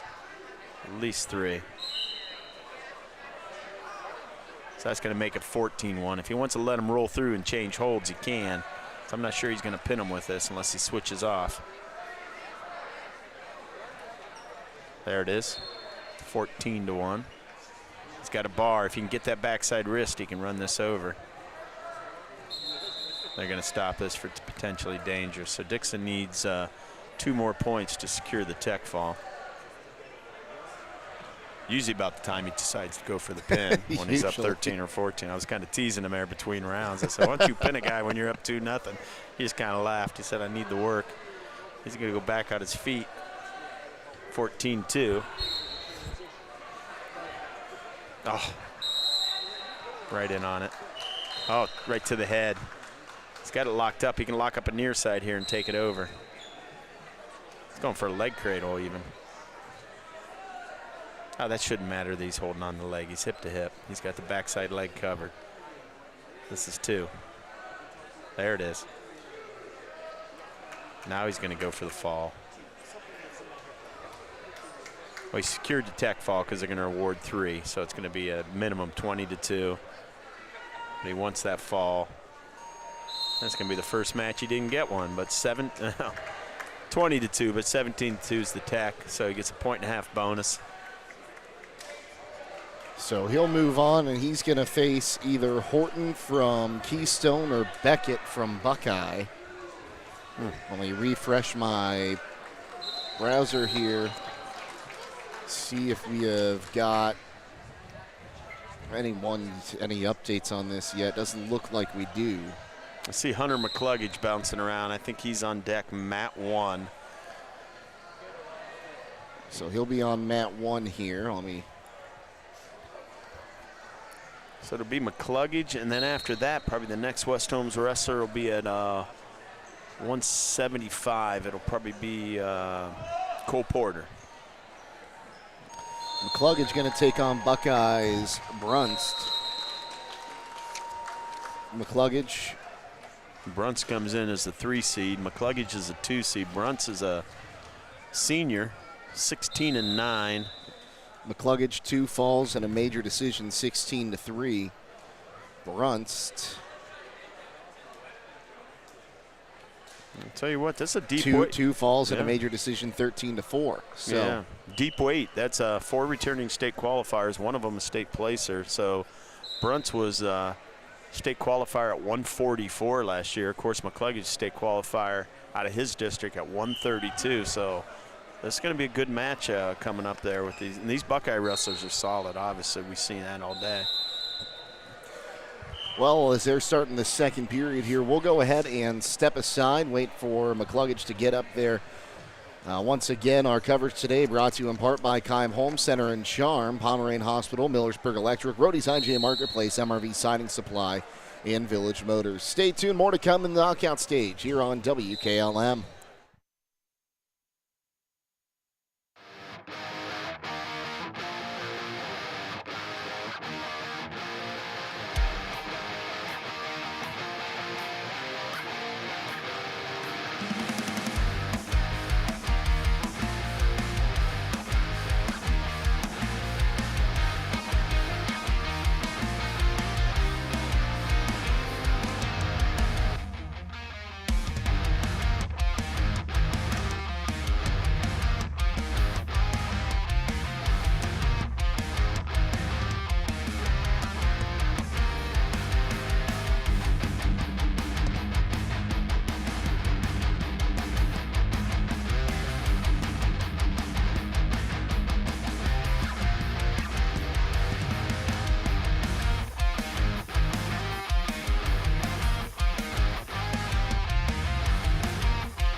Heading back to mat number 1, it'll be Hunter McCluggage. And he'll be facing off against, as soon as I find his name, Nick Brunst from Buckeye. Brunst 3-0, 2 pins and a major decision. McCluggage 2 pins and a major decision, also 3-0 in the round robin. Yeah, I'll tell you what, this is going to be a good matchup. I think we looked at this. You said Brunts. This looks like a pair of returning state qualifiers. Brunts from Buckeye, 3rd in his district last year at 144, so state qualifier in that weight class. And, of course, McCluggage, a state qualifier at 132. So this could be the match of the day. So to this point, yeah. This is a deep weight, 4 state qualifiers in it, and the guy that's _1 seed out of Cloverleaf, Haddock, is a returning state placer, 7th last year. So McCluggage is this match and his next match. They're both going to be in quality state level competition. That's something really nice about this invite. Yeah, to get a match of that level this deep in the year really prepares you for that stretch run. These are, we all, call it taking your temperature. Oh, they're in a clinch here. Let's see who can get their hips in front. Somebody's going to go for it. They kind of backed out of bounds. They called stalling on green for leaving the mat there. That would be the Buckeye wrestler. So that's an early stalling call. That could really play into this match if it's close. Both being patient, kind of waiting for them to take the best shot. Yeah, well, I don't think McCluggage is going to wait long. He's going to shoot. He's going to come out and go after you.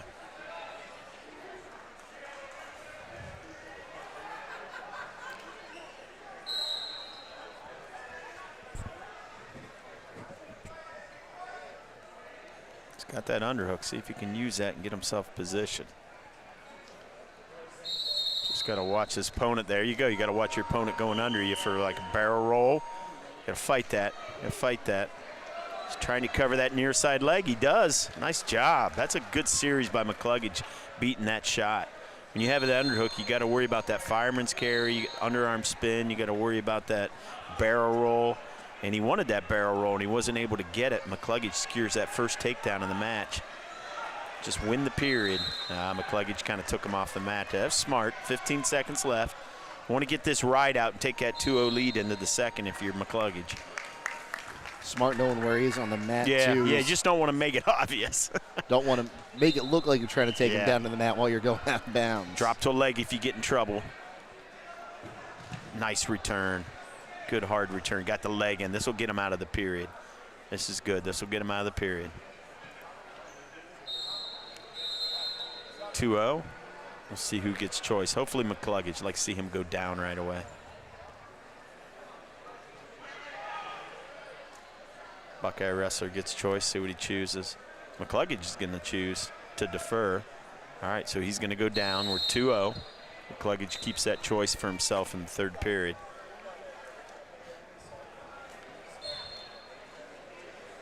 I said earlier, Hunter's not the tallest wrestler on the team, but he's one of the ones that seems to be the most competent with legs. He likes to get him in. When he does, he's tough on top with it. Climbing up there. Wants to get that boot in again, you can tell.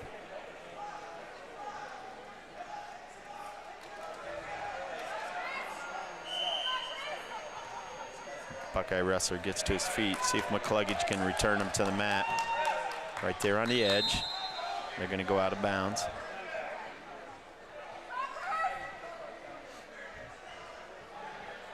Only stalling call of the match was early in that first period on the Buckeye wrestler when he backed out of bounds out of that bear hug.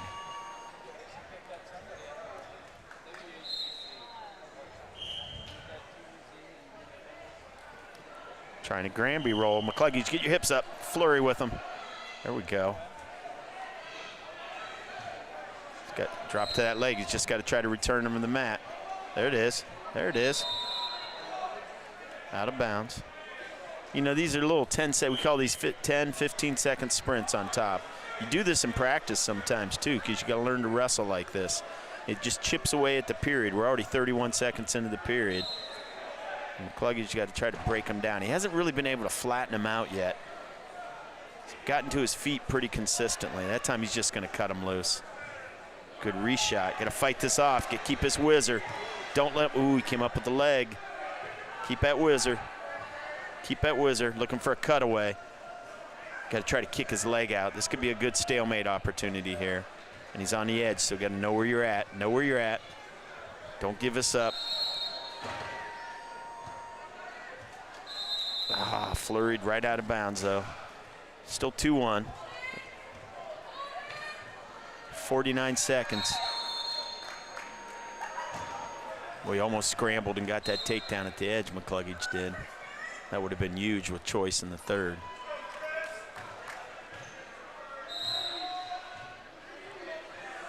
McCluggage got to try to circle with him here. Don't back up. Stay in the center of the mat. Don't give the referee. Ooh, nice shot. Drive through it. Try to drive through it. That was big. That was big. Good hard double leg. He finishes that. He's at 4-1 with 20 seconds. You could hear that shot from all the way up here, that was low. He just changed levels and just shot out. He kind of caught him by surprise, I think. And he's got about 10 seconds. Just need to ride this out. Oh, that's all right. 4-2. Stay in a good stance. Win the period. 4 seconds. The key is he's won every period 2-1. It's a 4-2 lead. He's probably going to choose down now and build on that lead, get it to 5-2. Both wrestlers looking a little winded here as they put their hands on their knees. It's only 4-2, but they've been wrestling really hard here these first 2 periods. Neither one of them making it easy so far. No, making their opponent work the whole time, whether it's top or bottom. And McCluggage needs to get this escape point, make this match 5-2, kind of get a little cushion here. Not a lot of action here. He's got that foot. See how long he lets him stay on that. There we go. McCluggage's got to try to build his base up here a little bit. He's got the lead, but if he keeps his head down, referees look at that kind of stuff. You don't want to get a stalling warning early in the period. He's looking for a tilt. McCluggage trying to free that arm, get it back up in there. Buckeye wrestler kind of staying on the hips. McCluggage not really working up, doesn't want to give him that tilt. Can't seem to free that arm there on the right side. There's the first warning. He's going to call that on McCluggage on bottom. That's why they don't stop the action. They only stop the action if it's on the top man. So we got a minute left and it's 4-2. Still got that arm trapped. Tight waist, there's the tilt. McCluggage trying to fight that, doing a good job arching his back, knowing where he's at. Got about 45 seconds left, trying to build his base. Not much you can do when a guy's got a good tight waist and he's back covering your hips like that. I mean, I know they want to maybe put the pressure on McCluggage, but I know we got that stalling warning, but there's not a lot he can do, when a guy's riding him like that. So we're at 37 seconds. Good sportsmanship, both these guys acknowledging each other. McCluggage doesn't want to get that stalling warning. If he does, it makes it a 1-point match. Got to see him explode up here. I want to say good first move. Okay, tried to clear his hips. We got a locking hands. That's a bonus point. They called locking hands on the top man. That's going to make it 5-2 for McCluggage. That was big. Changed it up a little bit. Went with a switch, and I think I tried to catch that arm, and he ended up putting his hands together. Now he's going to kick McCluggage. It's going to make it 6-2, and you just got to stay out of the throw. Stay out of a throw or a headlock. You've got stalling warning. You can give up another one if you have to, and that won't be the end of the world. Okay, 6-4 with 20 seconds left. He's going to kick him again, make it 7-4. McCluggage in on that double leg. Watch the throw, watch the throw. Beat that barrel roll again. He's been able to beat that consistently. Getting down to 5 seconds. Get your stomach, get your stomach. 7-6. And he holds him off. That was a good comeback there by the Buckeye wrestler. McCluggage wins a tough match. Both those guys acknowledging each other. They know they put it all out there. 2 state qualifiers. They very well may see each other in Columbus in about another month or so.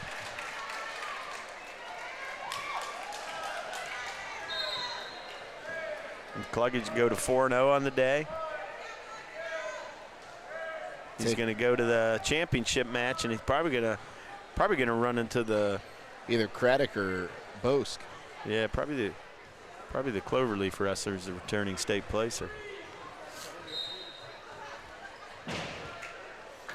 Okay, let's see here. I don't see any other West Holmes wrestlers out here. I don't think we'll get one till Cole Porter. I'm trying to look at him. I see him back here getting loose behind the scorers area. So I don't know what mat he's coming up on. Will and I will step aside here. Again, our coverage brought to you today by Yoder Lumber Company, Premier Pharmacy, Wayne Garage Store, Holmes County Chamber of Commerce, and D&M Rocks. We'll be back with our next wrestler on WKLM.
Porter up on the mat, number 4. We'll give it to Will.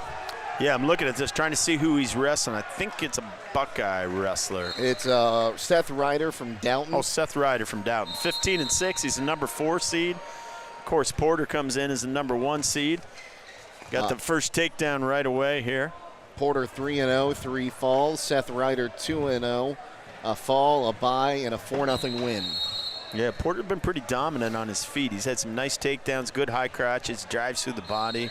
Real aggressive attack in the head off the takedown, looking for those transition back points. Here he's got the far elbows, trying to work his butcher to his crossface cradle.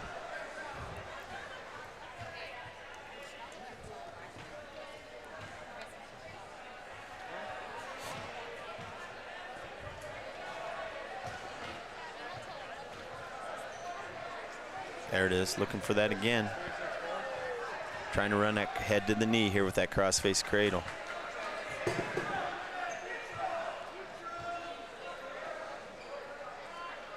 Under a minute here in the first period.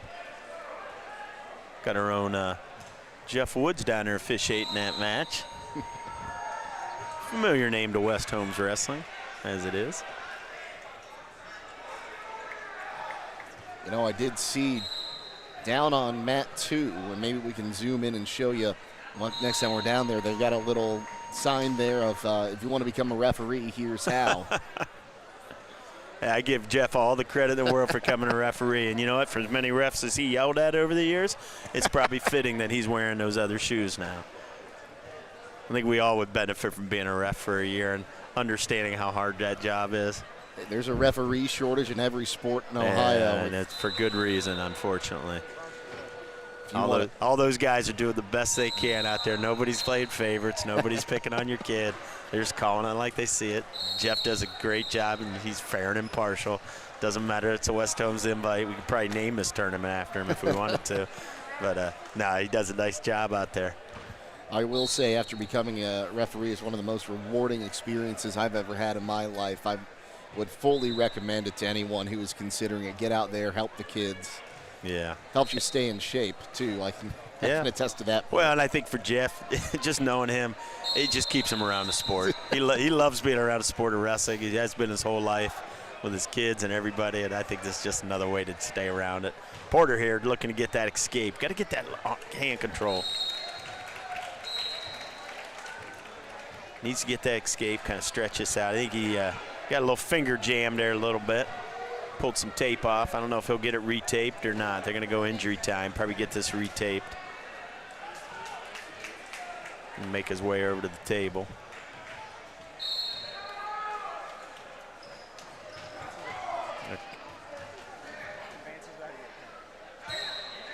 A little break in the action there. You get to use injury time. You get 2 minutes of it. Use it once without any penalty. Second time, though, you're wrestling. Your opponent gets choice. That means they could choose to go top, bottom, or neutral if they think it's to their advantage. You use the third time or you run out of time, that match is over. I don't think we're in that situation at all with Porter. I think he's just trying to get these fingers retaped. I'm sure he probably stoved him or something throughout the tournament. We're going to go over to mat number 5 here in just a little bit. Dylan Sowers will be in the consolation round versus Cloverleaf's Price. Yeah, Dylan Sowers 2-1 on the day, the sophomore at 190. Porter working up. He's got him in a little trouble there. Don't need to hip over. Just get to your feet here, Cole.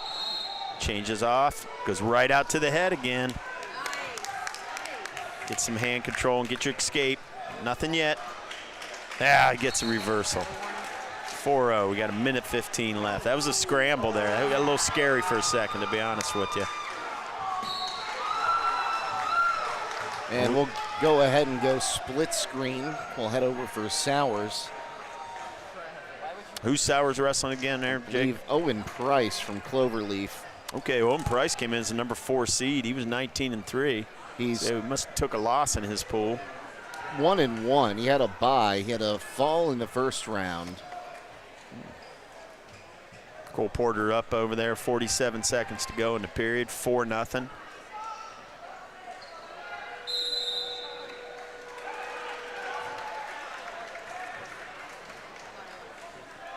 And this is Sowers' match would be what they call a consolation match, even though they're still in a, well, I guess we would consider the semis. Some of these are considered consolation matches. So the first period's only 1 minute. So it's 1-2-2 instead of a full 6-minute match. So first takedown in that shortened period is big in these matches. Sowers 2-1 in the group stage, 2 falls and 1 loss. Yeah, he lost to the Buckeye wrestler, of course. That wrestler was a returning 3rd place in the state the previous year at 175, so he had his hands full in there, but he's looked good today, as he has all year. Sowers came in 14-11, proved his record already to 16-12 as a sophomore at this 190 weight. And Porter's going to go into the 3rd period up 4-0, and he's going to choose down. And if he can get one more escape, he can really give himself a cushion here. Just got to get some hand control on bottom. Don't come up without it. That's when you can get at risk. Sowers tries to take a shot there. Got about 2 seconds left. Oh, he's going to give the spin around up at the buzzer. Porter builds his base. Got good hand control, running away from him. I think Coach Woods just got kicked in the head down there. Well, it's no worse for the wear. Mm-hmm. Probably got into this thinking he wouldn't get beat up on anymore like his coaching days, but so be it.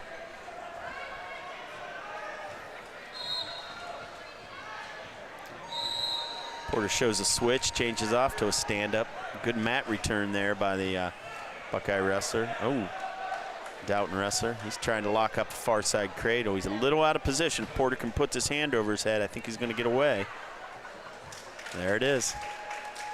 6-0. He's in command here with 1:20. Just got to wrestle smart. Sowers on top down there in a 2-0 match.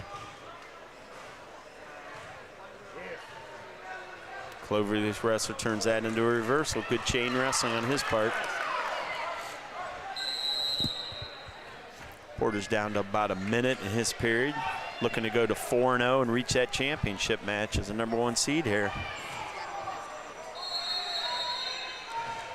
Porter came in at 19-12. If he can win out here, he'd go to 23-12. That's a nice record for the junior. He's got 40 seconds away from it. At 6-0 still, total control. Doing a good job keeping pressure on top. Sowers, minute left in the second, down 4-0.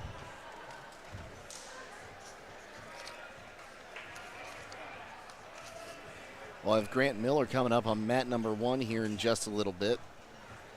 The wrestler ahead of him seems to be waiting on his opponent.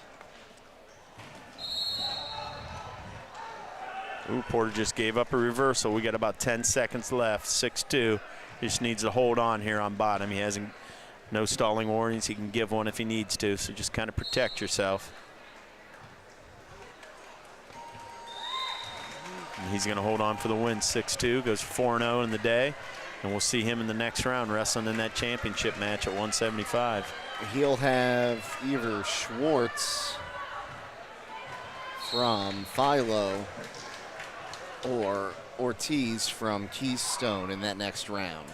Yeah, Schwartz would be the, came in at 11-6 and the #3 seed. And his seeding criteria, that he was 6th there at this West Holmes invite at 165 last year. Sowers hanging in there. He's down 4-0. A couple seconds left here in the period. Match isn't out of reach at 4-0. Sowers just needs to catch him in one time. They're going to put, they're going to choose down. We'll see if Porter can work something on top here. And that match is underway. Miller will be on deck there. Not sure who Miller's got to wrestle. Miller will have Gunkelman from Buckeye.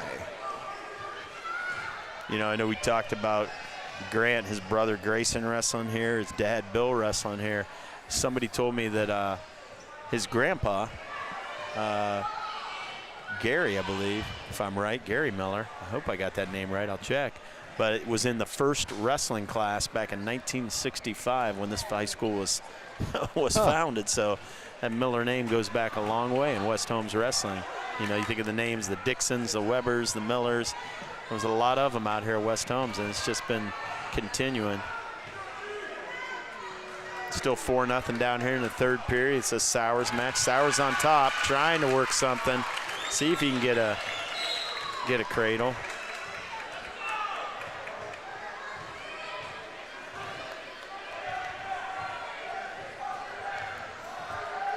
He's in a little bit of trouble here. He was high. He kind of fell off. It's going to be 6-0 with about 40 seconds left. Now he's got that low leg, so this is tough because you can lock this up into a near leg cradle, and I think he's gonna.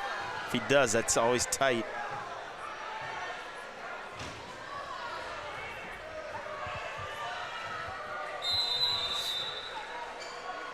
Oh, he's going to get a reversal of his own there, though. We got about 30 seconds left. It's 6-2. He's wrestled real well in this match. He's hung in there. And this kid he's wrestling, I think, came in at 19-3. And no slouch.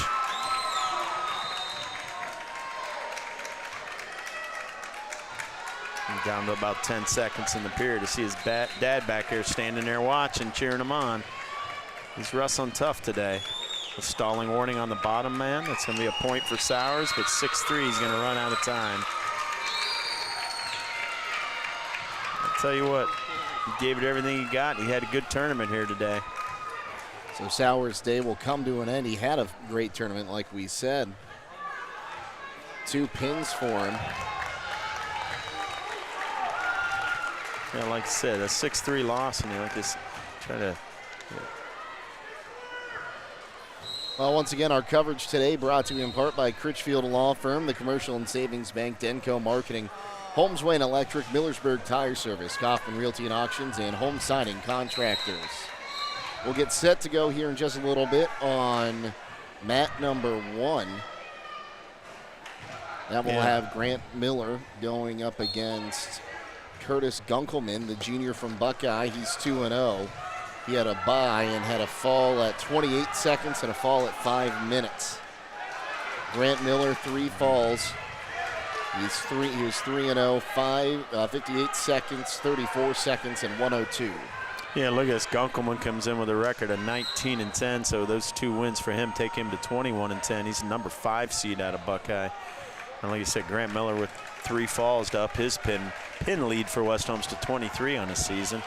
That's just an incredible number in one season. Yeah, and it's 23 wins. Out of his 26 wins, 23 by fall. So it tells you, if he beats you, he's probably pinning you. That's just the way he wrestles. He's not. He's aggressive. Like Elijah Baldridge a year ago. Exactly. Guys like that, they just have a killer instinct when they wrestle. They smell blood. It's like a shark. When they sense it, they're going for it, and they're letting it fly. They don't care. We're just a few short minutes from getting the finals underway. We want to let everyone know when we do the finals. Probably one of the things that makes Grant's headlock so devastating, really, is the fact that he's got a great high crotch. He's got a good shot. If all a guy was an upper body wrestler and a thrower, you could defend that. But when you got to defend your legs, it takes your mind off of that, and then before you know it, and here it comes. And I've always told kids the best setup for a throw is a good shot. So they're opening up the final period on mat number 1 before Grant Miller. They're getting ready for the finals. They've announced the finals will be done on the new mat. That's the center mat, mat number 2. Yeah, and I think we talked about this, Jake. I think what we're going to do is we're going to call those West Holmes matches as they come up to the mat. But then if we don't have a West Holmes wrestler, we'll put that camera on that championship match, and regardless of who it is, we'll call that one. Yeah, I think we'll do that. I think we'll go that way with we'll do a split screen as well there. So I know a lot of people tuning in want to see those finals, and we are here to cover West Holmes. So we'll make sure we get them all on the air for you.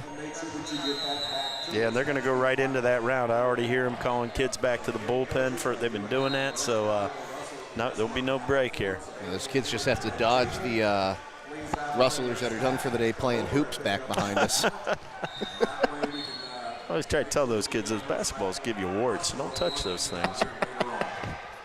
That's an old wrestling joke. It's not true. If your children want to play basketball, they certainly should. Just not at wrestling tournaments. 50-50 is worth $90 to the winner that holds this ticket. It is a red ticket, ticket number 229.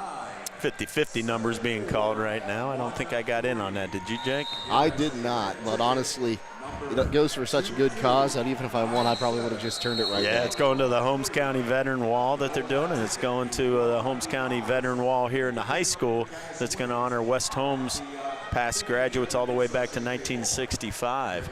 And they're going to do those plaques and have those on the length of that corridor as you walk into our building, and that's a great thing to honor. That's a great cause. We talked to the McCunes a couple months ago about it. They stopped by for a share of Christmas. Yep. It's a great undertaking they have taken on. Yeah, anything we can do to support our veterans, more power to them. We should be. We don't do enough for those guys. And that'll do it on mat number 1. So we'll see Grant Miller and Gunkelman coming up just again. Miller 3-0, 3 fall victories. Gunkelman 2-0, 2 fall victories. He had a bye in his pool.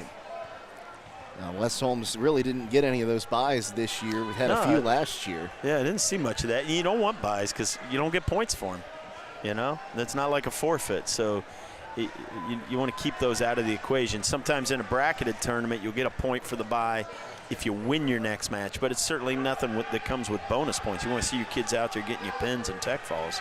And we've been able to do that today. I think it's why it's kept us in that hunt. See if Miller can keep this ball rolling, maybe with his 4th pin of the day.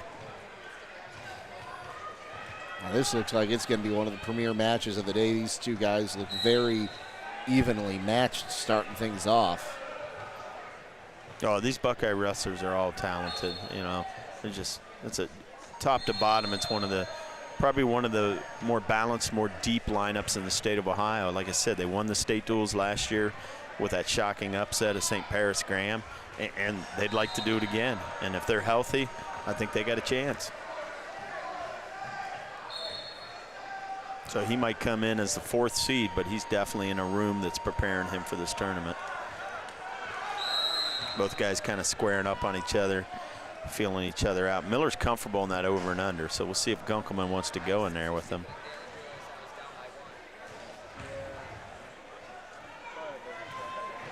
We got 50 seconds, about 50 seconds left in the period. The first shot there. Miller comes in with a hard double. Wasn't able to really get an angle. Going to keep them on their feet. 48 seconds left in the period. They walk back to the center.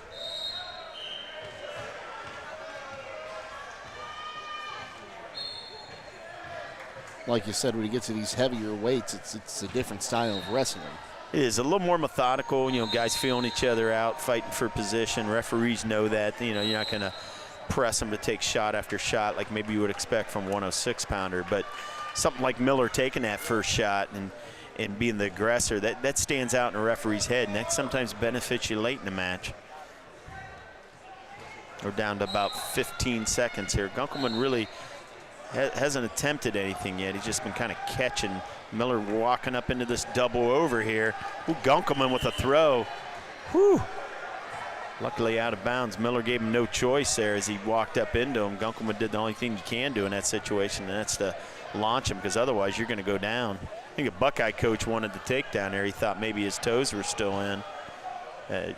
He's not going to change the call, so you just need to go back to your chair after you speak your case. About 6 seconds left, though, here in the period.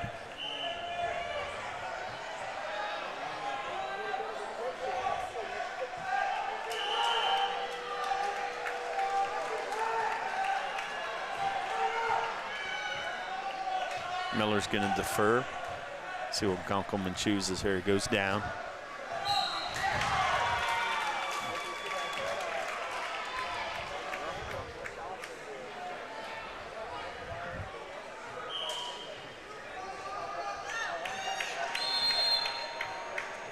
Miller going to return him to the mat. Good mat return. Dropping to the leg here. They're going to go out of bounds. There'll be no change. Minute 46. Miller's got to get a good breakdown here off the whistle. Tough to just ride a guy in these 10, 15-second sprints and try to return him to the mat and work back to the center. You want to break him down.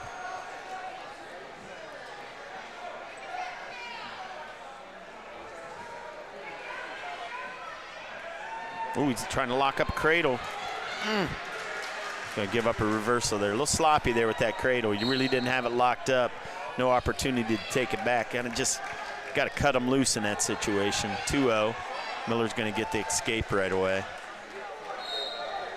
Still gonna come down to somebody needing a takedown. Miller's gonna use his choice in the third and choose down, and he's probably gonna get away and make it 2-2. So somebody's going to have to get a good angle, a good setup, and it might not be until that man's tired that you're able to get that right position. You know, it's one thing to have a good stance in the first period and be strong in your defense. In the third period, when you're gassing, you start to kind of go straight-legged, you kind of bend over at the waist a little more, and that's when you see a guy get that double leg or that good shot into you. We're at about 40 seconds here in the period, 2-1 Buckeye. Oh, Miller's got the head. See if he can return it to the mat. Wants the cement mixer. Wants the cement mixer.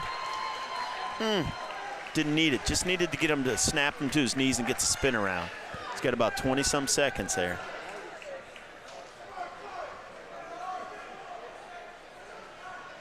Down to about 15 seconds in the period. Still 2-1.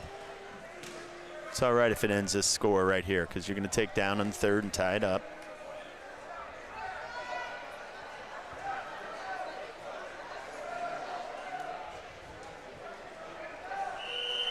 There we go. 2-1. We're going to go to the third period. I'm sure Miller's going to go down.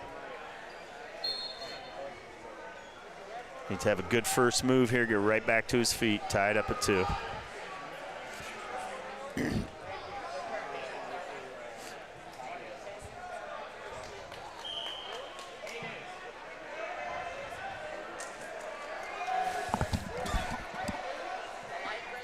Miller in his base trying to work up to his feet here. He's got good hand control there. That's going to tie it up at 2. That was quick. We got 1:45 left, so a lot of time.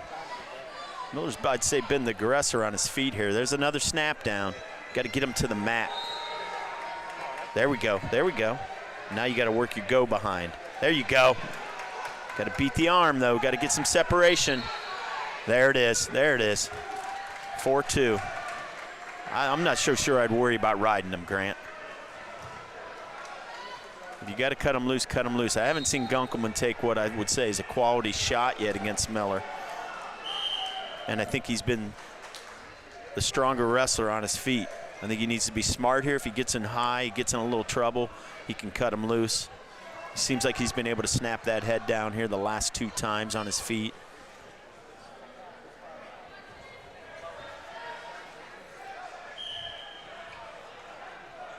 Gunkelman right to his base. Miller wanting to return, and he does. We're at about a minute. No, no, no, no, don't go over the shoulder. That gets you in trouble. Stay behind the arms. Got to try to get his hand back here.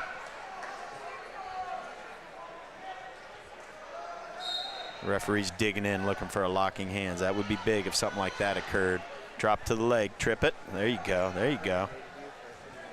Getting down to about 30-some seconds. There hadn't been a stalling call, and that's big. Like I said, Miller just needs to be aware. If he gets in any trouble, cut him loose. You get that cushion. You're up 4-2.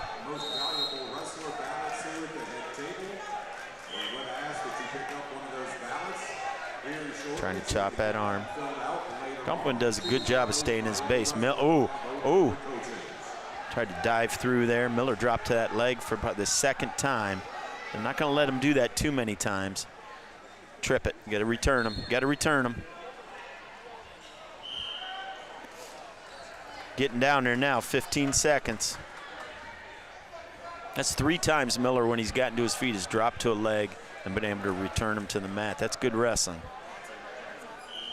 Just be careful, don't lock hands. We're at 10 seconds. Just if you get in trouble, he's going to try to roll here. Get ready. He's going to try to roll. Get off your knees, Miller. There you go. 2-1. Secures the win. Well wrestled on top. Well wrestled on top.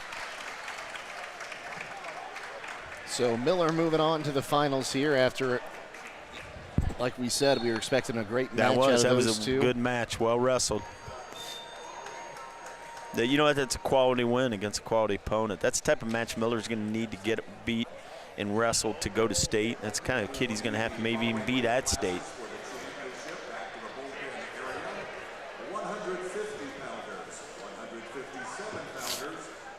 So it looks like once the heavyweights are off mat number 2 here. You got Peyton Martin up already. They're going right into him, so they're going to probably wrestle on these front 3 mats only, but this is Peyton Martin at 113 wrestling for what, 3rd and 4th, I believe. Yes, he will be wrestling against McGar from Claymont. He's right in. Claymont will be a kid that will either be in a section or his district, depending on the team draw. Martin right in on a double leg here. And they're going to give him the 2. Doesn't matter, he's got his leg. He covered hip to hip. A good shot right off the whistle. Got a Turk. And these will be this will be a 1-minute period. This match for 3rd and 4th, this match for 5th and 6th. Those matches will be 1-minute first periods. The only ones that'll go full 6 will be the 1st and 2nd matches.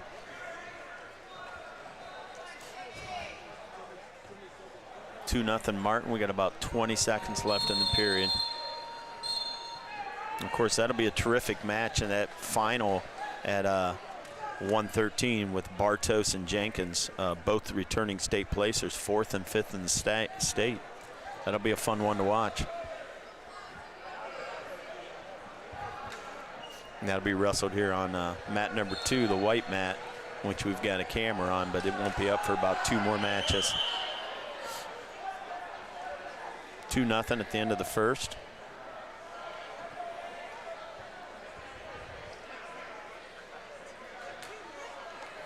Yeah, McGar came in here as a 5 seed from Claymont, freshman, 15-5 on the year.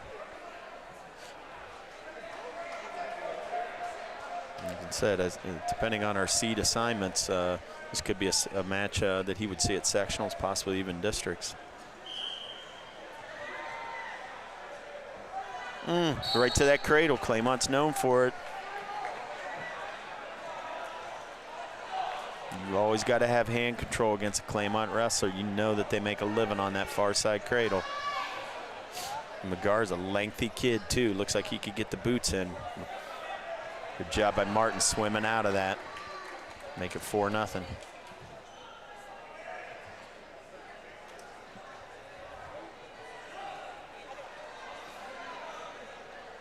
McGar kind of swam out of it himself here. He's looking to get a reversal. Peyton Martin is a funky wrestler. He's a kid that's like a rubber band out there. He just gets twisted up in different positions, and somehow he seems to come out on top. And he just as a coach, going to give you fits out there when you watch that. But he has a way of winning those scrambles. Ooh, got the bars. See if he can do something with it.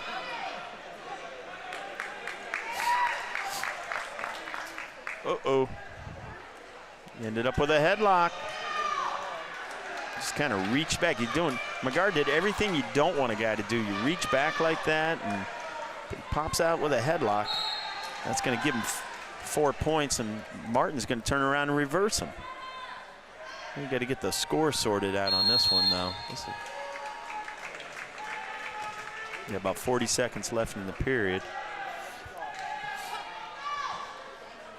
I mean, I got Martin up 6-4, if that's right. I think that was a 4-point move by McGar, and then the reversal back to Martin.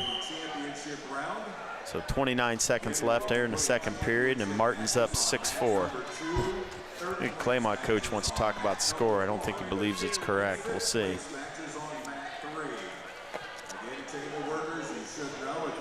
Championship matches starting now on the center mat.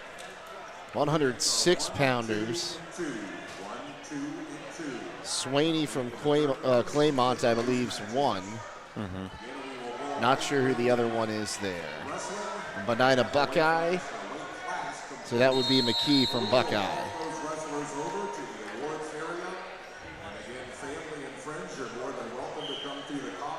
Yeah, we'll go ahead and split screen that. We're still going to be talking about the West Holmes. Yeah, Martin's up 6-5 here with about 17 seconds left in the second period against his Claymont wrestler. Gave up that one big 4-point move where he got caught in that headlock. And he's trying to ride out the period here with about 4 seconds to go. And we'll see who gets choice in the third. That's going to be big. I hope it's Martin, but I didn't see who won that toss. Claymont wrestler did, so he's going to choose down. Like I said, Martin's up 6-5 going into the third here.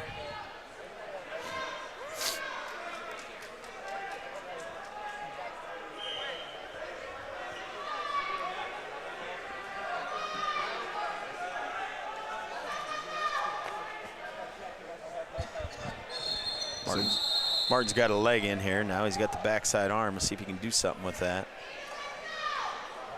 Got it. Well, the referee's not going to let him work at. You can tell already. It's kind of falling off his hips. You've got to get his hips reset. There it is. Lock that up. Now he's got it secured. Flattened him out.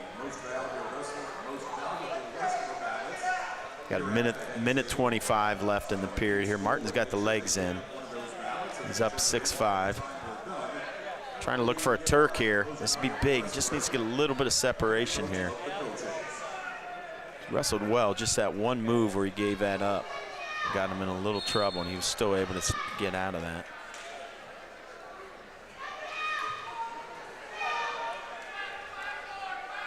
Got the leg back in. Trying to stretch his opponent out here. Under a minute now. We got 50 seconds left. Peyton Martin up 6-5. See if you can go to a nice power half or something here, Peyton. Put the elbow in the head. Run that. We're down to about 30 seconds here in the period. Martin still in control, got the legs in.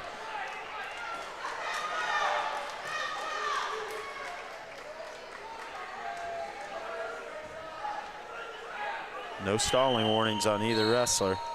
And, there it is. I'm not sure why, but sometimes when you're in a lead, you just got to expect that that's going to get called. We got 20 seconds left. I think Martin's just going to have to stay on him here. You can't kick him. You got to stay on him.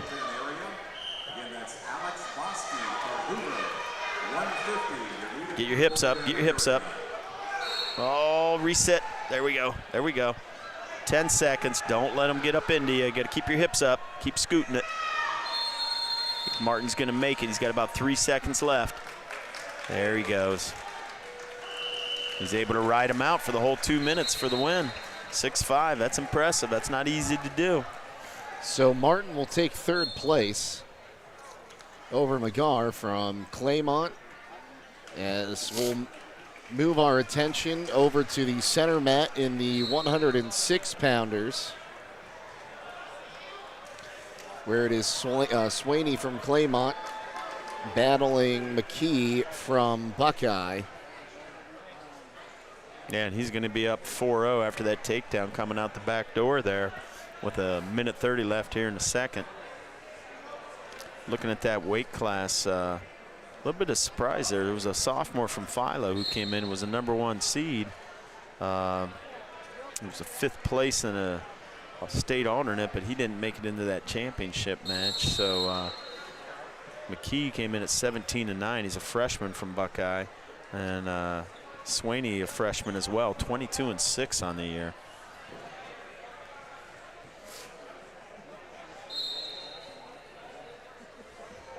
So next wrestler for West Holmes we'll be looking at will be Grady Toy, and he's on deck for mat #1, wrestling for 3rd and 4th at 125. He'll be battling Damascus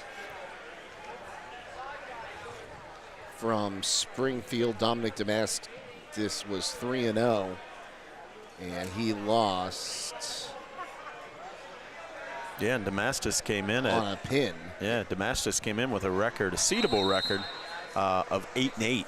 Akron Springfield. He's a senior. So Toy lost to, 8-2, 8-1 to Logan Lettner from Cloverleaf, a sophomore. That was a terrific match. He'll be in the championships, and we'll have to keep an eye on him, see what he does in that match. Swaney in command right now as they finish up the second. Yeah, and we'll see who gets choice here. And Claymont wrestler has choice. He's going to choose neutral. He's gotten 2 takedowns in this match to build this 4-0 lead.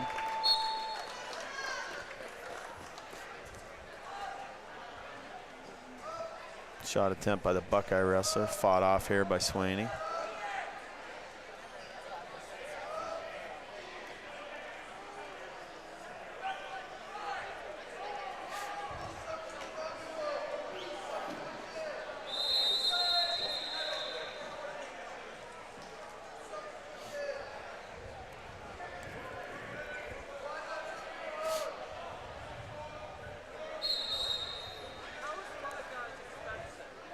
Swaney with another takedown. Good front headlock here to collapse that hip to the mat. That was tight. And that makes it 6-0.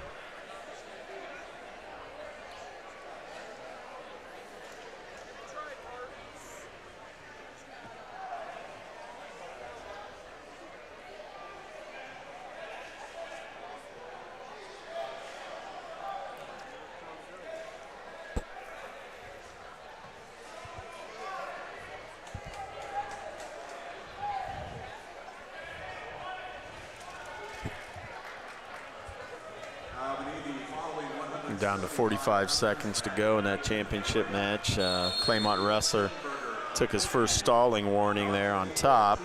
So they'll reset the action, but he's up 6-0. He's been in total command with 39 seconds to go. Yeah, he didn't agree with that call, it seemed like, but No, and I get it. I mean, you know, Claymont wrestlers are always looking to score on top. They're looking for those cradles. They're not ones to stall, but sometimes when you're up that much, the onus is on you to force the action. And referees keep that in the back of their mind.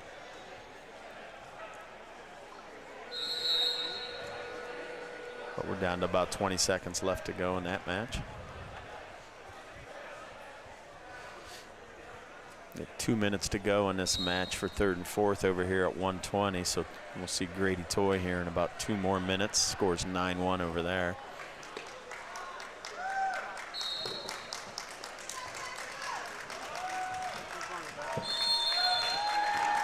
Claymont wrestler holds on to win, 6-0. So there's your champion at 106. Swaney will take the championship at 106. That'll move us down to 113. It'll be Bartis from Buckeye and Jenkins from Carrollton. Yeah, like I said, this is a matchup of 2 returning state placers. Jenkins looked terrific in that match against Martin. I haven't seen Bartos in action yet, but like I said, Bartos the #1 seed. He came in as 4th in the state at 106, and Jenkins 5th in the state. Not sure what their history is. Not sure if they wrestled in that tournament last year. Same division, same weight. Doesn't mean they saw each other, but this should be a good matchup here at 113. Well, once again, we'll just kind of outline what we're doing here. We're going to be covering the finals here. Unless a West Holmes wrestler comes up, then we will switch to our split screen. And you'll have the championship on the left and the West Holmes wrestler on the right for those.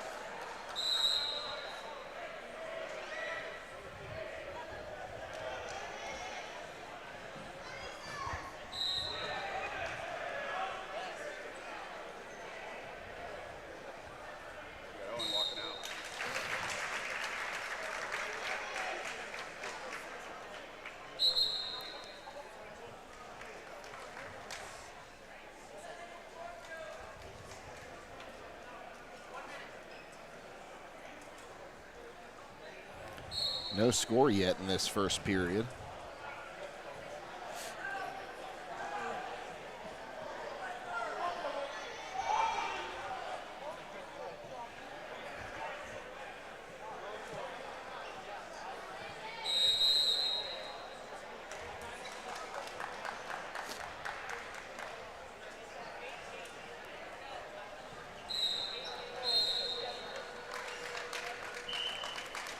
As they finish up on mat #1, we'll keep our split screen over there. Bartos going to get the first takedown in the match there to go up 2-0 with 20 seconds left in the first, and we're going to have Grady Toy coming up here. And that'll be Damascus from Springfield. Yep, there he is.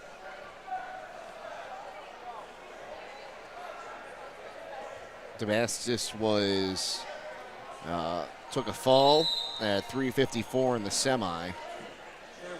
A second away from Toy, who took his fall at 353 in the semi. Championship round, 190 pounders, 215 pounders, and heavyweight. Let's go ahead and head back to the bullpen area.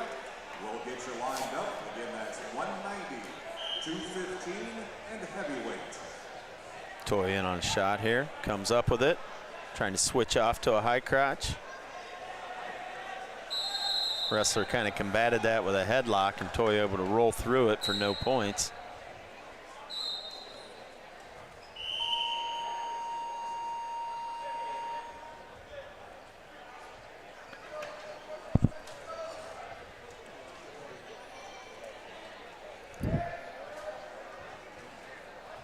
Bartos for Buckeye now with a 2-0 lead over at the 113 pounders in the final.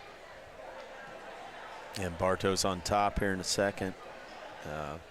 Jenkins just dominant on top when he gets those boots in. So see where he can keep this match if he can wrestle it his way that he wants to.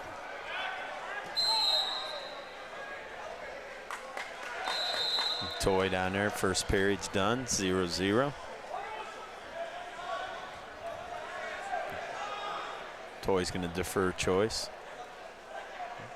Springfield wrestler's going to choose down.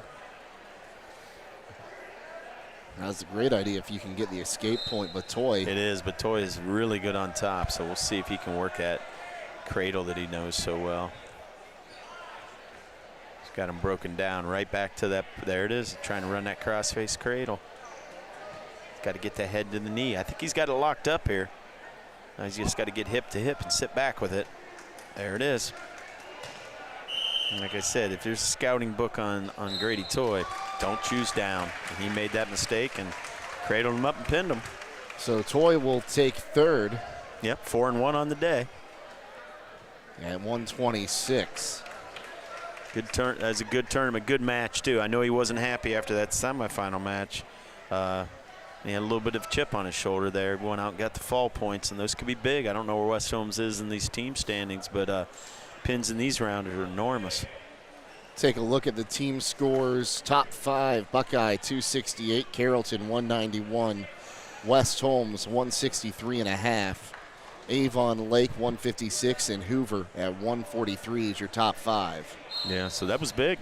And you got, so that was Toy, so we've got probably our next wrestler we'll see will be Dixon at 144. So 2-0 the score here for Jenkins. Bartos. Bartos is up 2-0. No, correction, Bartos. Yeah, you got that first takedown, and he rode Jenkins out, and now he's going to be on bottom here. And we'll see. Jenkins great on top, but he's got to turn him to win now.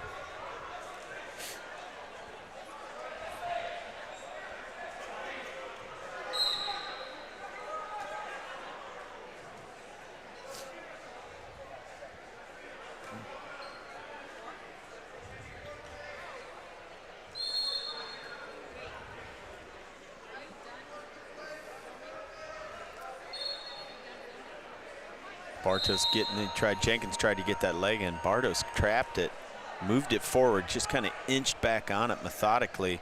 And I'm surprised they haven't stopped this for potentially dangerous the way that leg's been up underneath there. There's really nothing Jenkins can do with that.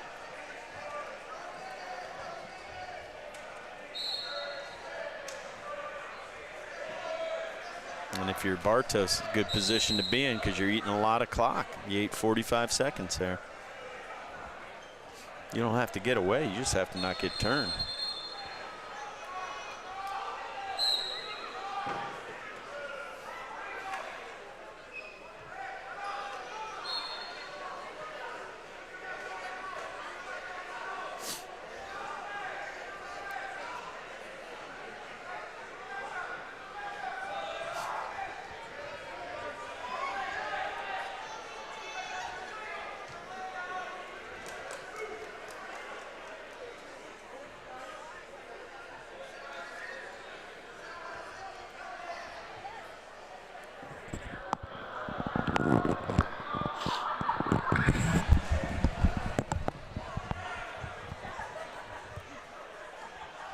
Down to about 30 seconds here. Jenkins needs to turn Bartos to either win or tie this match. And Bartos just trying to survive on bottom here, absorbing a little of this punishment with this leg wrestler.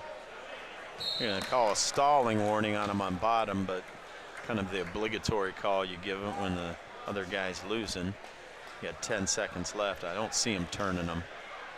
If anything, maybe a stalemate call here. I don't think I'd make a second stall call with 10 seconds left. Bartos going to hang on for a 2-0 win against Jenkins. 2 returning state placers and an evenly matched matchup there. So Bartos will take the win at 113. That'll take us down to 120. It'll be Limbert from Buckeye and Snare from Carrollton. This will be a good matchup here. quality wrestlers. Limbert, of course, returning state champ, a 120. Last year in this tournament, he beat Mason Taylor in the championship, and then he beat Mason Taylor for the state title.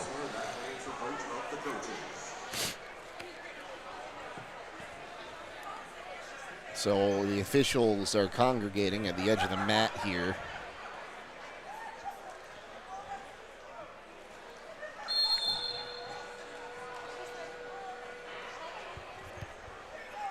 And now it looks like we're getting ready to go. Yeah, it looks probably just deciding whose turn is it to be the ref in this one. Limbert with a quick go behind. That's a nice takedown.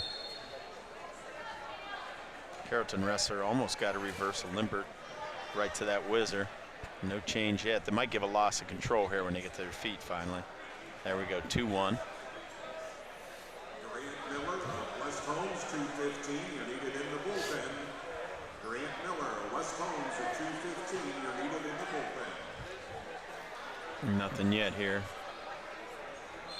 This could be a stalemate coming up here the way this position is. Oh, Limbert able to come out of that.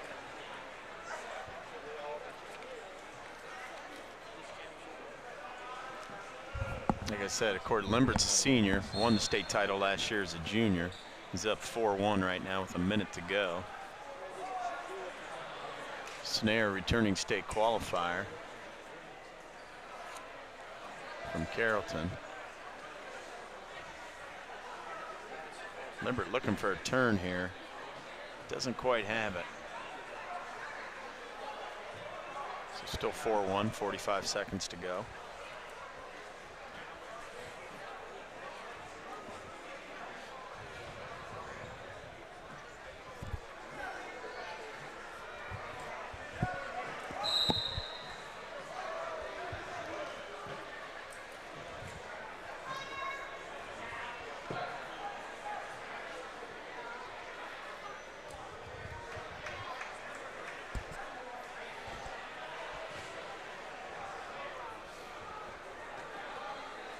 Down to about 10 seconds to go.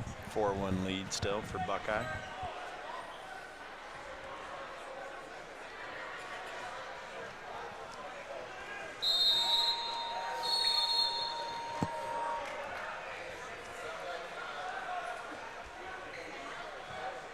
Choice to the Carrollton wrestler. He's going to defer.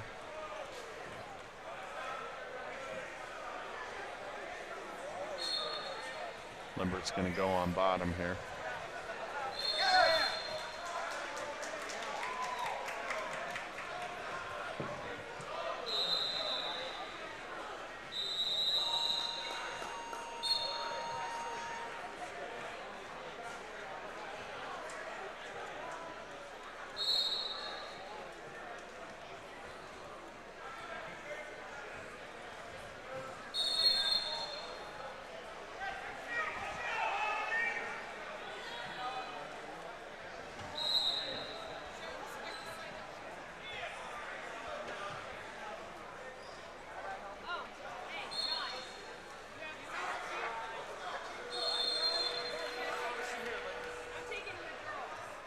Limber with the reversal, a little sit back into the top man that time. He's up to 6-1 here, looking for a tilt. Oh, he got the 2 count. He's going to build on that lead. It's going to be at least 8-1 with 1:16 to go. And he's starting to show you why he's a state champ last year. He's got a lot of things he does well on top, a lot of things on bottom. He's just a funky wrestler. And he's a handful at 120.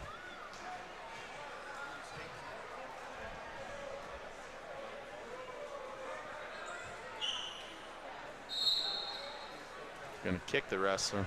Going to make it 8-2. A minute to go in the second here.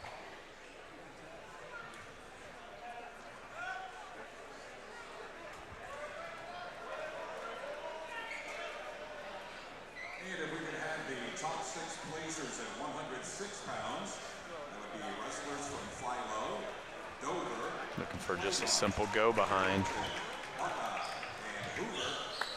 And he gets it. He's up 10-2 with a major right now. Pass out your awards. Again, that's top 6 at And Snare's a tough wrestler. He's a quality wrestler for Carrollton, and Limbert is really starting to pour it on now in this match. 12-4, another takedown. Going to get more back points out of it. Kind of blowing this match open now. So an 11-point lead here. Yeah, 14-3. He's got another tilt. Not sure he got the 2 count, though. And I don't know if they do an MVP at this tournament or not, but this is a pretty dominant performance by a dominant wrestler. So Limbert up 14-3. And once again, parents and family and friends. We'll be sticking around here on the middle ring. I think that's all we've got left for West Holmes, so we'll be be sticking here for the championships. Yeah, we got Dixon wrestling for the title at 144. Cole Porter McCluggage wrestling for Hunter, wrestling for the title at 150. Cole Porter at 175, and then Grant Miller. Grant Miller.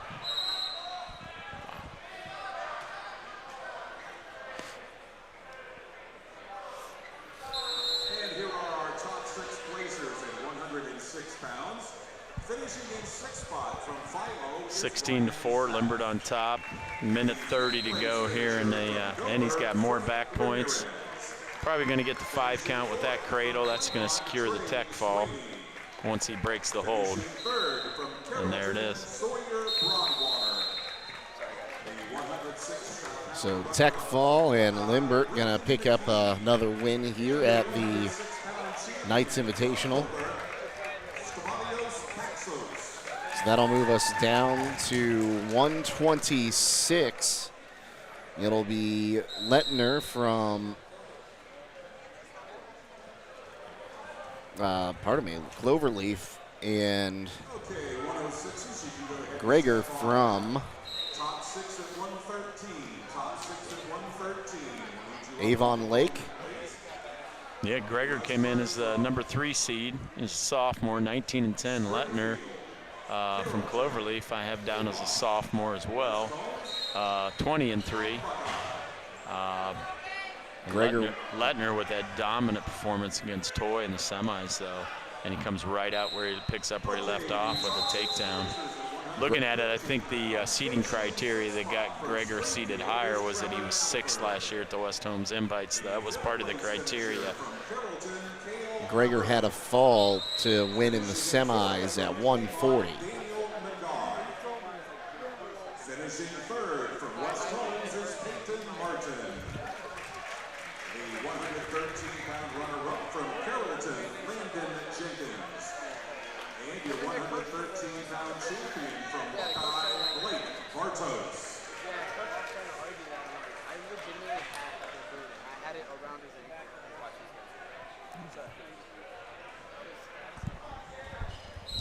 So you just see they announced the champions for 160 or 106.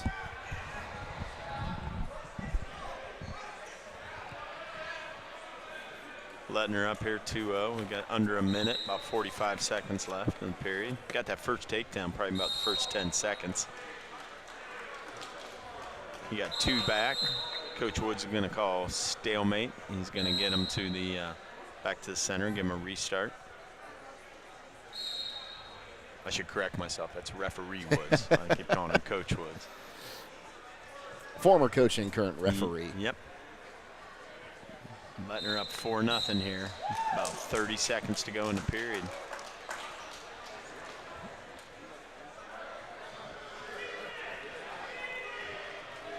And if we could have the top 6 placers at 120 pounds, top 6 at 120 to the awards area. 20 wrestlers from Springfield, Midview, Keystone, Hoover. Went down to about 10 seconds in the period here. 4-0 Lettner. That's 120 pounders to the awards area, please.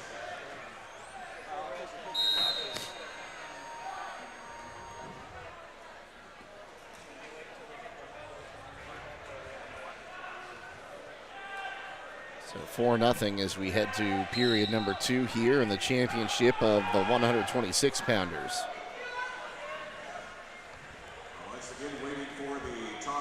Geiger's going to choose neutral, so 4-0 here to start the second. Choice in the third will go to Lettner from Cloverleaf.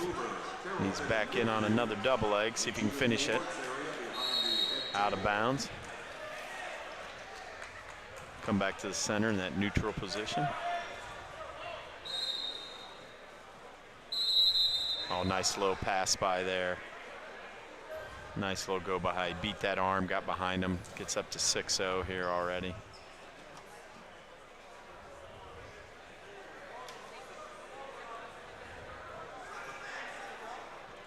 And again, 120-pounders, top 6, EG Junior Awards area.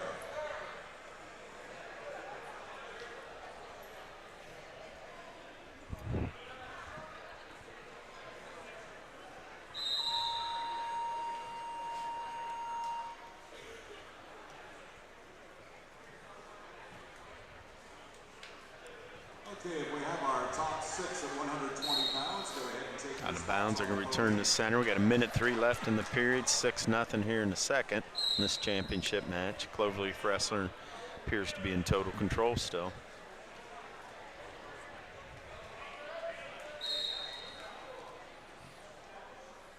And looks as though we're missing our 6th place finisher.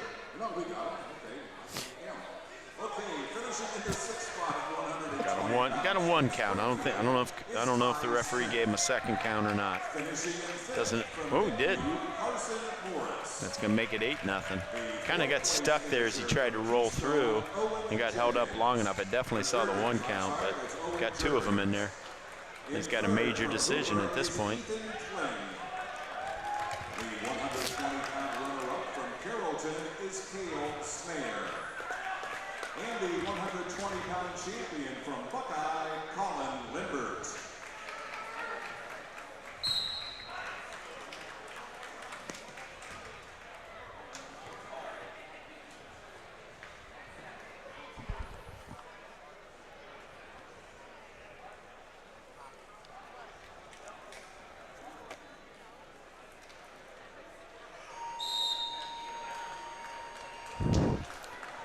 So 8-0 after 2. Oh, and he's going to choose top. He's not going to give his opponent even a chance to be on top. Not a bad choice.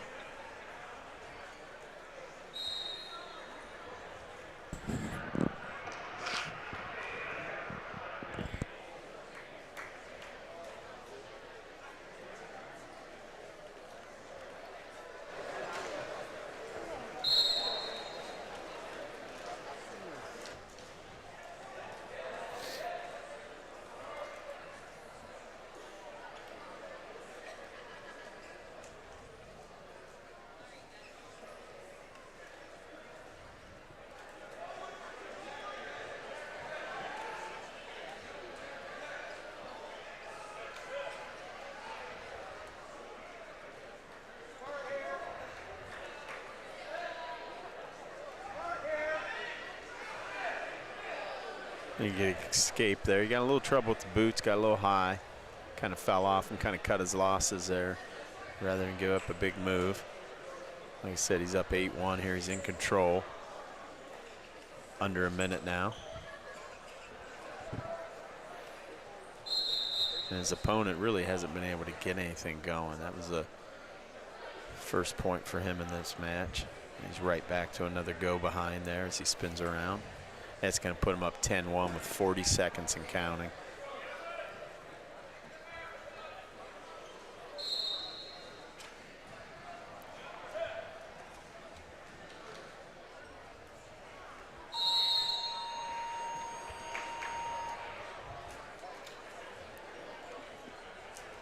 Down to 20 seconds.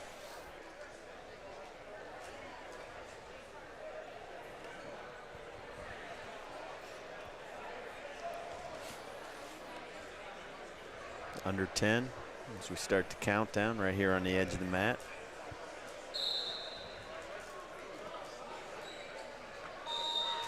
And that'll do it. 10-1. He gets a major decision in the championship for the sophomore. He bows to the crowd, well deserved. So Lettner will pick up that win in a dominant fashion. Yeah, he looked that way against Toy in the semis. He looked that way in the championship. He left no doubt that he was, the best wrestler today in his weight class. That'll take us to 132 pounds. Pigeon from Carrollton versus Reed from Buckeye. I think we've said that matchup just a few times so far in the finals, Will. Yeah, surprisingly. Looking at this, I don't see Reed listed as a seed at that 132-pound weight class. I'm trying to see. Yeah, he was a 6 seed. I take that back. A junior, 22-10. Pigeon comes in as a #1 seed, district champ at 120 last year, so state qualifier.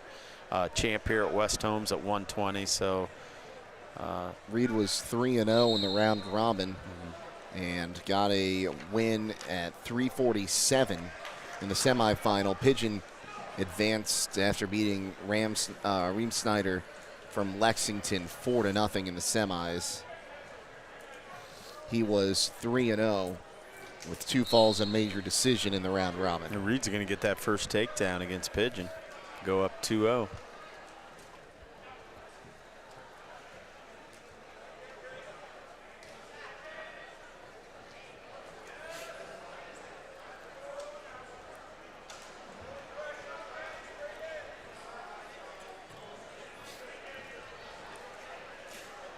Pigeon with a little switch there, a little inside switch. Oh, and it's going to turn it into back points as well. 3 near fall already. That was a 5 count. So that's going to make the score 5-2 once they award those points. Well, it changed in a hurry there. Just a little inside switch that he hit. Kind of put him on his own hips and he pounced.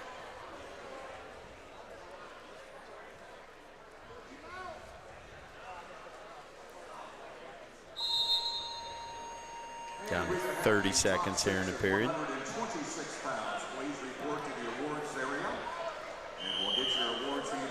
Call referee calls stalemate with 22 seconds left. Return them to the position they were in, which is Reed on bottom, down 5-2.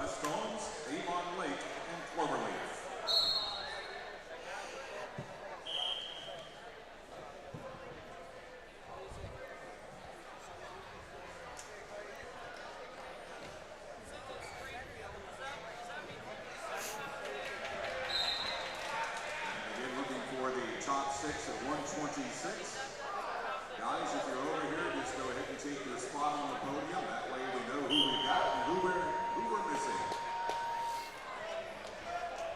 5-2 as we go into the second here. Choice to Carrollton. He's going to defer. Reed's going to choose neutral. He had enough of being underneath Pigeon. I don't blame him. To the awards area at 126. Nate Ryder, Avon Lake, 126. Meet you to the awards area, please.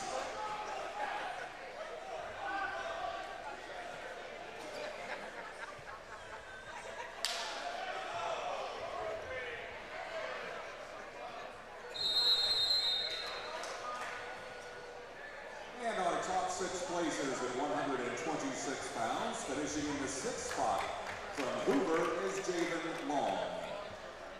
Finishing in 5th from Buckeye, Logan Zoller. The 4th place finisher from Springfield, Dominic Damascus. Finishing in 3rd from West Holmes, Grady Toy. Down to 1 minute. We got a stalling warning here on green. That would be the Carrollton wrestler, Pigeon. And your 126-pound champion from Cloverleaf, Logan Letner. Still 5-2 here in the midway through the second. Oh, he switches off from the double to a single. He's pretty far extended. This is going to be tough to finish.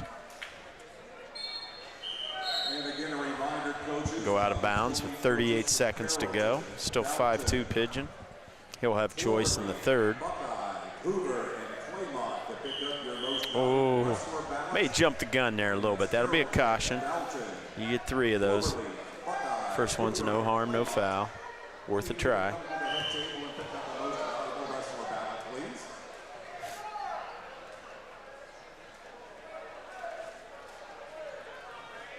Both these guys getting down low on that one knee, changing levels with each other. Seemed pretty comfortable in that position. Down to 15 seconds left here in the period. 10 seconds in the period. Pigeon fakes the shot. Underneath here, it'd be nice if Riki turned this into a quick spin around and go behind, but period's going to end up this way, 5-2. Pigeon going to choose down, try to get that escape point, add to that lead.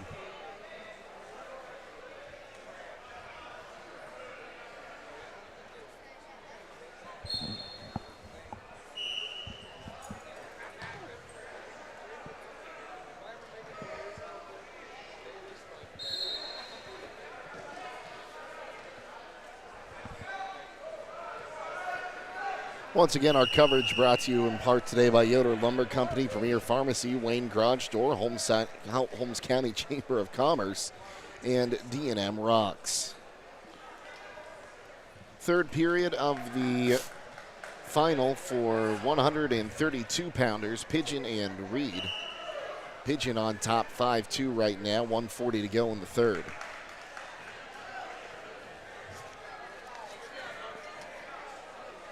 There was a flurry activity in the first period, and then after that, it's just kind of stayed the same here. You know, Pigeon was able to get through that next period with no points scored, and Reed's been riding Pigeon. There hasn't been much change since that 5-2. And there we go. This will be a reversal here in a second. Pigeon's probably going to go up 7-2.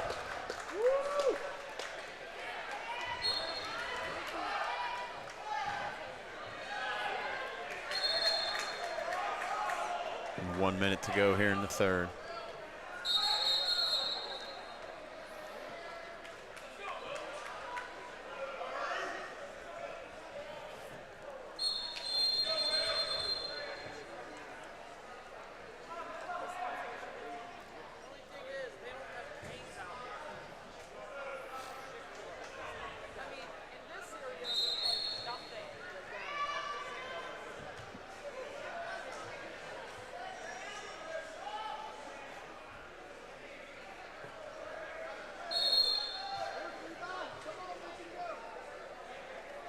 Pigeon just on top here with 20 seconds to go. Kind of content to keep that leg in and just keep the forward pressure on. They're going to stop that, call stalling. So this will be a point for red, but really it's 7-3. That's not going to matter a whole lot to him. He's just going to do what he does here and stay on top and control him for 11 more seconds.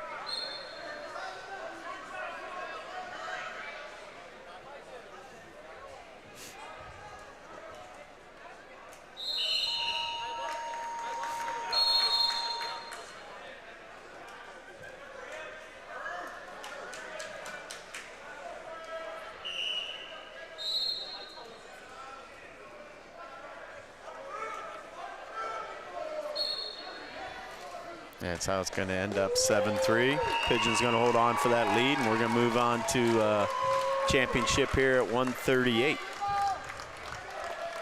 138 will have, I'll let you guess the teams, Will. I'm going to say Carrollton from the Stripes on the one singlet, but Yep, that is Carmen from Carrington. Carrollton. Went back to North Dakota for a second there. Got the wrong school. And McKee for Buckeye. And McKee, a junior, he came in at 25-8 for Buckeye, the number 3 seed. Josh Carmen comes in as the number 1 seed, a senior, 27-3, and 4th in the state last year at 178. This Carrollton team really loaded in certain ways. You see it here. They're going to be a handful in the state duels next weekend.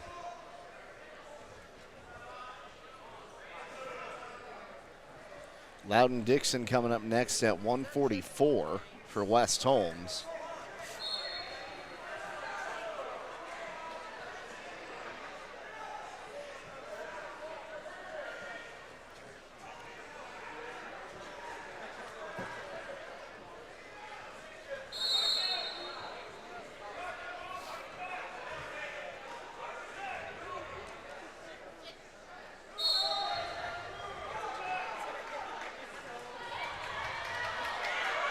Oh, nice little barrel roll there.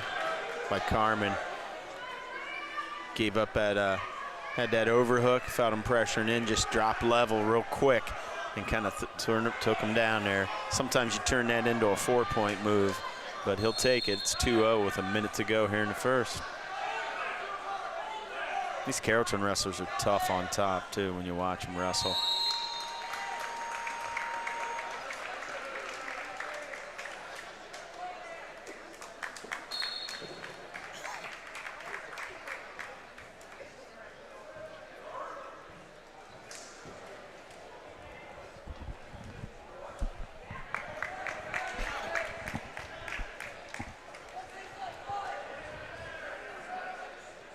No change. I don't think there'll be a change in this situation. Happened too quickly. Never really got a chance to square up and create separation before the reshot. So I think we're going to right back to where we were. 18 seconds left here in the first period. 2-0 Carmen.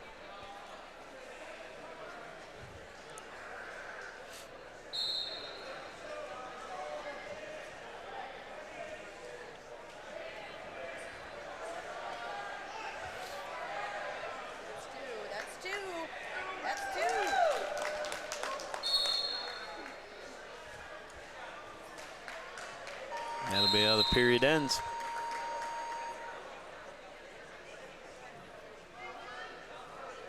Carrollton wrestler, he's going to choose down right away. If we could have the top 6 placers at 132 pounds to report to the awards area. We'll need wrestlers from Carrollton, Lexington, Avon Lake, Buckeye, Carrollton, and Midview. Again, that's top 6 at 132 pounds. If you come to the awards area, go ahead and get your awards handed out to you. That's top 6 at 132. Carrollton, Lexington, Avon Lake, Buckeye, and Midview.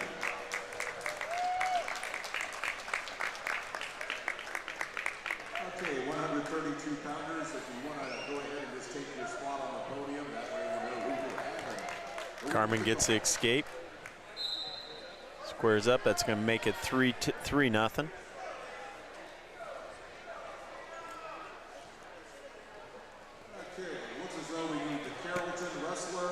Once again, looking for that barrel roll. He's going to get it. Expanding that lead, 5-0 here with just about 1:10 left in the period. You can just kind of feel him pulling away here. He's got that bar. See if he can scoop a tilt. He's trying. He's going to get it. 2 near falls with the referee's signaling. Gonna build it up to 7-0. He's a point away from a major now. Okay, once again looking for the Carrollton wrestler and the Lexington wrestler at 132. Each to the awards area, please.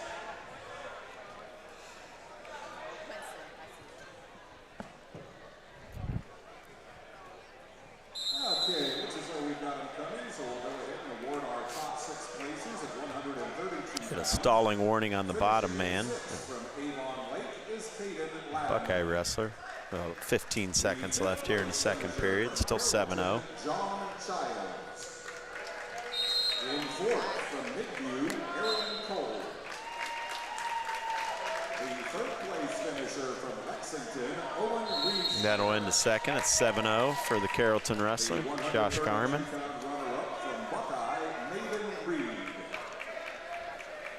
Go back to neutral here.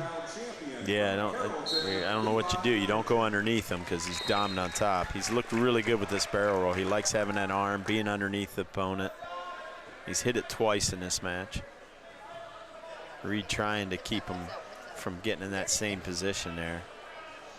But it's tough because he's got that arm locked up. If you try to spin around him, you know what's coming. They're going to call stalemate, put them back on their feet.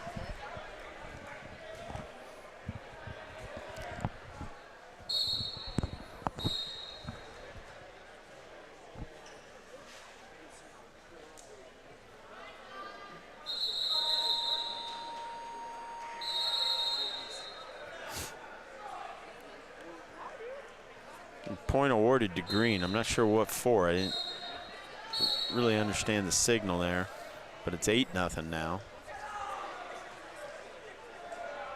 Minute 20 left in the period.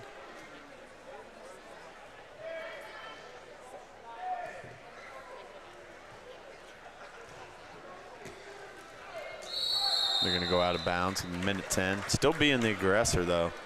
You watch him wrestle. He's still attacking, still looking to score. He's got a major decision here in his championship match. Still looking to expand on it.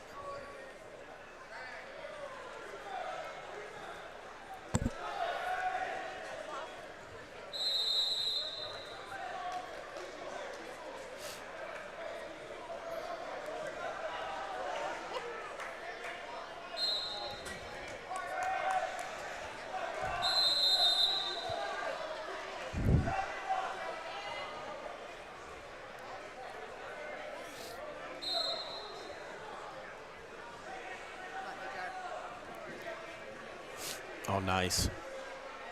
Little shuck. Got in on that low leg, hips over, switches off to a double. Here it is.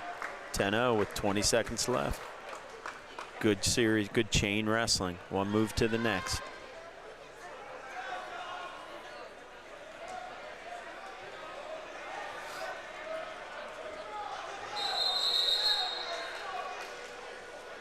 Five seconds.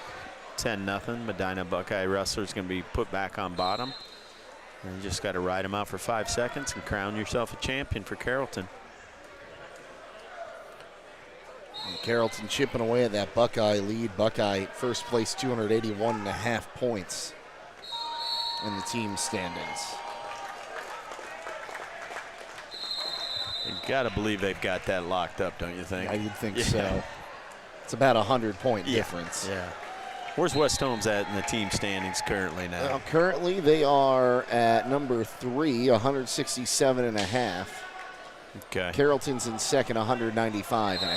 Yeah, we'd really have to win out here with these next 4 wrestlers in the championship. I think we go Dixon, McCluggage, Porter, and Miller, and we'd probably have to win by fall if we even wanted to have a chance to make that up. You get 2 for the win and 2 for the bonus, so a total of 16 points I think is the most we could even score.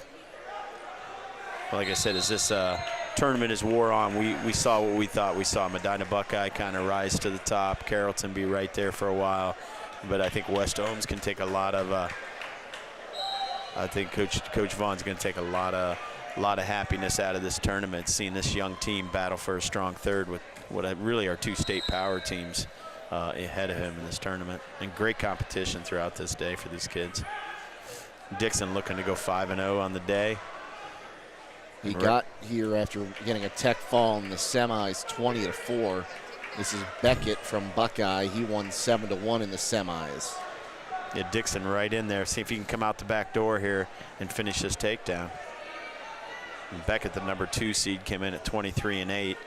State qualifier last year at 132. Dixon, of course, the state qualifier last year at 138. Dixon's going to get this takedown. They're going to call potentially dangerous. He was right there ready to score that takedown, and they stopped that hold. That was a big stoppage on their part. And we got maybe a little bit of blood here. We're going to have to do some cleanup. Dixon looked like he was ready to secure that takedown, and he got a little concerned about the opposing wrestler's back being bent up the way it was, and they stopped it for potentially dangerous. I thought they were going to stop it before that when it seemed like Miller had his head stuck in between both the legs there. Well, that happens all the time. We don't worry about that.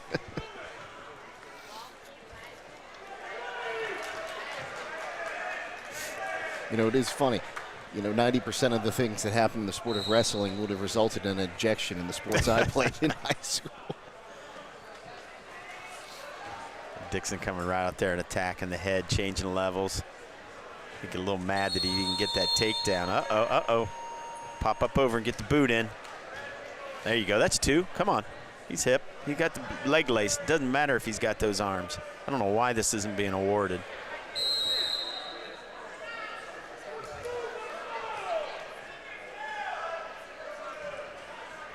Dixon might have got dinged up a little bit on that throw attempt. I'm not sure what's going on there. He got his nose busted. He's trying to shake that off.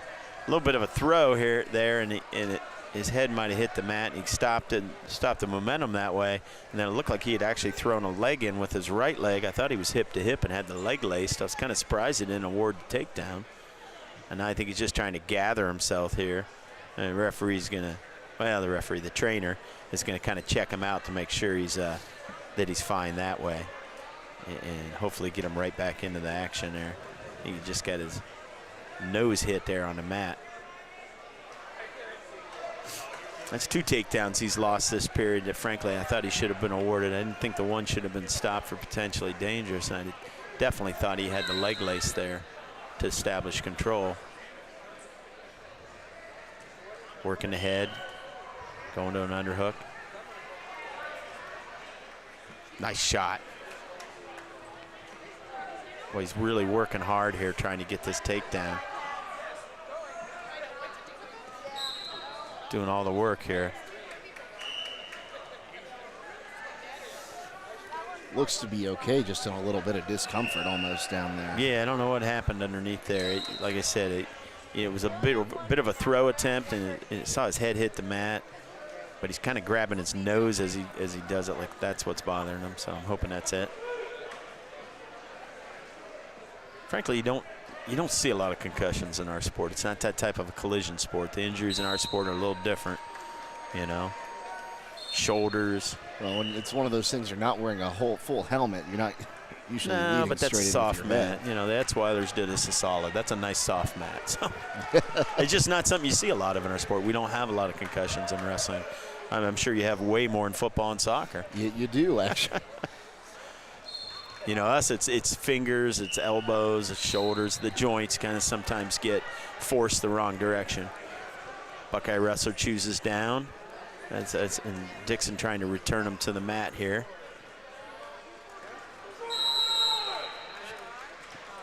I didn't think there was a breakage in control there, but they're going to award that. So it's going to be 2-1 or 1-0, and we're going to be on our feet. I don't think the Buckeye wrestler thought he got away either. He was going to the down position, but it's going to be 1-0 as it stands. Dixon will have choice in the third. He needs to get a takedown here in the second to reestablish that lead. Put the pressure on the Buckeye wrestler, have to come to him. Another shot attempt. Another throw attempt. This time he caught it. He beat the first one. He's going to get 2 for the takedown. I think 2 for the near fall. It's going to make it 6-0. I'm not sure what they're doing with the score clock. It should be 5-0. I thought he gave him 2 for a near fall. We'll see what they do. Yeah, there it is. Yeah, they awarded it. Yeah. Dixon kind of shot in. He caught him the first one. He kind of rolled through, and he came back and caught him the second time. And he's up 5-0 with a minute to go here in the second period. Beckett's done a good job countering everything been thrown at him by Dixon so far. Dixon's worked really hard to get the takedowns. Like I said, I thought there were 2 takedowns I thought he had secured, and he didn't. And maybe it took a little starch out of him trying to work that hard to get those, and Beckett was just catching those. And that time he caught him in a 4-point hold, so we got to get Dixon back to his feet and make his 5-1 if we can. Needs to try to secure maybe escape and a takedown here before this period ends, and then get to work in the third. He's got choice. So they don't award the loss of control there. I thought. No, that wasn't a loss of control, but that other one I thought was a little iffy. But that's kind of what I'm thinking. I thought he had less control there than Miller had in the first one. Yeah, I'd like to see him get that escape, but this is stalemate. This has got stalemate written all over it right here. Gets the reversal. Okay, that's big. That's big. It's 5-2 now, and Dixon's going to probably choose down to start the third. And that could make it 5-3 with an escape, and a takedown would tie it. That's the way you gotta look at that match. So he's going to go down.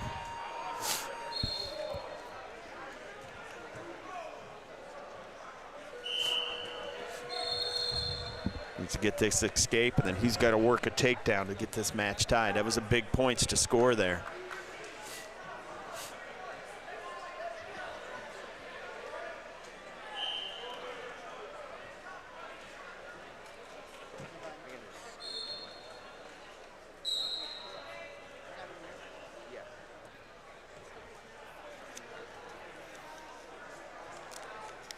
Back to his feet, he kicks him, 5-3. We got 1:50 to go. A lot of time for Dixon. Once again, 2 state qualifiers going at it here in this championship match, 5-3.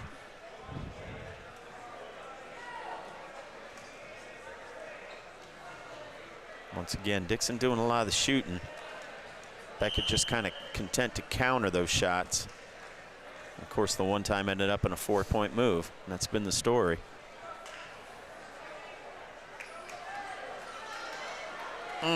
Counters it again, another 4-point move, maybe a 5-point move now.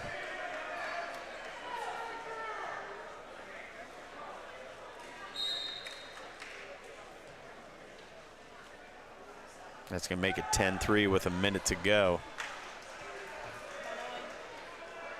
And that's 9 points scored on 2 counters. 10-4. Gonna have to go and make a big move here. Yeah, and you know, Beckett's just going to be content to stay in his stance and let him come to him. That's what he's kind of done the whole match, and he's gotten away with it. And now in this point in the match, that's all you need to do.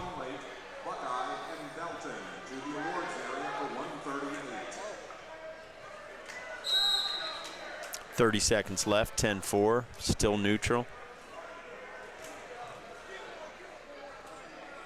138-pounders, when you get over here, just go ahead and take your spot on the podium, and then we'll go ahead and hand out your awards to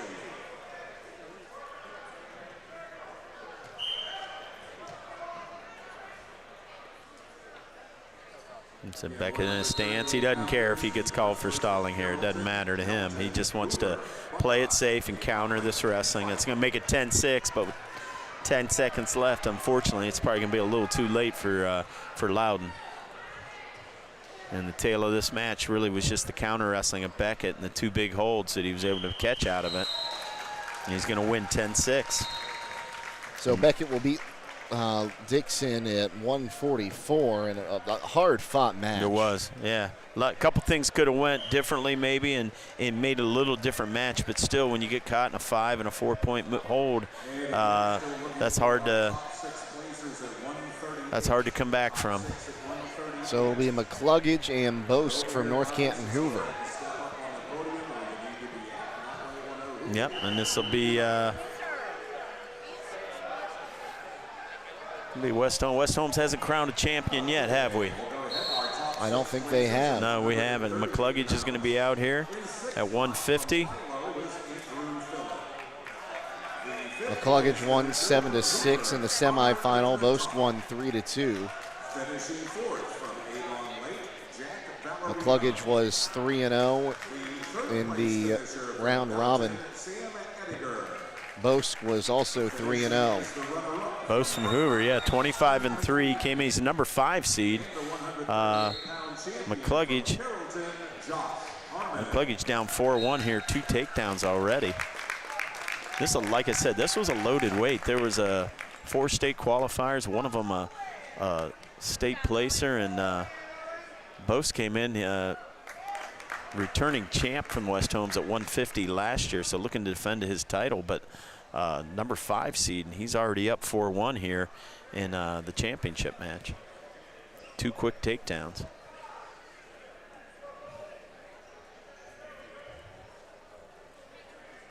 Oh, nice switch there by McCluggage. Showed a stand up, felt him getting heavy to the one side and reversed it. 4-3, looking for a cradle of his own here. Oh, he's got the leg, but he's in trouble there. He's the arms underneath it. Trying to stretch him out here, see if he can expose those shoulders. Got about 30 seconds left in the period. He's not in the best position in the world. I'd be happy if he could even just get a stalemate out of this. If he pops his head out, he's probably going to come up with a reversal. McCluggage just trying to hang on, hope this referee stops this hold. There we go. That benefits him. 4-3, he's down 1. He's got to ride him out here in this period. Again, Dan, once you're over here, just go ahead and take your spot up on the podium, and we'll get your awards to you. Again, need the top 6 at 144. Top 6 at 144. Good job, Owen.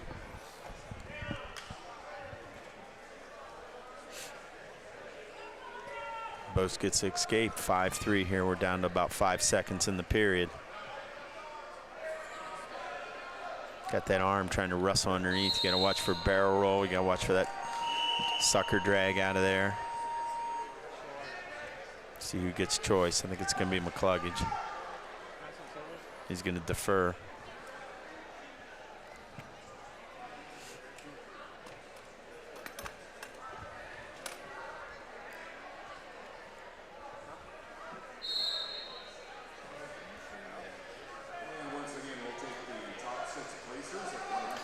McCluggage just getting a little high there. There you go. Get under the arms.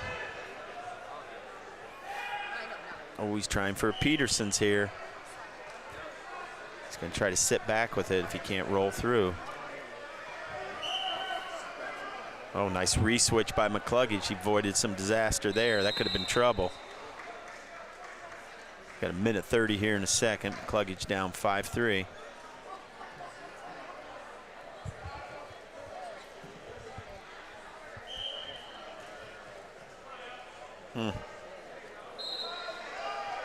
Trying to pressure that head. See if he can resit again. I don't think he is that time. It's going to make it 7-3. Bose is a tall, lanky wrestler. He's kind of funky underneath there. He gets you in some awkward positions, gets you high. Got a minute left here in a second. 7-3. McCluggage on bottom. Stepping through that leg, looking for that Turk. If he gets this, it's going to create. Nope, got a 1 count. Nothing there. Still got that leg scissored. McCluggage got to get that leg back so he can build his base. Ooh, catch him here. Ooh, trying to. That's why I don't like rolling across your back. You get stuck. Got 30 seconds in the period. McCluggage needs to try to get one if he can. And the 144-pound champion from Buckeye, Danny. Nothing yet here. We got about 15 seconds. Let's see if McCluggage can get a reversal here. Get himself back in this match. Got 10 seconds now in the period. No change in position.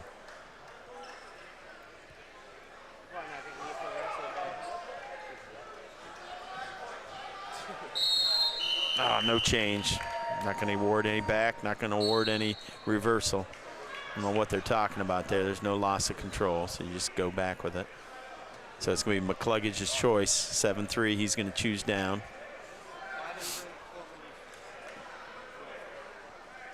He needs to get away in a hurry. He's give himself some opportunities to get back in this match. He runs the risk of getting rode out here. Tries for a switch right away. Bose goes right in on that leg, though, so there's not going to be a change yet. He's got to watch his back because Yost is still in control.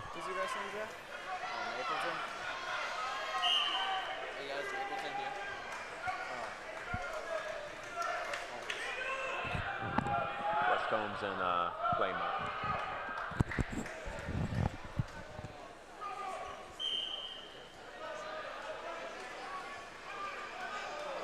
Still no change.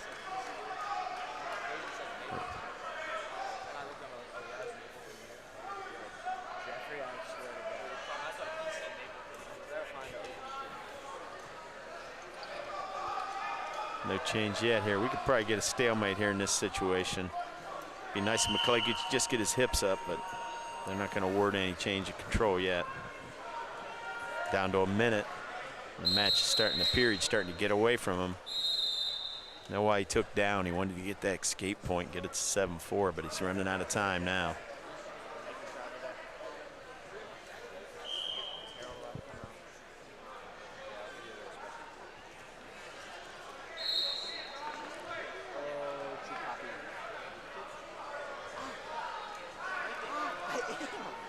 Bose just drops in on this leg when you try to change position, and it's been hard for McCluggage to get out of that.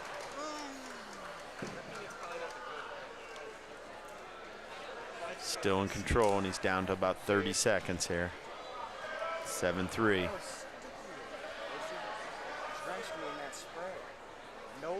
Going to have to gamble and take a chance on a big move. It's really your only hope at this point. Dude, she's like, oh, we're not going to use pre-wrap. It's like, Still no change. We're down to 10 seconds and counting. 5 seconds.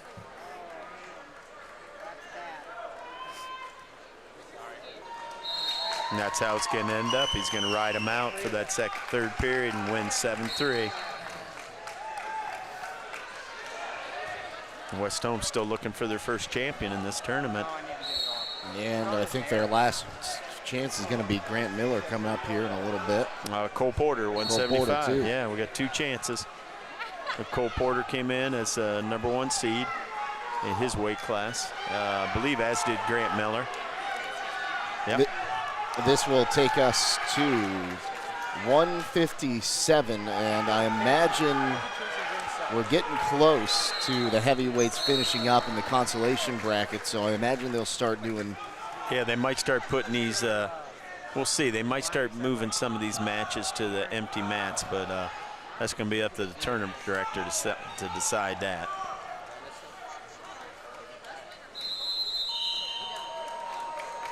So this is going to be Tristan Green, I believe, from Keystone. And Bailey from Philo. Yeah, and Tristan Green, he's a returning state champ in Division III at 157. We were hoping to see the matchup with the other 157-pounder from Buckeye, who was also a state champ. But unfortunately, he wasn't able to wrestle today. So we're watching a returning state champ wrestle a state alternate right now. Green won on a tech fall 17-2 in the semis. Bailey won 8-3 in his semi-final matchup. And there's the Keystone wrestler. He's going to get his first points in the match here to go up 2-0.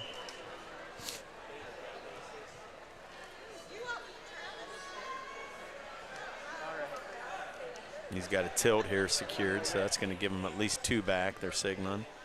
Once he breaks the hold, there it is. 4-0 with a minute to go.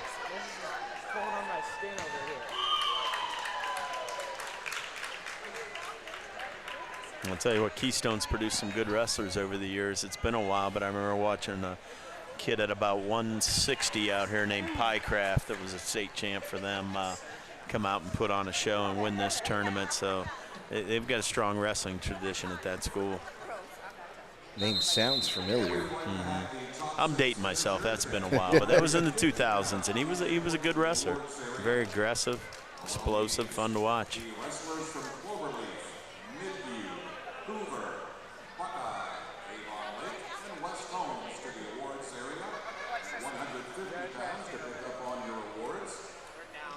Not sure what the referees are doing, making sure the clock's right or the score's right, but thought it was 4-0.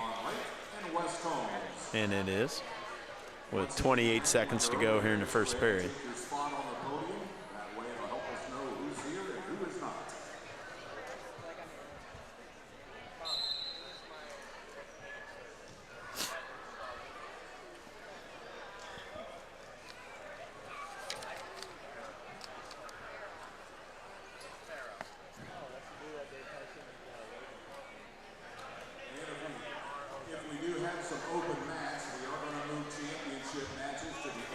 So they're going to move some championship matches to the open mats.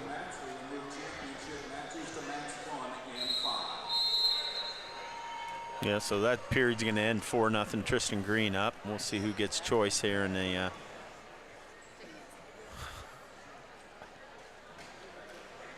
once again, we need the top 6 at one. Philo wrestler is going to defer choice to Green. He's going to choose down.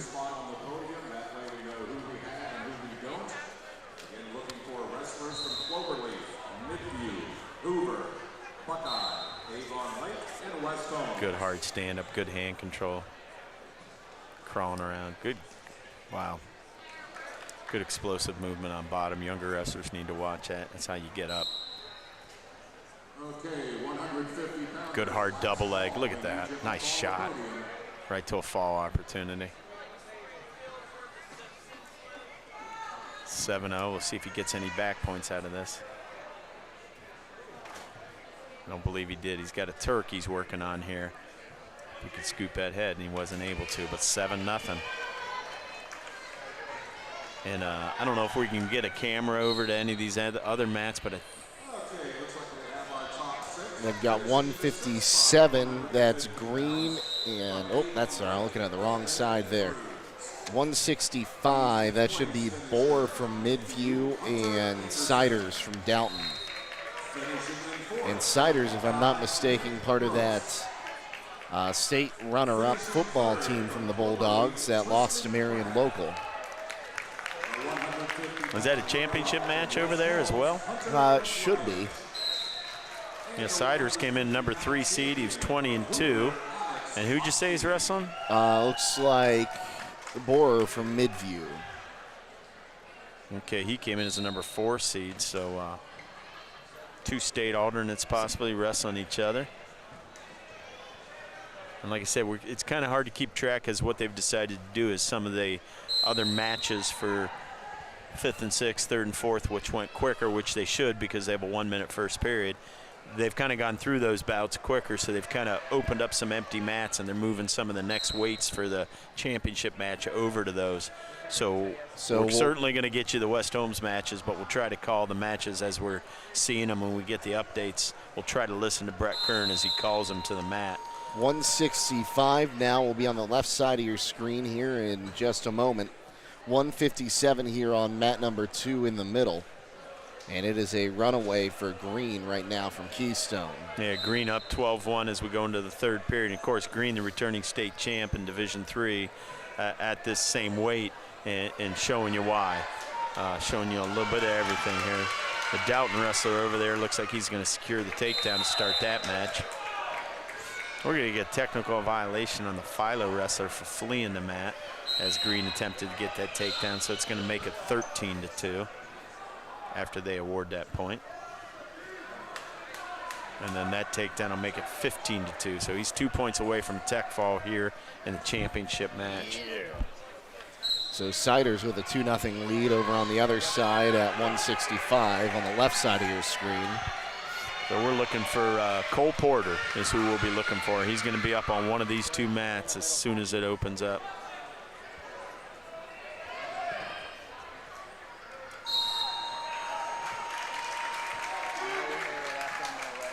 So Siders takes a 2-0 lead after 1 on the left of your screen at 165. Really giving Bohr all he can handle over there. And that'll be the match there on mat number 2, the championship match at 157. Tristan Green is going to win by tech fall, returning state champ and defending his title here at the West Holmes Invitational. So that'll bring up 175-pounders, Porter and from West Holmes, and Schwartz from Philo. And West Holmes, you know, still looking for their first champion here for the day. They've had a great tournament. They've wrestled well. We just haven't been able to push the guy through in the championship match to take home that gold. So Porter's going to be our first attempt, or next to last attempt at it. He comes in state alternate last year, comes in at 23-12 now on the year. And his opponent from Philo, a sophomore, came in number 3 seed, 11-6, and 6th last year at 165 in this tournament. Porter been dominant on his feet in this tournament, really hitting some really good high crotches. And once again, showing you right there in on it again. Let's see if he can finish it, and he does. I think they're going to kick him out. I think that's a good choice. He's been so good at that, but you got to let him square up on you, Cole. Ooh. Not letting him wrestle on the edge. He had a little toe drag there. I thought he had knees up and maybe could have got that takedown. 2-1.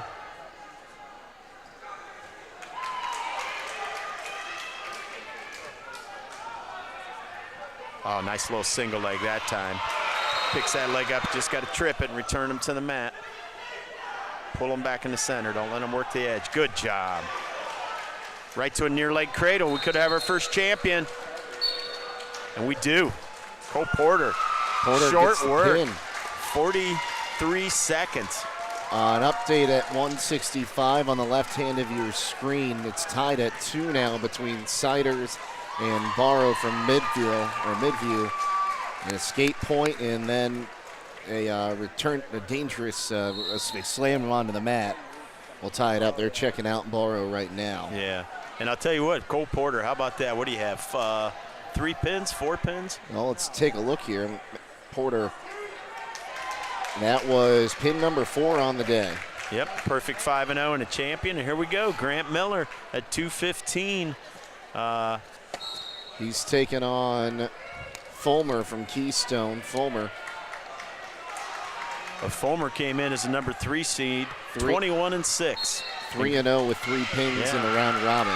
Grant Miller, of course, 4-0. 3 pins and then a close decision with that Buckeye wrestler over there by a point.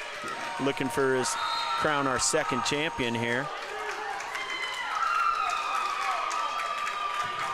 7-2 now for Siders on the 165-pounders on the left-hand portion of your screen.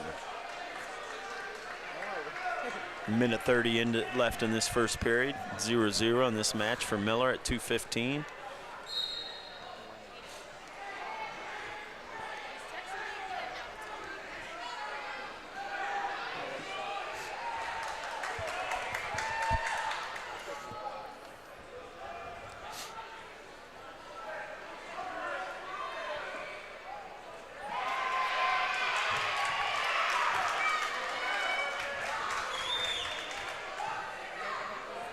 Miller's got a front headlock here. Oh, got to get him back in the center, Miller. We got 55 seconds left here in the first period, 0-0. Miller does a nice job of working opponent's head, snapping it, and getting it under him. Doesn't matter if he's on his feet. Then he's just got to try to get that guy to his knees, and once he gets him to his knees, he can get the easy go behind. But he does a nice job of what we call heavy hands, which is just working a guy's head in this sport.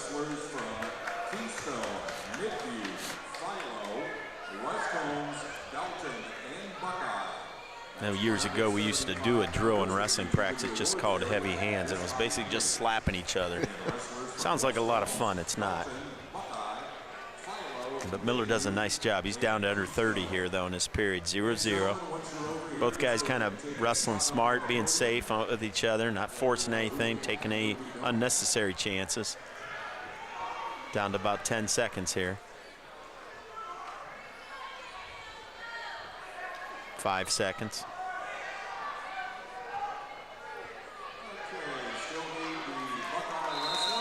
First period's going to end scoreless here. This is where it gets important. Sometimes you need to get that first point in the match, especially when it's 0-0 at the end of the first. I know people don't think about it, but when we had that match with Buckeye and Elijah Baldridge last year, it came down to choice in that third overtime that decided it. And Sider's going to take the victory 9-4 in 165-pounders for Delton.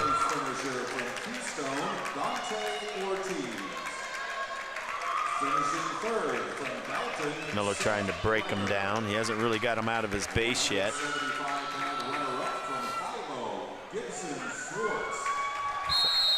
We're going to get a stalling warning on Miller there.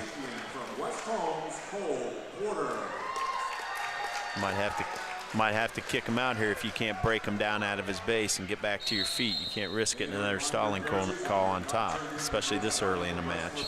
It would be a point.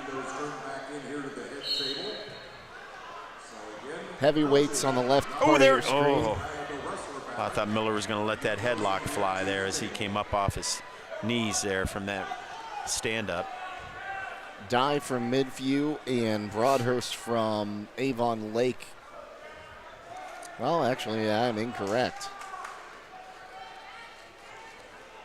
Oh, this is Buckeye wrestler, I believe, at 190.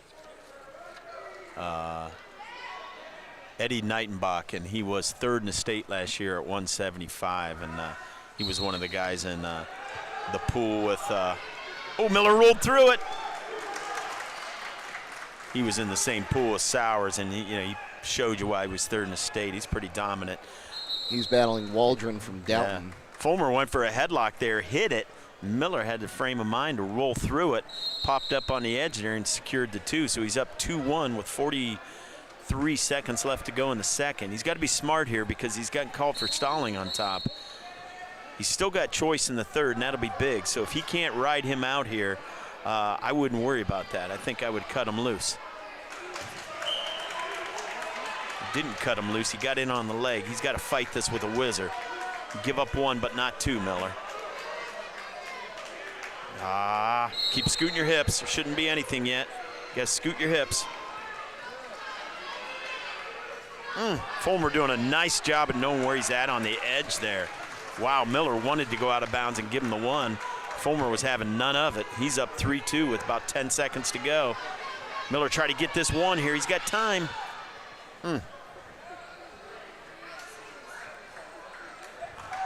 Miller's going to choose down. He's going to be down 1 going into the third. Take down. Absolutely. I didn't catch the final in the 190s, but they finished that one up on the left-hand side. I think Limpert stuck him. So here we go. Miller's going into the third period. I'm not sure what they're doing here. It's 3-2.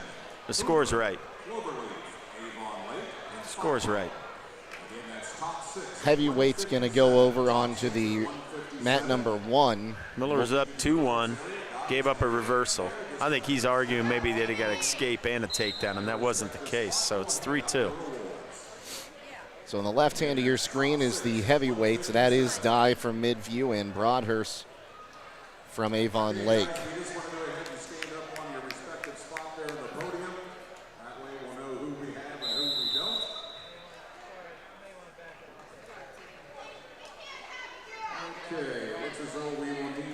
Score is 3-2. I'm not sure what the discussion is really about. Miller was up 2-1 after he rolled through that headlock, and over there on the edge, he gave up that reversal. He was trying to give up 1, and he didn't. And I think they're trying to say that the Keystone coach is trying to argue that he got an escape and a takedown, but he didn't. Score is 3-2. And if anything, it's just causing unnecessary break in the action that's letting each wrestler get their breath. I think this is going to help Miller more than it's going to help his own wrestler if you're a Keystone coach here. Yeah, I agree, because Miller's the one on bottom, and he needs to be fresh to get away. I'm not sure I want this long of a break in the action, and I really don't understand why they're entertaining this. It's not 4-2. The score is 3-2.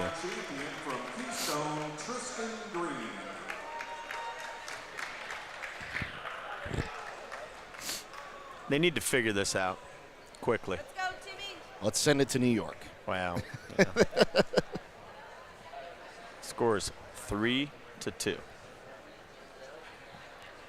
did not award an escape and a takedown. He awarded a reversal. Miller would have been happy with the escape on the edge because it would have made it 2-2 instead of 3-2.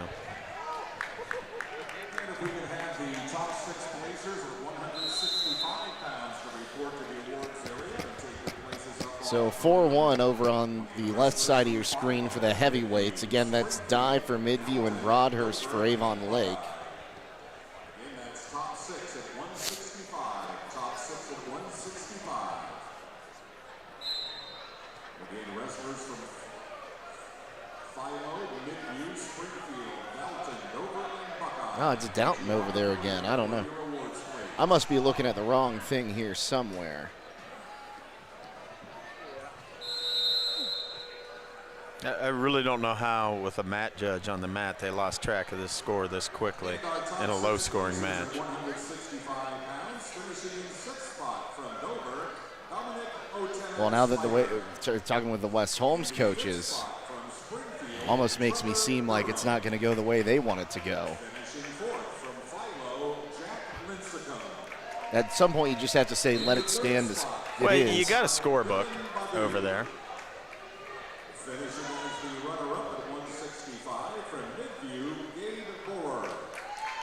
I mean, I wish I could go back and watch this on the YouTube right now, but I know what I saw, and it's 3-2. So it stays 3-2. Yeah, it should. It was a reversal. I know what stop arguing about it and stopping the match. We've got to get this match going. This is too long of a break in action. You get a chance to make your case, and then you got to go back. I understand what he's saying, but that was not the way it played out. That was not an escape and then a takedown. That was a reversal. It was pretty obvious there. I think anybody who was watching it. Now, maybe the referee put his hand up and he shouldn't have, but that's not what it was. And you know what, Miller? It doesn't matter. Stick him here so nobody can argue and complain. Lot of match. Do not let him roll through this. All right, well, that's going to be 2 for the reversal, 3 for the near fall. So that makes it 7-4 after the escape. So that was a 5-point move right out of the gates.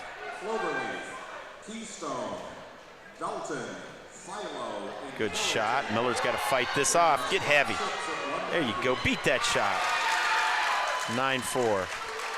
I think if I'm Miller, I don't know if I bother staying on top. You got called for stalling once. There's a minute left. He's up 9-4.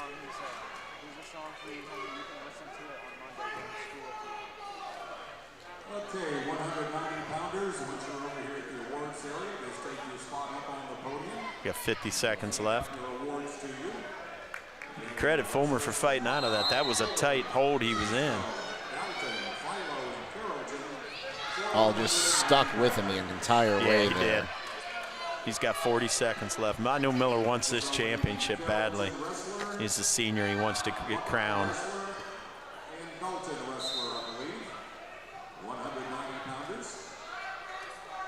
And you got the whole Miller clan over there yelling for him.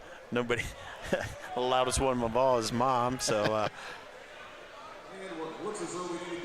he's got about 15 seconds left here. He's on top of him. 10 seconds. Gonna lift him and return him. Get your hips up. There we go. 5 seconds and counting. 9-4. Keep it at this distance. I don't want to hear anybody complain about that point they thought they had. And Miller walks away with the second champion for West Holmes at 9-4.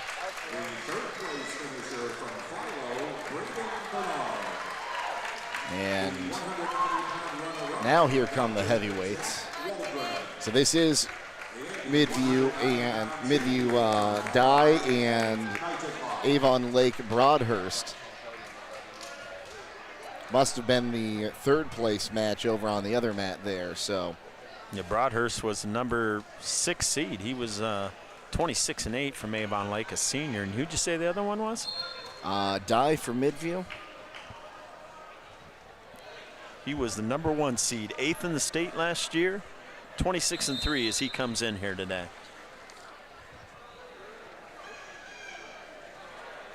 And this might be the final match of the night here on mat number 2. Good job, buddy.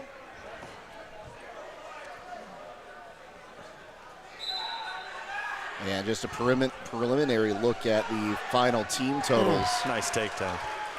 Looks like it's going to be Buckeye 1, Carrollton 2, West Holmes 3. That's kind of how we thought maybe things would turn out.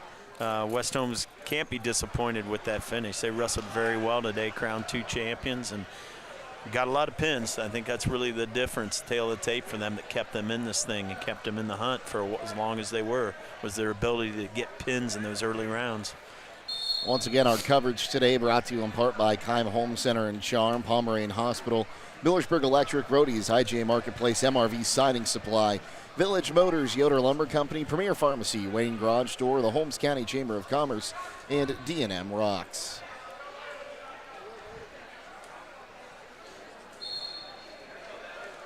As we're on to the last championship bout of the evening. So this started out 9 o'clock this morning. 8.5 hours later, we're finishing it up.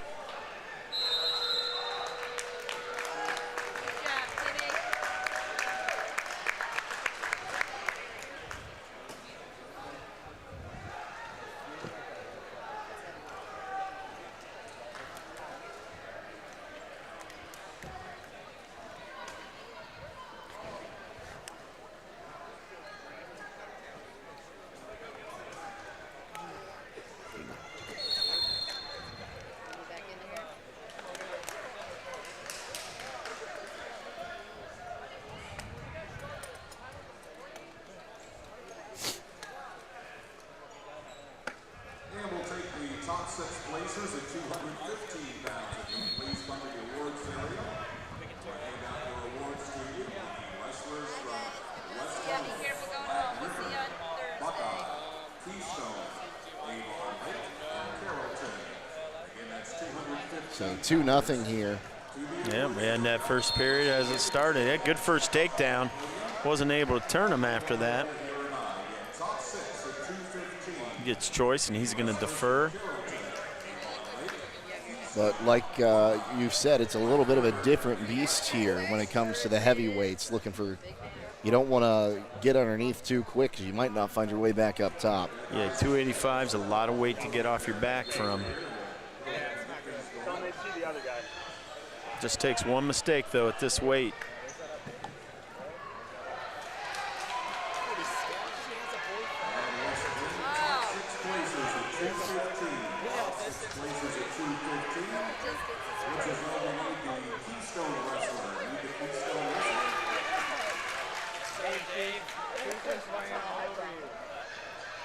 Our top 6 placers at 215 pounds.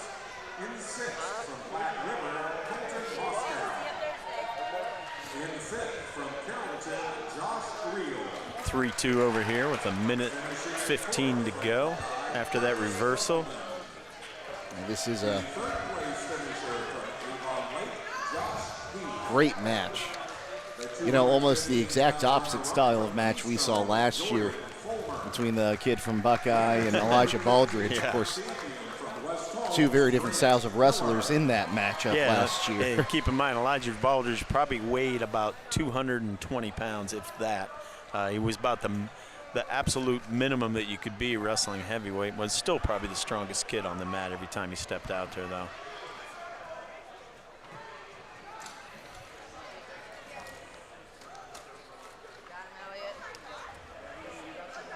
Yeah, so Dye from Midview, like I said, came in 26-3, 8th in the state last year for Midview. And he's holding a 3-2 lead, I believe.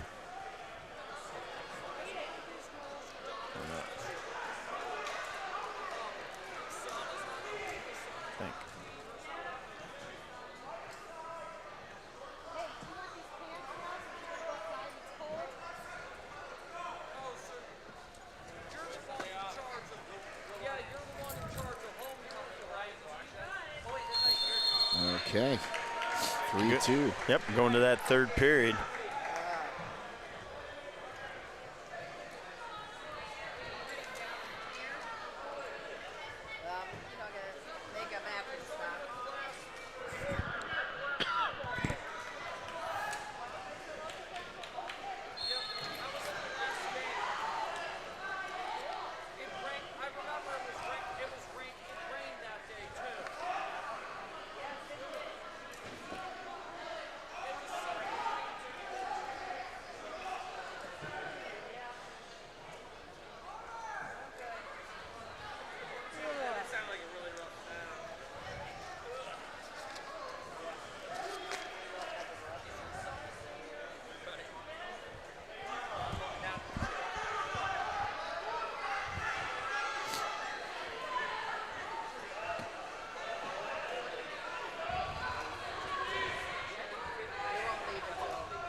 Got about 1:15 left here in the period. I think this is a wrestler from Avon Lake on bottom, correct? That's what it looks like to me. Yeah, and I think he's the one winning 3-2 against the Midview wrestler. So looking to score the upset here if he can. But no. Trying to get him turned. Ooh. Oh, he's got him. Gonna be some back points here with 45 seconds to go. All he's got to do is hold him there for the win. He doesn't have to get the fall. The 3 near fall that he's going to get is going to be all he needs. They've already signified that he's got the 3. Down to 25 seconds left here. Like I said, all you got to do is hold him here. You don't have to get the fall. And if you're the Midview wrestler, you're going to secure the championship for yourself.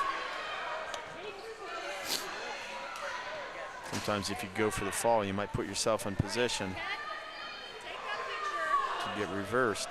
Just got to stay here. He pushes back. He's in good position. He got him. Got the fall with 3 seconds left. left. And there's your heavyweight champion. And that's going to just about do it for us, folks. Holy cow, what a day of wrestling action here in the dungeon. As we'll just take a look. We're not going to have all the final scores in here, but the unofficial top 5. Buckeye, 295.5. Carrollton, number 2, 202.5. West Holmes, number 3, 177.5. Avon Lake, 164 in 4th. Hoover, 158 in 5th. Keystone in 6th with 142. Downton, 141 in 7th. Midview, 131 in 8th. Cloverleaf, 128 in 9th. Philo, 122.5 in 10th. Springfield, 85.5 in 11th. Black River, 67.5, 12th. Lexington, 52.5 in 13th. A tie in 14th. Claymont and Dover, both with 42 points. And Triway in 16th with 19 points. And holy cow, what a day of wrestling today was. Yeah, I tell you what, West Holmes got to be pleased with what they did. This is some Division I competition. There's a lot of state. We talked about it, how many returning state qualifiers, placers, and champs there were in this tournament. And a good test this late in the season for your young kids to come out of healthy, confident, and ready for the state duels next weekend. Yeah, we talked about that. That's going to be huge. And coming in third against a bunch of very good teams. Nothing to sneeze at for this West Holmes roster. No, like I said, Buckeye returning state champs from the state duels last year. Carrollton, the number 1 seed in our region for the state duels next weekend. And those two teams showed why they're ranked that highly and why they've performed that well. But I think West Holmes showed that with only 2 seniors in the lineup, boy, they're a force to be reckoned with for a while.